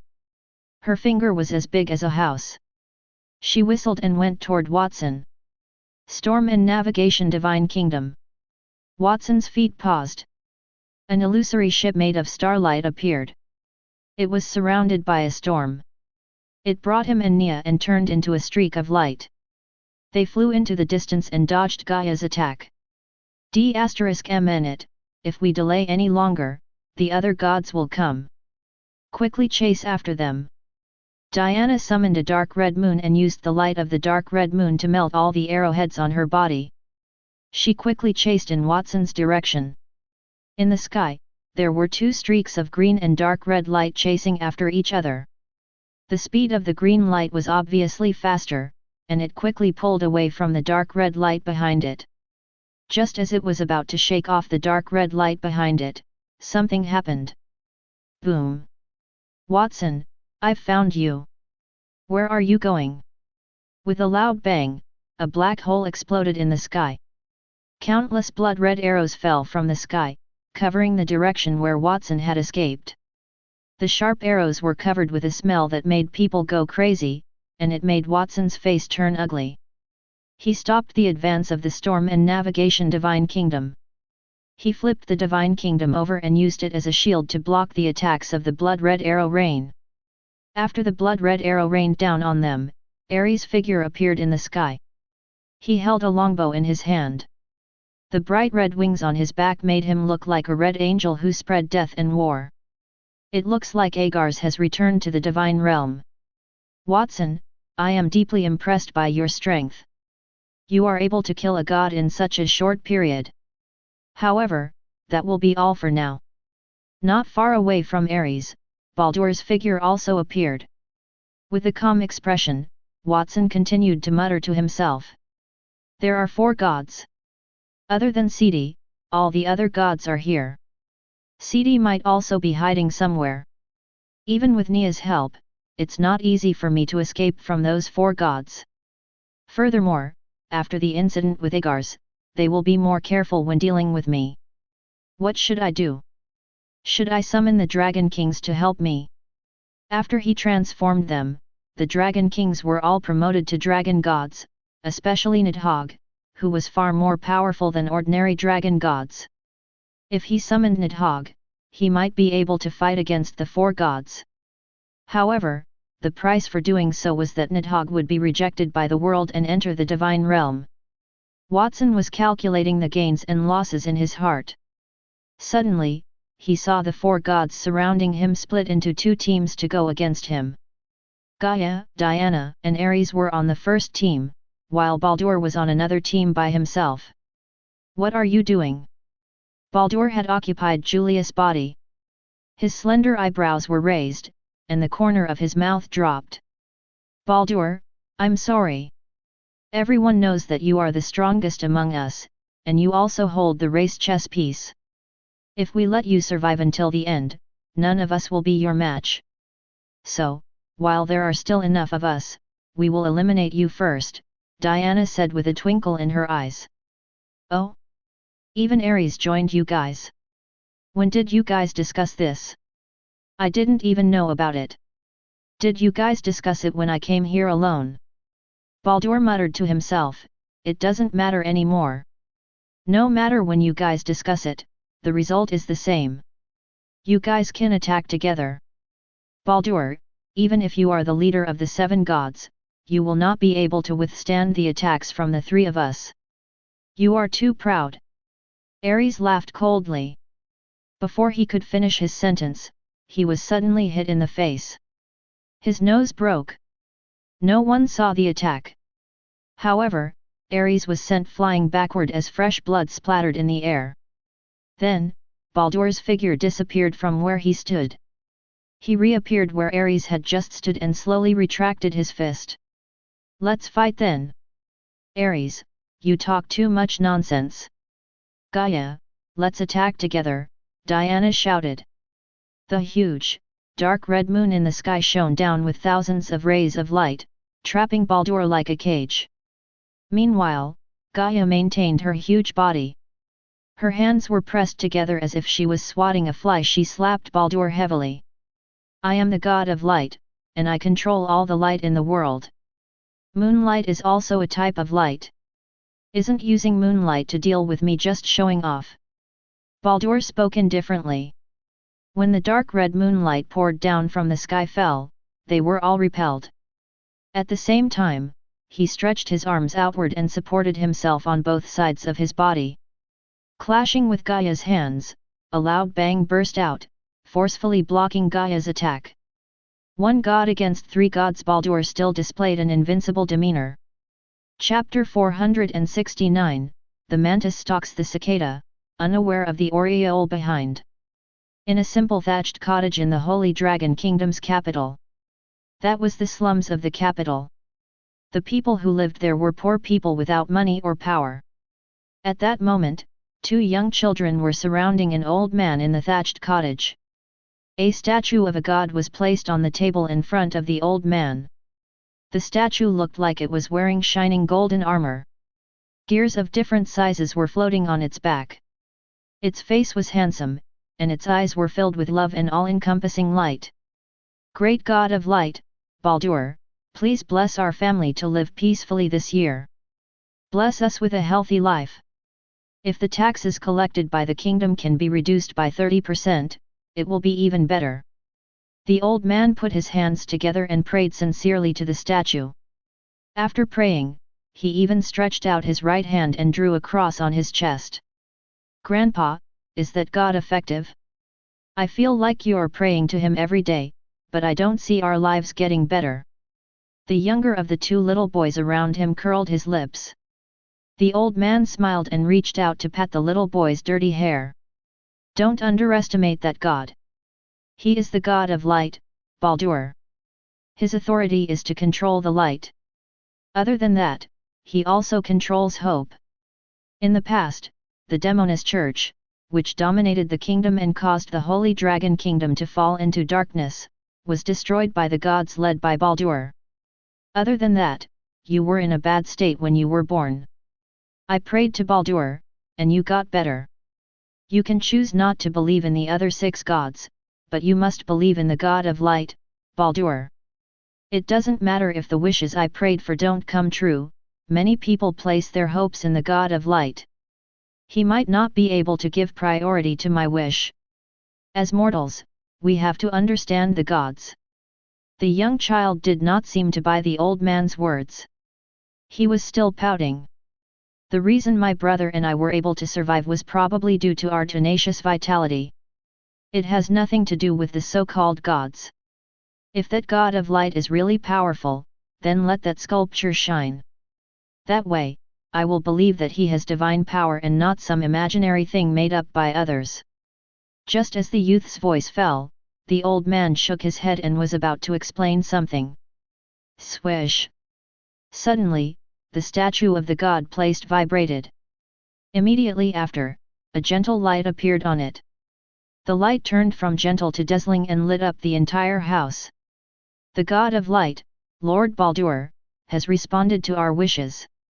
Peter, he heard what you said. Praise the merciful God and guide my ignorant child. The old man hurriedly knelt on the ground and prayed to the glowing statue of the God of Light. The child was also shocked by the scene in front of him. He opened his mouth but could not speak. At the same time, in the cathedral at another part of the royal city. Your Eminence, the statues of the 7 gods of the Holy Dragon Kingdom have been shaking. There are different colors of light bursting out from them. What does that mean? In the Hall of the Gods, where the 7 sculptures were placed, a red-robed archbishop and a few of his followers were looking at everything in front of them in astonishment.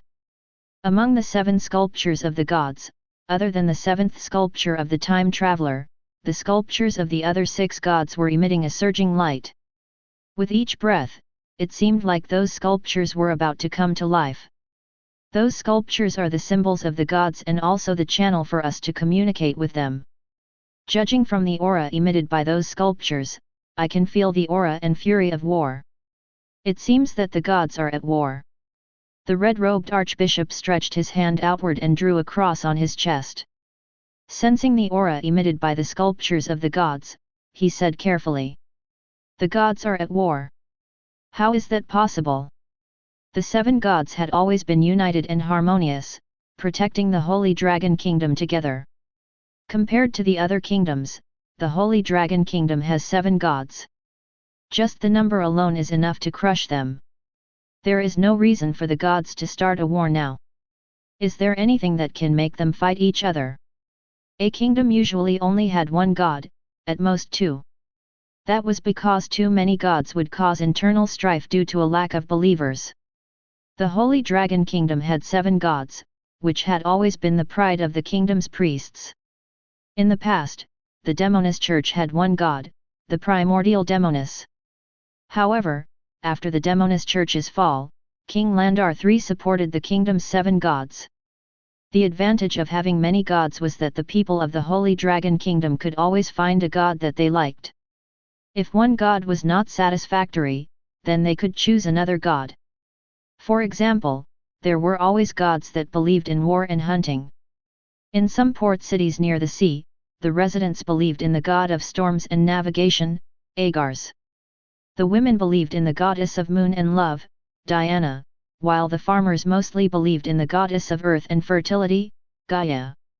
Some of them even believed in multiple gods. In other kingdoms, the masses might be divided into two groups, one believed in gods, and the other did not. However, in the Holy Dragon Kingdom, the masses were different. Most of the people there believed in gods. The only difference was that they believed in different gods. Crack. Before the archbishop could open his mouth to answer, the statue of Agars, which symbolized the storm and voyage, cracked. Then, the crack expanded. Agars's statue, standing on a big ship with a harp in one hand and an arrowhead in the other, seemed to be giving directions to others. Then, he turned into pieces on the ground. As the statue shattered, the energy that permeated his body also dissipated. Did the statue shatter? The people in the church stared blankly at that scene, their expressions turned ugly. That was not a good omen. Were the gods really fighting each other? If it is really a battle between the gods, does it mean that there will only be one god left? I wonder who will be the last remaining god. What if the god that the people believe in disappears? A few priests muttered to themselves anxiously. At that moment, the archbishop reacted and waved his hand. Quick, send someone to the other churches in the capital to see if they have experienced something similar. Also, get someone to go to the palace and tell His Majesty about this. Let His Majesty decide what we should do next. Then, the archbishop turned his head to look at the 5 glowing sculptures in front of him. If there is really going to be a battle between the gods, then there is only one god who will survive in the end, and that is the god of light, Baldur. Why do you say that, Your Eminence? The other gods are not weak either, especially the god of war and hunting, Ares. Couldn't he defeat Baldur in a fight? Furthermore, the battles between the gods are very similar to the battles between the humans. There will be cliques. If the other gods were to join forces, even the god of light, Baldur, might not be able to win, right? A priest who had not left the church asked doubtfully after hearing the archbishop's words. The red-robed archbishop shook his head. That's because you don't understand the power of the god of light, Baldur. Of course, there are some secrets about the gods that only the Pope and the Archbishop can access. I can't tell you too much, but I can tell you that Baldur is not on the same level as the other gods, even if the other gods were powerful. At least, it's impossible to use numbers to suppress Baldur because he alone is an army. Is the god of light, Baldur, that powerful? The priest clearly did not believe him. At that moment, more than half of the guards suddenly rushed in from outside and shouted anxiously, "Oh, no! Your Eminence, please go out and take a look." Just now, a few figures that look like the incarnations of gods appeared in the sky above the capital. They are fighting. What did you say? The red-robed archbishop cried out in surprise. He did not hesitate and rushed out. He looked up at the sky and saw several black figures fighting. One of the black figures was Gaia, who was thousands of meters tall. There were also a few human shadows that he could not see clearly. However, the blood-stained divine kingdom that they had used in the shattered space and the dark red moon that they had summoned seemed to fit with the characteristics of the gods. In the sky, several thousand meters above the royal city. At that moment, Watson and Nia were floating in the air. They were witnessing a great battle between the gods. That was the first time Watson had seen a godly existence fighting in front of him. The chaos and scale of the scene far exceeded his expectations. Ares, the god of war and hunting, had joined forces with the goddess of moon and love, Diana, and Gaia, the goddess of earth and fertility. They stood in 3 corners, respectively, to besiege Baldur. The attacks landed on Baldur's body like a storm but were blocked by Baldur's light shield. Baldur was very powerful, but he was only one god after all. Plus, he was facing attacks from 3 gods. In just a few minutes, the shield made of light on his body cracked several times, and the armor on his body fractured as well. There were wounds on his body. Everyone, work harder. As long as we break the body that Baldur occupies and force him back to the divine realm, then victory is ours. The void around Ares continued to shatter. In the cracked black hole, weapons stained with the blood of gods or other creatures flew out and occupied the entire sky. Many of those weapons were at starlight tier. Ares' eyes would sparkle as he spoke, his face filled with killing intent. The number of believers he had in the kingdom as the god of war and hunting was the least. It was not because he was weak but because the 7 gods had an agreement. The number of faith a god could absorb depended on their abilities. For example, Agars, the god of storms and navigation, absorbed the faiths of the fishermen and seafarers in the coastal areas, while the goddess of moon and love absorbed the faiths of most of the women in the capital. Those were all significant sources of faith. The faith he absorbed came from the kingdom's army. Since the Holy Dragon Kingdom had been living in peace for many years, the kingdom's army was also very lax. There were not many people who believed in him sincerely. That caused him to be ranked last among the 7 gods. That made him unhappy for a long time. Compared to Baldur, who was known as the leader of the 7 gods, he was a god who did not have a stable source of faith. However, unlike him, Baldur had a power called hope and was in charge of the light. The power of hope is really convenient. As long as a person is in a desperate situation or when they encounter difficulties, they can pray to Baldur in exchange for the so-called hope so that they can break out of the predicament. Using that method to deceive the faith of ignorant humans, Baldur's method is really despicable. I really don't see how he resembles the god of hope. Ares muttered softly, his words filled with dissatisfaction toward Baldur. He was jealous of Baldur. He was obviously the same as Baldur. Both of them did not have a fixed source of faith, but why was Baldur able to absorb more faiths than him? He was not satisfied. So he joined hands with other gods to defeat Baldur. Then, he would defeat the other gods, and occupy Watson's body. As long as he obtained that thing, he would be able to roam the divine realm. He would no longer need to treat the other gods with fake sincerity. Even if he had to give up on absorbing the faith from the people in the Holy Dragon Kingdom, it would not matter. Just as Ares was thinking about that, Baldur tore off the broken armor on his body and threw it away, revealing a muscular body full of injuries. I am tired of defending myself.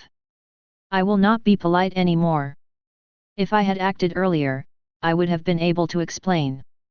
I would like to apologize to everyone. You have risked your lives descending from the divine realm to this place. The outcome of this battle has already been decided from the start. If I had explained it to all of you earlier, then this would not have happened. Baldur, what are you talking about? Diana snorted in dissatisfaction. With a wave of her hand, a flaming meteorite fell from the sky and smashed toward Baldur's head. Then, she stretched her fingers outward. Baldur's body was immediately added with hundreds of gravitational forces. As the goddess who commanded the moon, Diana controlled the moonlight and other moon attributes, such as gravity and the ability to see and summon the moon to the ground. At the same time, Gaia also attacked. 2 huge palms that were even more powerful than the mountain range grabbed Baldur. After Baldur dodged the attack, Gaia's palm turned to the huge burning meteorite that Diana summoned. Holding the meteorite in her hand, Gaia was like a pitcher, throwing the meteorite at an even faster speed and strength. The falling meteorites, coupled with Gaia's throwing, caused the clouds in the sky to be scattered. The meteorite shells whistled as they fell into the kingdom, creating many holes around the capital. A meteorite hit a forest not far from the capital. The burning airwave had turned the forest into ashes. There was also a large lake, which was initially a famous tourist spot near the capital. After the meteorite hit it, the lake water instantly evaporated. The water mist spread in all directions. Even a few bridges connecting to the center of the lake had shattered. A meteorite also exploded on the 9 huge walls surrounding the capital. The crushed stones rolled toward the capital, destroying half of the city walls. The people in the capital were wailing non-stop. Initially, the gods were still concerned about the people in the capital. However, when they realized that Baldur was about to lose and the opportunity to obtain Watson was right in front of them, they could not care too much about that. Compared to Watson, the so-called faith was trash. Facing the combined attack of the 3 gods, Baldur continuously dodged while in mid-air. However, he was unable to escape the combined skills of Gaia and Diana. The meteorite that Gaia shot out increased its speed and strength, and the Earth's power caused the size of the meteorite to fluctuate. Even though Baldur was swift, he was still hit by a huge meteorite. The sound of his bones breaking and crushed reverberated through the sky. He's hit. Baldur is done for. Diana cheered. Her joint technique with Gaia was called the chain planet catapult. She created the meteoroid, then Gaia threw it into the air and imbued it with immense power. Then, Gaia imbued it with gravity to track the enemy. No matter how fast their enemies were, they would not be able to escape it. As the number of meteoroids increased, they would hit their enemies eventually. When Diana smiled, Gaia heaved a sigh of relief. Her body shrank to the size of an average human. She flew to Diana's side and began to look at Ares vigilantly. Meanwhile, Ares's eyes flashed as he stopped what he was doing. Baldur had already been defeated. The next battle would be between the 3 of them. Just as they were thinking about that, Baldur, who was about to be vaporized entirely by the huge meteorite, suddenly stretched out a hand and snapped his fingers. With a muffled sound, the entire world had changed. Gears of different sizes appeared behind Baldur. Those gears were biting and pulling each other to form a gear world. Then, voids suddenly opened behind Baldur. The doors emitted a powerful and attractive force, attracting the meteors in the sky, including the one that hit Baldur. Before the meteors entered the doors, they were shattered by some kind of beam shot out from the void. Then, huge warships floated out from behind the doors. Those warships were purple and covered in an energy field. The warships were shaped like a shuttle, and there was a long cannon barrel on each side of the warship. The front part of the cannon barrel emitted beams of light. It was clear that those beams did the magic that had just shattered the meteorites. After shattering the meteorites, the cannons began to move toward the center. They fused and turned into an even larger cannon hole. Just the scattered cannon barrels were enough to shatter the meteorites that were like stars. One could imagine how powerful the fused cannonballs were. All the warships are on standby. Divine Power Star Destroyer cannons are ready. Preparing to fire in 10 seconds. At least 10,000 warships appeared in the sky. They were several hundred meters in size and covered the entire sky. Ares and the other 2 gods were surrounded. What the hell is that? Ares stared at the tens of thousands of warships floating above his head, disbelief written all over his face. Are those from the legendary Third Era, the Void Dynasty created by humans imitating the technology of the gods? Diana exclaimed. That's right. You guessed it right. Baldur waved his hand in response to the gods' questions, and the front section of warships immediately lit up. Tens of thousands of blazing rays gathered, and each ray of light had enough power to pierce through the surface. If fired simultaneously, the 3 gods and the capital would be destroyed, turning into a blank space. The magma in the core of the earth would flood and submerge the earth, causing severe damage to the kingdom.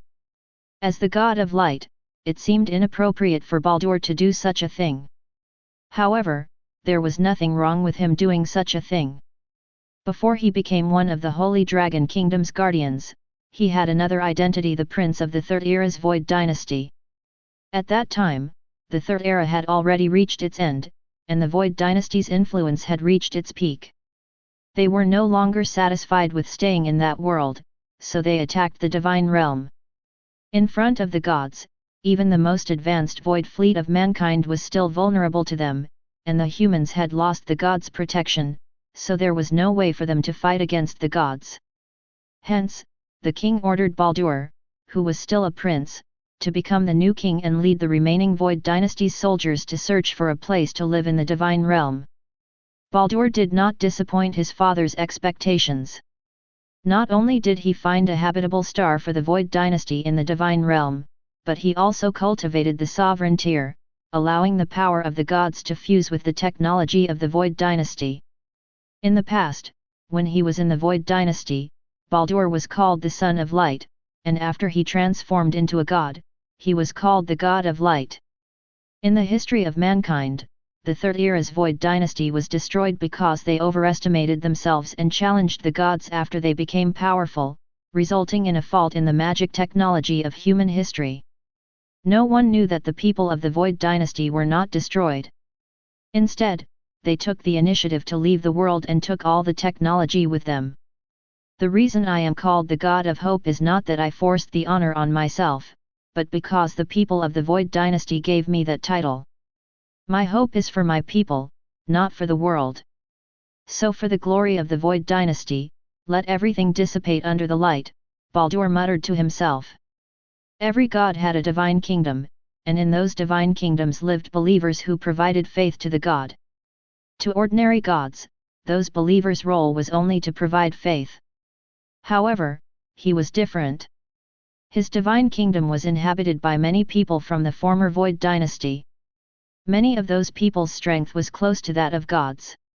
In addition, they possessed techniques comparable to gods, and with the support of his divine power for so many years, those people had already transformed his divine kingdom into something that could be called a weapon of war.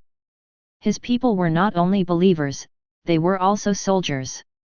The two most powerful weapons he had obtained in his divine kingdom were the gears he had displayed behind his back called gears of machinery and wisdom. Tens of thousands of warships were released at that moment. Each of the warships possessed power comparable to gods. He had the help of tens of thousands of godly soldiers. Meanwhile, Ares, Gaia, and Diana were only 3 gods. 3 against 10,000, they were not on the same level at all. Baldur, you despicable fellow! You actually hid such a powerful force in your divine kingdom, yet you never told us about it. It seems that you have never treated us as your companions. Ares was shocked by the scene of tens of thousands of warships firing their cannonballs simultaneously. A miserable expression appeared on his face, and in the end, he did his best to summon all the ancient weapons from the many spatial cracks that appeared around him. Countless ancient weapons of the Starlight tier flew into the sky like locusts, turning into a group of meteors. Unfortunately, in front of the warships, weapons of the Starlight tier were like toothpicks. When they touched the surface of the warships, they were deflected away. After that, they were drowned by the Divine Power Star Destroyer cannons fired by the battleships. Ares turned into ashes in mid-air. Before he fell, Ares raised a middle finger toward the sky and slowly dissipated. Baldur, we will fight it out with you. Gaia and Diana looked at each other. They knew that Ares was dead, and they could not live any longer. They rushed into the sky. Gaia turned into a giant while Diana's body also expanded, turning into a dark red star. The 2 gigantic bodies flew into the sky and collided with the 2 warships. Then, before the 2 goddesses could fly any higher, they were swept by the warship's Divine Power Star Destroyer cannons, and they exploded into pieces in mid-air. It's all over. With the death of the 3 gods, a massive energy tide appeared in mid-air. Baldur watched everything with a cold expression, wiping the blood off his body and waving at a floating void warship. A beam of emerald light immediately fell upon Baldur's body. Baldur's battered body, which the meteor had struck, began to heal rapidly. It was one of the Void Dynasty's abilities, healing rays. The Void Dynasty had studied the void to its limits, and all functions could be transmitted across space by compressing into light rays, just like healing rays. It was a technique to compress healing spells into light rays, and it was a technique to send light into the human body. While Baldur was being healed, Nia and Watson were quietly retreating from the battlefield. I did not expect Baldur to be so powerful. If you were to fight him, how much of a chance do you have of winning? If it were me in the divine realm, I would have defeated him even though it would have been difficult. If it were me now, I would have no chance of winning, Nia said quietly as she looked at the sky. Nia was a diamond tier elite, and there was a gap between her and the starlight tier. It proved that Baldur was really powerful. Master, now that the three gods have been forcibly sent back to the divine realm, Baldur's next target is you. I will try my best to stall him for a period so you can take the opportunity to escape. Escape? Where to? Watson smiled bitterly. Baldur has planted a race chess piece in my body. Even if I leave now, I will be forced to go to him later. The reason I am far away from the battlefield is not to escape but to stay far away from Baldur to avoid being affected by his attacks. It is also convenient for me to collect the power of the dead gods.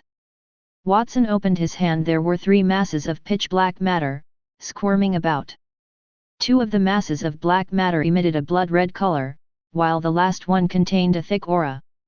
Those were the remains of the gods after the 3 gods died in battle. Watson had used his ability to control the direction to draw them into his hand. Facing the scattered masses of pitch-black matter in his hand, Watson did not hesitate. He immediately activated the fusion system. Fusion system, activate.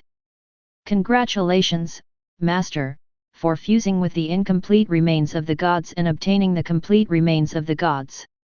Following the sound that rang in his ears, Watson placed the substance that had been fused into a golden ball of light into his mouth. The abilities of the 3 gods instantly appeared in his mind. Congratulations, Master, for obtaining the Moon Kingdom, the Earth Kingdom, and the War Kingdom.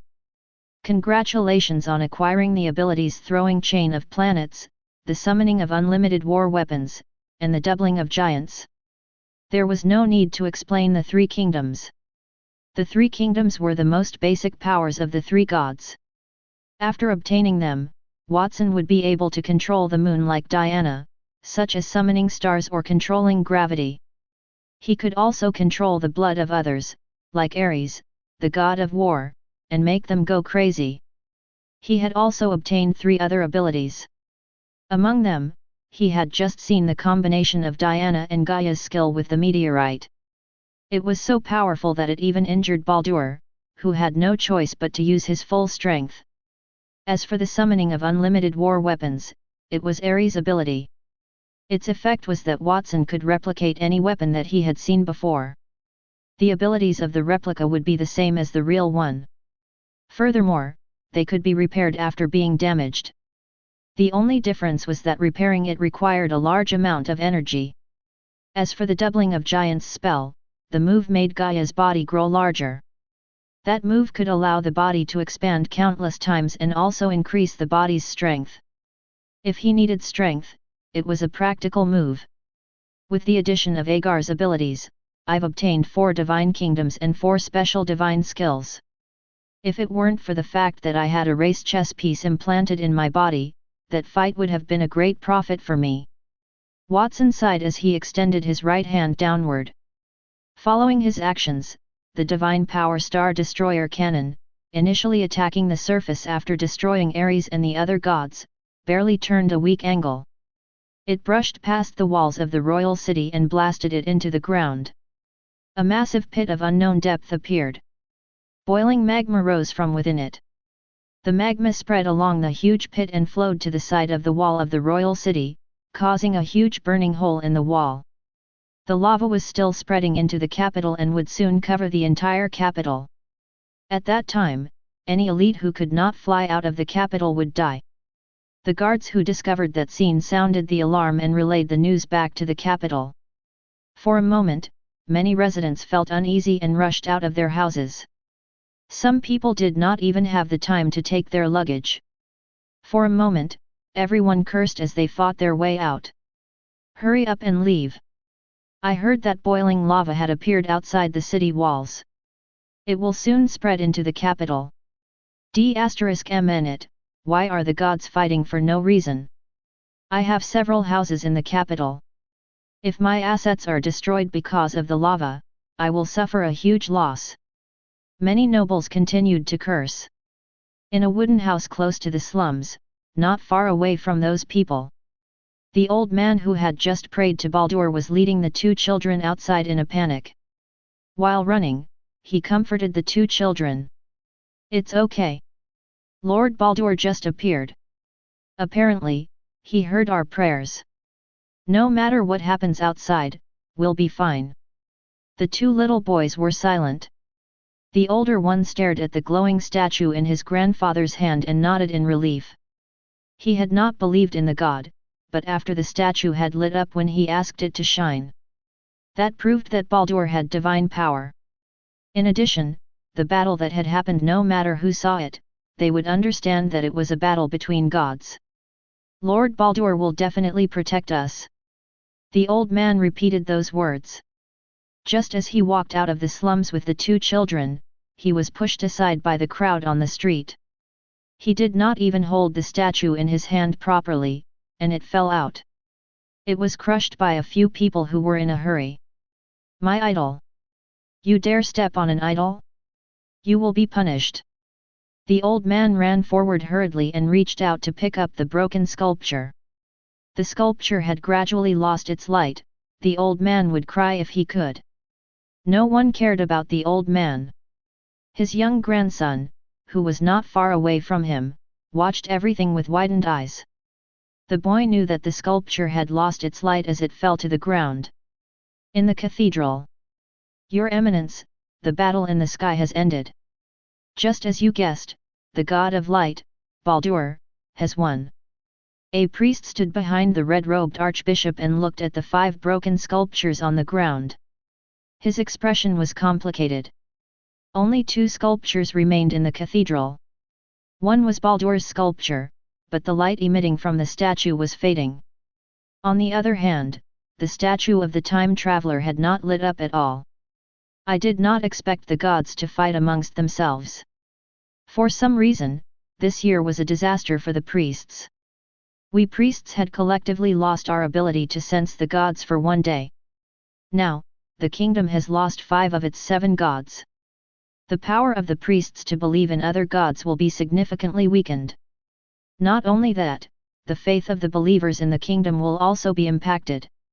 The red-robed archbishop sighed. They needed the blessings of the gods to become stronger, and they also needed the names of the gods to plunder money. If the gods disappeared, the people would no longer believe in them, who would send money to the servants who served the gods. "I wonder if this will turn into the same situation as the Demonist Church 10 years ago." "Oh, right. I just sent my men to the palace to deliver the news. His Majesty should have known about this matter by now. I wonder what His Majesty said about this matter." "Your Eminence, our men have just gone to the palace to report. Unfortunately, His Majesty is not in the palace. According to the reports from the people in the palace, His Majesty seems to have left a long time ago." "Not in the palace? If His Majesty is not in the palace at such an important time, then where could he be?" The archbishop stared blankly at the sky, his expression melancholic with a hint of uneasiness. "In the sky." After firing a few divine power star destroyer cannons and digging a few holes deep into the Earth's core, Baldur came before Watson under the protection of many void warships and lowered his head to take a look. He said, "Watson, it seems like you've already devoured the cores of the other gods. That saves me the process of helping you collect them. Don't worry, after I've fused with you, I'll use that thing in your body to repair the ground. As for now, I hope that you can cooperate with me and not resist me. Do you think that if I could resist you, I would still stay here?" Watson raised his hands and smiled bitterly. His words stunned Baldur for a moment, and then he shook his head with a smile. "Watson, you are a fascinating person. If it weren't for the thing in your body, perhaps you could have relied on your own efforts to become a god and enter the divine realm. It's a pity." As he spoke, Baldur raised his hand and placed his palm on Watson's forehead. Watson immediately felt like he had lost control of his body. Even though his will was about to be stripped away, an inexplicable and powerful force entered his body, gradually turning his body into someone else's. During that process, Nia raised her hand, wanting to stop Baldur's actions. However, Watson turned his eyes with difficulty and gave Nia a look, indicating that she should not act rashly. Even if she did not understand, Nia still obeyed Watson. At that moment, Baldur coughed. Black blood seeped out from the corner of his mouth, causing him to hunch his body in pain. Watson also recovered his freedom and laughed. "Lord Baldur, do you think that you have already won? It might not be appropriate to say that now. I don't know if you have heard an old saying in the Holy Dragon Kingdom: the Mantis stalks the cicada, unaware of the Oriole behind." Chapter 470, The Final Winner. "Watson, what did you do to me?" Baldur reached out and touched his mouth. Black blood flowed down his nose, mouth, and even his eyes, blurring his world. Baldur could feel his body rapidly collapsing as if there was poison in it. However, he did not know when Watson had poisoned him. Perhaps it was when he was fighting the three gods. Watson must have transferred the poison to his body through the attacks of the gods, causing him to be poisoned. If that was the case, he should have noticed the moment the poison entered his body. Furthermore, it was just a mere poison. He should have been able to heal himself when he used the void worship to heal himself. Why was he still poisoned? "It's not that I've done anything to you, Lord Baldur. Have you forgotten that there's another god named F.A.T.C.A.T.S among the gods who participated in the hunt for me?" "F.A.T.C.A.T.S. Baldur narrowed his eyes. As he spoke, the air behind him suddenly fluctuated. A shadow appeared and turned into a kingdom made of shadows. In it, F.A.T.C.A.T.S, who looked like ash, sat upright on the thrones supported by the shadow's arms. She held a glass of red wine in her hand and shook it indifferently. "Baldur, the battle just now was really tragic. Fortunately, I did not join hands with the other gods to attack you. Otherwise, I would have died by now." As F.A.T.C.A.T.S spoke, she did not look at Baldur. Instead, her gaze fell on Watson. "Watson, I've already done what I promised when I agreed to be your ally and help you.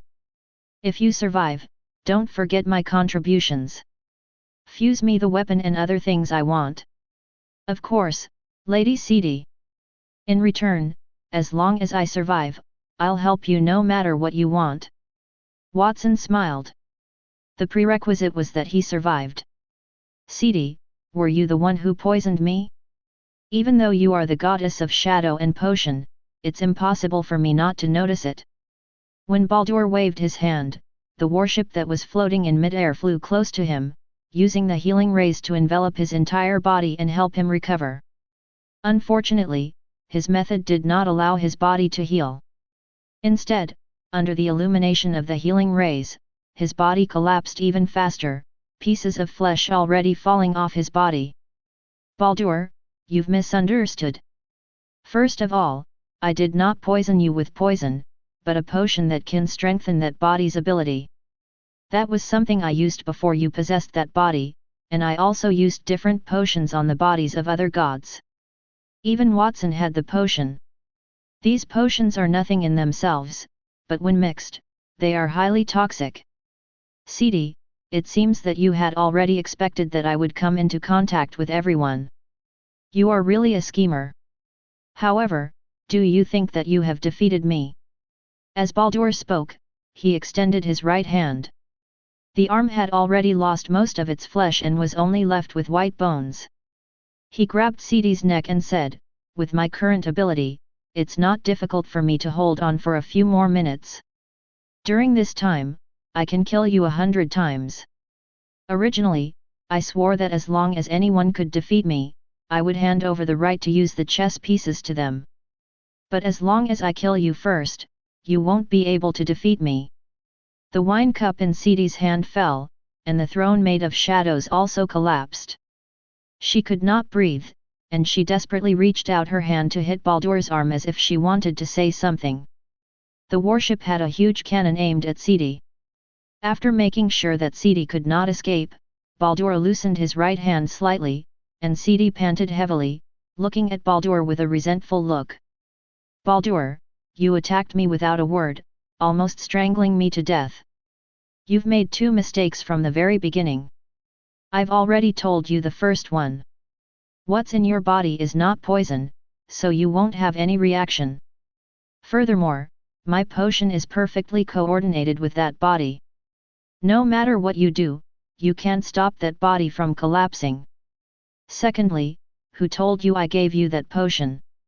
Even though I made the potion, if I did not place it in that body, it would not count as me defeating you, would it? You mean?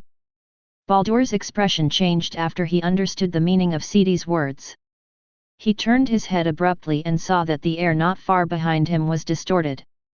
A huge throne appeared, and the figure of King Landar III appeared on it.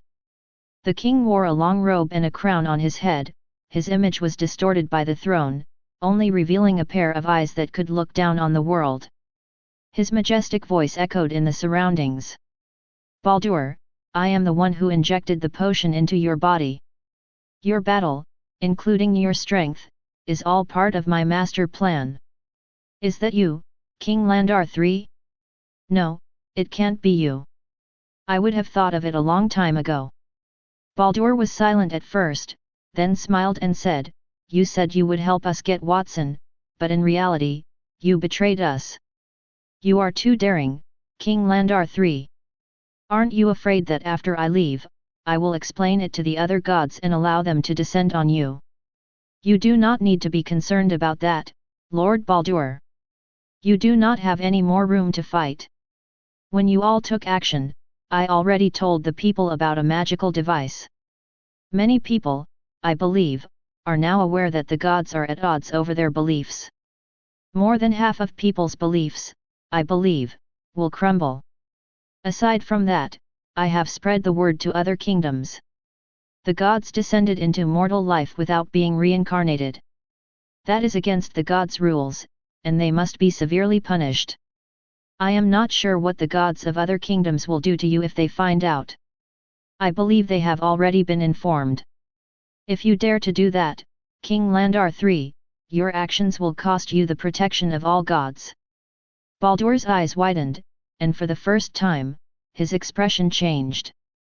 He flew toward King Landar, and the warship behind him shifted. King Landar III was correct, gods were not permitted to enter the mortal world. That rule was established by the divine realm's top elites. Other gods would attack any gods who broke that rule. The 7 gods had dared to visit the Holy Dragon Kingdom because they had long collaborated with King Landar III. Nobody would have known about it. They had not expected King Landar III to assist them, and then sell them out. King Landar III was breaking his promise with them by doing so. They would be unable to gain their trust in the future. The kingdom's priest would be rendered unusable as well. Lord Baldur, my kingdom will no longer require gods from now on. Watson, as the coveted genius you all desire, will soon have everything in his body. I might as well be a god from now on. The words of King Landar III were simple, but they had a commanding air to them. Baldur had already arrived in front of King Landar II, and he extended his right fist toward him. When the powerful fist carrying the power to shatter stars arrived in front of King Landar III, it slowly came to a halt. It crumbled into ashes, followed by Baldur's body. Finally, his eyes, which were filled with apprehension, dissipated. The warships that filled the sky accompanied him. All of that occurred in the presence of King Landar III.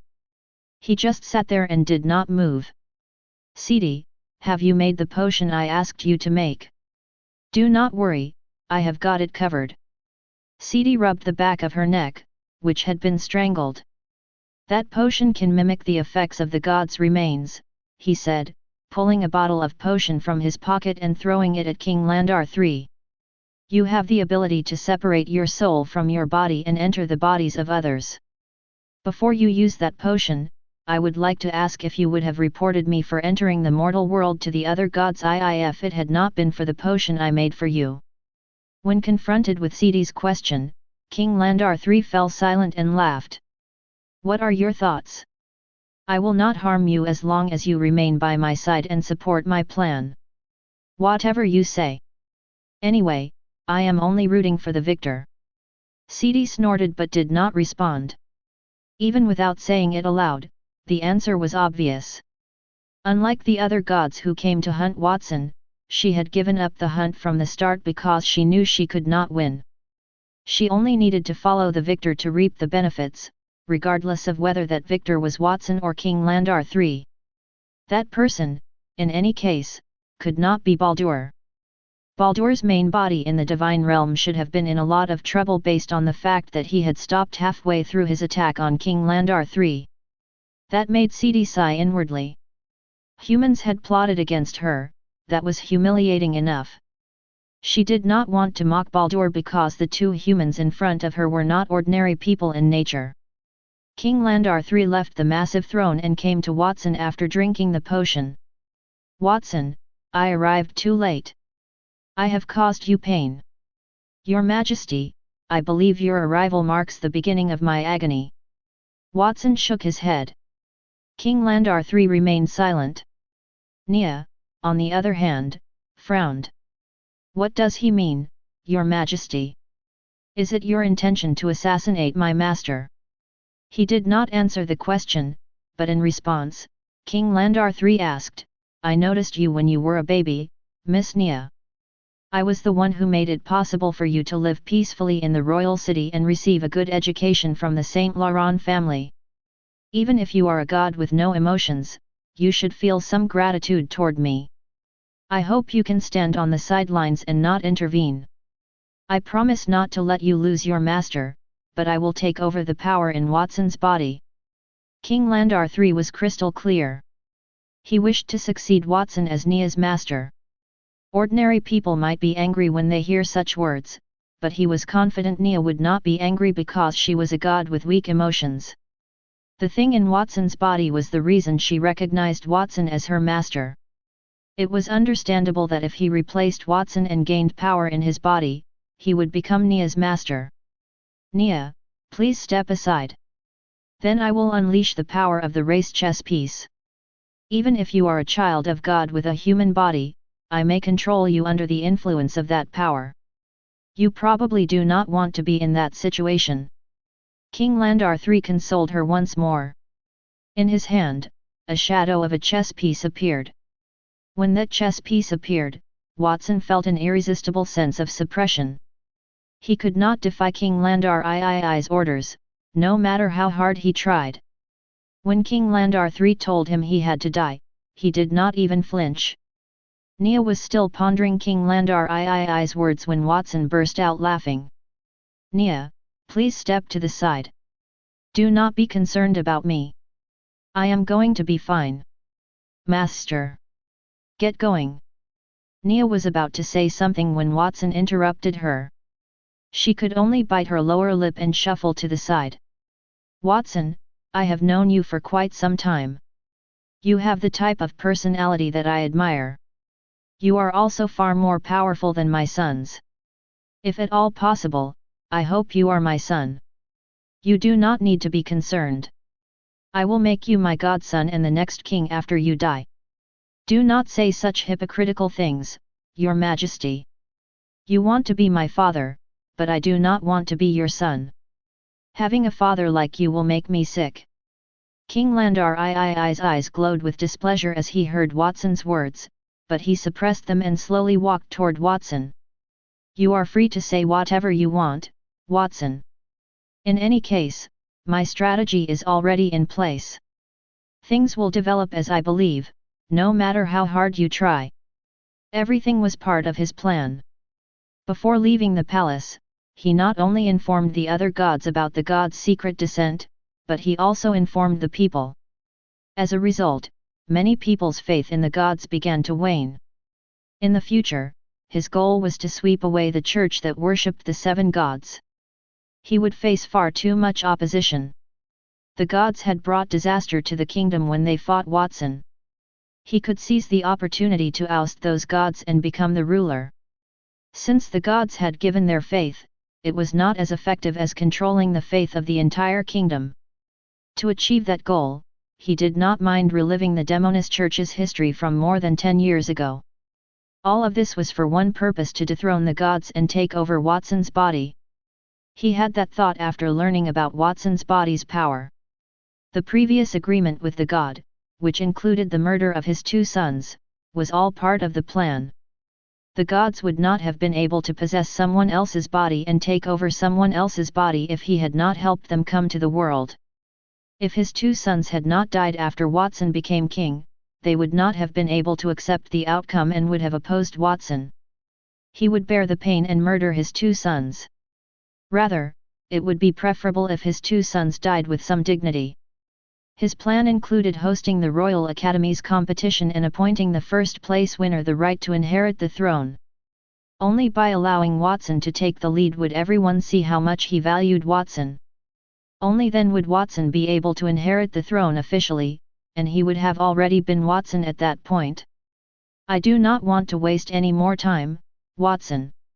Pay attention to my commands. You are not permitted to resist at this time.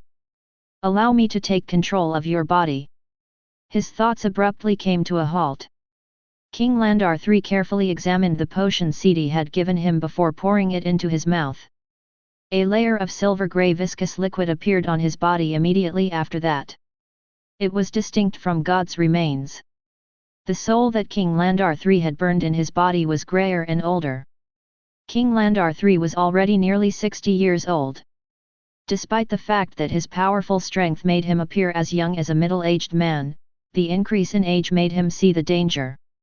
However, Watson was unique.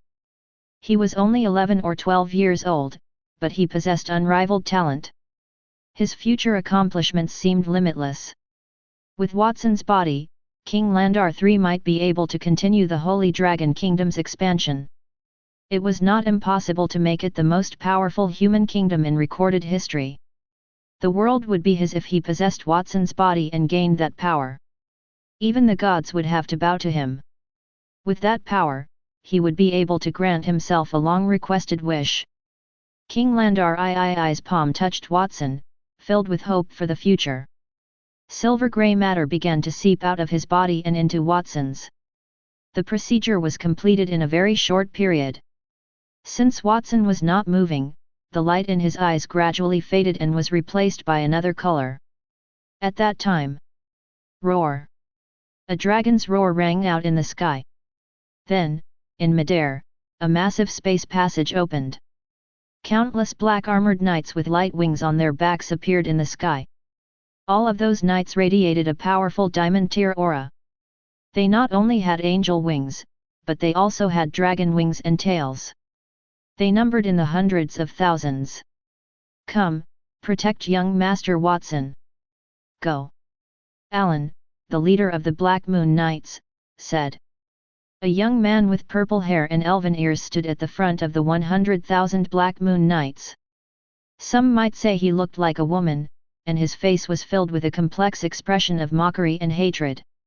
It has been a long time since we last met, King Landar III. You are surprised to see me now, aren't you? I am not sure if you want to see me, but I desperately wanted to see you. Let me tell you, 100,000 Black Moon Knights have all transformed into dragons and angels, thanks to Watson's potion. Each of them carries a bottle of Ascension potion, and their strength can be quickly upgraded to Starlight tier. What did it mean to have 100,000 Starlight tier elites? Mount Creation had devoted significant resources to creating 100,000 Black Moon Knights. There was no extra medicine for the general public. Sylvan, I know that you have been working with Watson at the border for a long time, and I do not want to care about what you have done. It is not like I am interested in it. You have come to me to brag now. Everything will be mine as long as I control Watson's body. The stronger your soldiers are, the happier I will be. King Landar III used Watson, who was wrapped in a silver-grey liquid, to speak for him. He was about to take control of Watson's body. King Landar III, you have no idea what you are about to face. All right, I will let you see it for yourself. Do you know how much effort I have put in all these years to cross the border and come to the capital to face you directly? Sylvan raised his hands and clapped. The passage in the sky continued to grow larger and louder. The passage was filled with the sound of the sea, and the sky was filled with the sea tide. The people riding on the sea tide appeared one after the other. Those sea tribes had angelic halos on their backs as well, and they exuded the aura of an elite group. Their leader was Poseidon. Owen and Alice stood next to Poseidon. When Alice saw how King Landar III had consumed Watson, she could not help but take a step forward. "Brother Watson, are you okay?" she asked, about to rush out when Owen stopped her. "Do not be alarmed, Alice. For the time being, young Master Watson is fine. Everything is up to young Master Watson now." Owen turned to face King Landar III after saying that. "This is the capital of the Holy Dragon Kingdom," he said with killing intent in his blue eyes. "I have always wanted to submerge the human kingdom and turn it into an ocean. Young Master Watson changed the sea folk's fate. He is not someone who can be corrupted by a despicable human king like you. If you do not stop, I will make your death very unpleasant."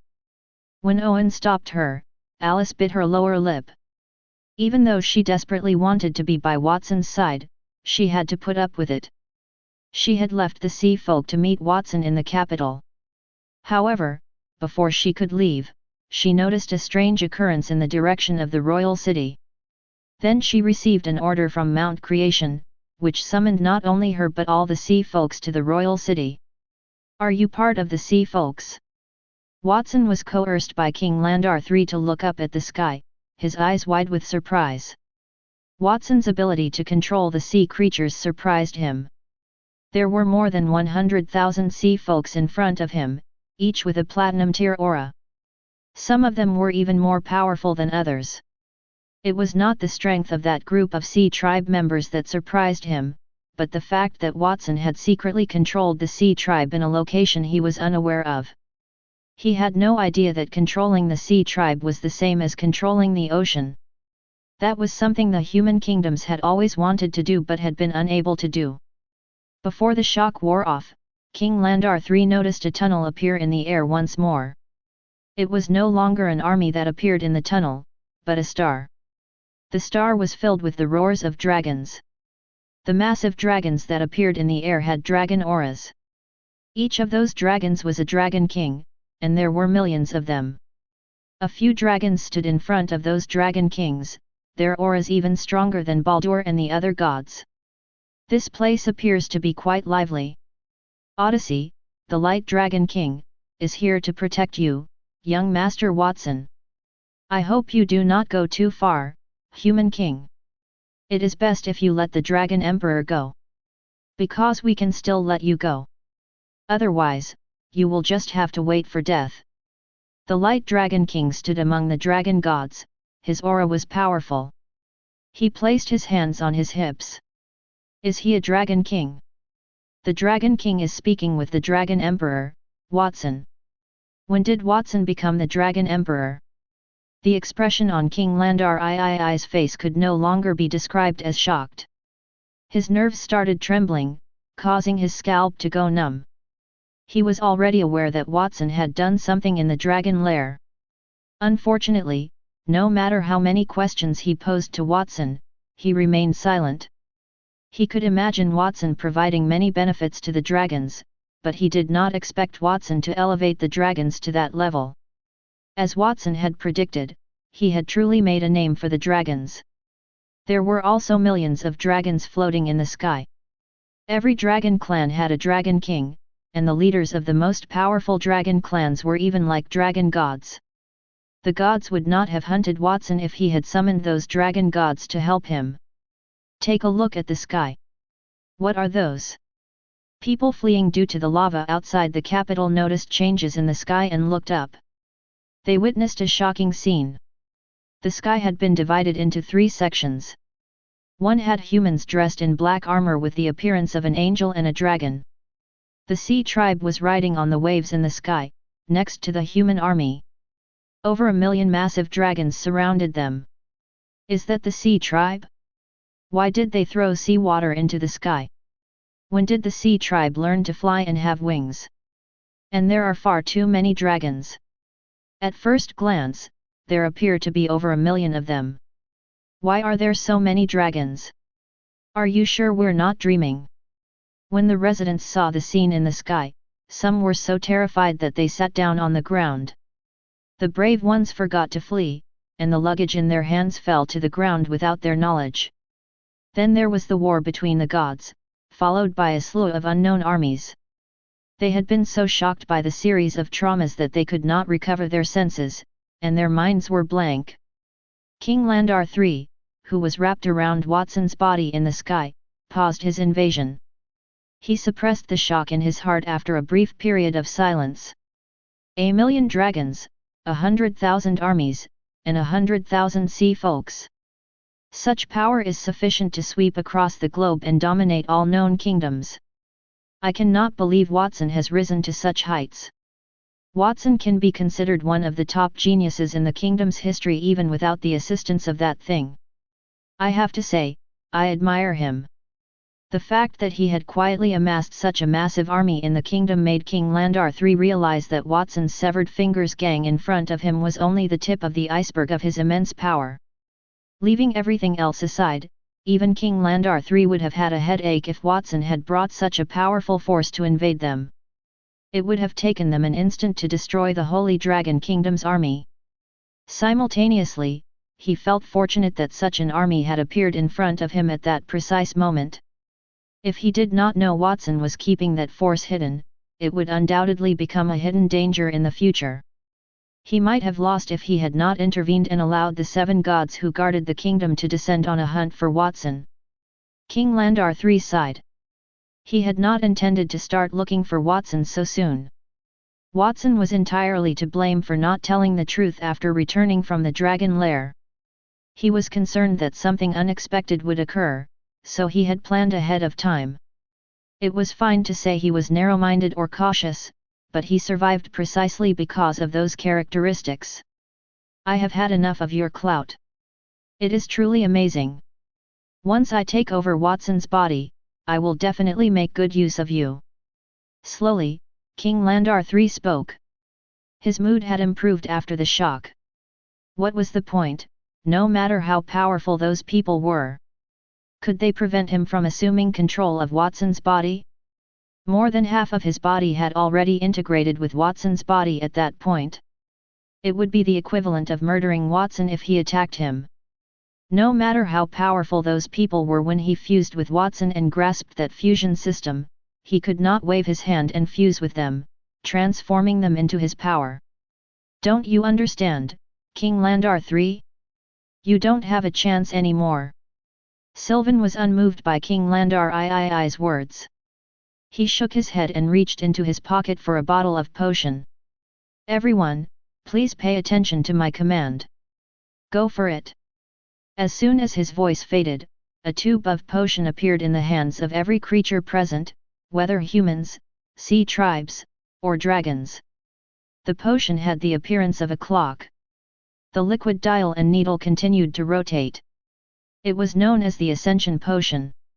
The Ascension Potion could temporarily transport a person to the Starlight Tier, and everyone had 1,000,000 Ascension Potions at their disposal. The potion could produce 1,000,000 Starlight Tier elites in a short period, but the appearance of 1,000,000 Starlight Tier elites at the same time was beyond the mortal world's ability to withstand. Ordinary Starlight Tier elites would be ejected from the world as soon as they achieved Starlight Tier status. That was because the power released by Starlight Tier elites exceeded the limit that the world could withstand and would cause harm to the world, not to mention that 1,000,000 Starlight Tier elites would descend at the same time. What kind of havoc would 1,000,000 gods unleashing their power on the world cause? No one knew what the answer was. Sylvan took the initiative and drank the Ascension Potion first. Golden flames immediately erupted from his body. Every hair was spewing air currents, and his hair transformed into light and floated in the air. Above his head, an illusion of a god the size of a star appeared. It looked eerily similar to him. Following that, all of the Black Moon Knights drank the Ascension Potion. At that moment, 100,000 gods descended, and 100,000 layers of massive starlight illusions appeared in the sky. The sky was ripped apart by a powerful force. It split the sky above the royal city in two, revealing a massive crack. The ground, as well as the sky, began to crack and collapse. It felt as if the entire world was about to fall apart. The 100,000 sea tribes began to move after the 100,000 Black Moon Knights did that. As they drank the Ascension Potion, another 100,000 powerful divine projections appeared in the world, as did huge human figures formed from starlight squeezed together. The sky fell, the earth cracked, and the air became viscous. That sensation was similar to a balloon the size of a human head. However, someone had poured tens of times its volume of water into the balloon, causing it to be crushed. That was the state of the world at the time. The earth was being ripped apart, and cracks appeared on the surface. The event tore the capital apart. Hundreds of people stood on a plot of land. They cried for their relatives and friends on another piece of land as they looked at the deep, invisible cracks in the ground that had been torn apart in horror. It was the same in the sky. Many pairs of eyes as bright as stars had appeared behind the ripped sky. They swung back and forth between light and darkness. Previously, people separated by the sky thought the flickering things were stars. However, they soon discovered that those things were, in fact, the eyes of gods. Many gods were lying on the torn sky's back. Their enormous and terrifying faces were stuck in the sky, revealing greedy expressions. "Please, Mom, save me. What are those monsters that appear in the sky? Could they be the gods we used to worship?" After seeing the true faces of the gods, many of the once devout believers' beliefs crumbled. Their first impression of the gods was that they were humans engulfed in holy light, with benevolent expressions on their faces. Aside from their massive bodies, they exuded an intense power. Some of them had no resemblance to human aesthetics at all. Just looking at them causes numbness in the scalp. The gods had to pay a price to gain power as a higher-tier life form. Beauty was one of the prices. The world served as a barrier. Initially, humans were unable to see gods through the barrier. However, the power of 200,000 starlight-tier elites instantly pierced a hole in the barrier, allowing the people inside to see the world outside through the hole. That sensation was similar to humans observing a pet trapped in a cage. Humans, on the other hand, were the gods' pets. Not only did the majority of the people in the royal city who witnessed the true form of the gods suffer from mental breakdowns, but King Landar III's mind, who was occupying Watson's body, also became unstable. "What are you going to do, Sylvan, you madman? Are you going to die alongside me?" He had previously plotted against the gods because what he saw in front of him was only a projection of the gods. The gods' actual bodies could not appear due to the rejections from the world's laws.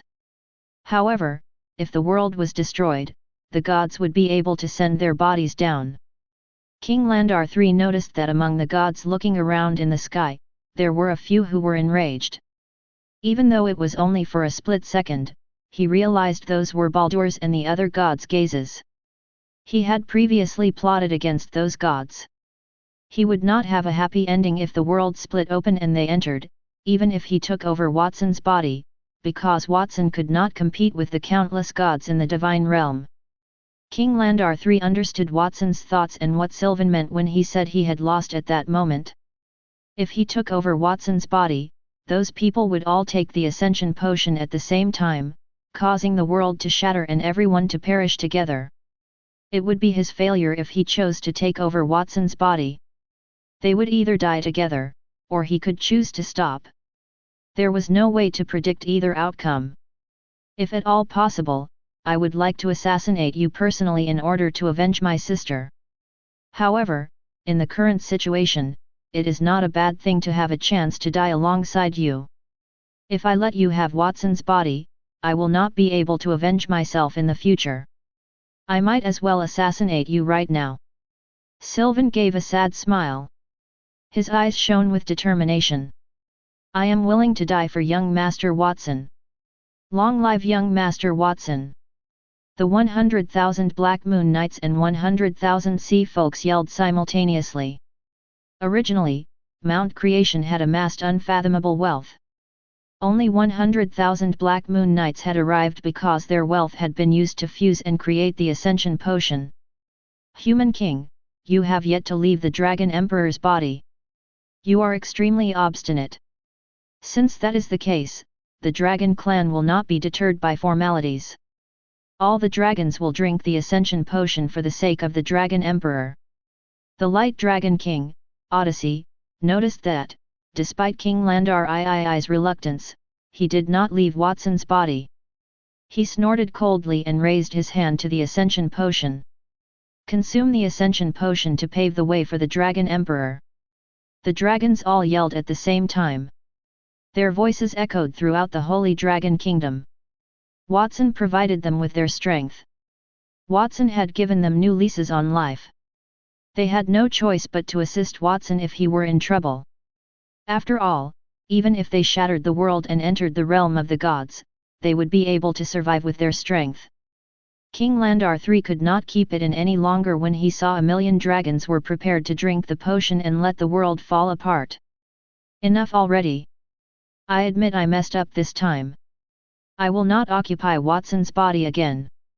As he spoke, the grayish-white liquid he had transformed into left Watson's body and reverted to his original form. Watson's body trembled, and color began to appear in his eyes.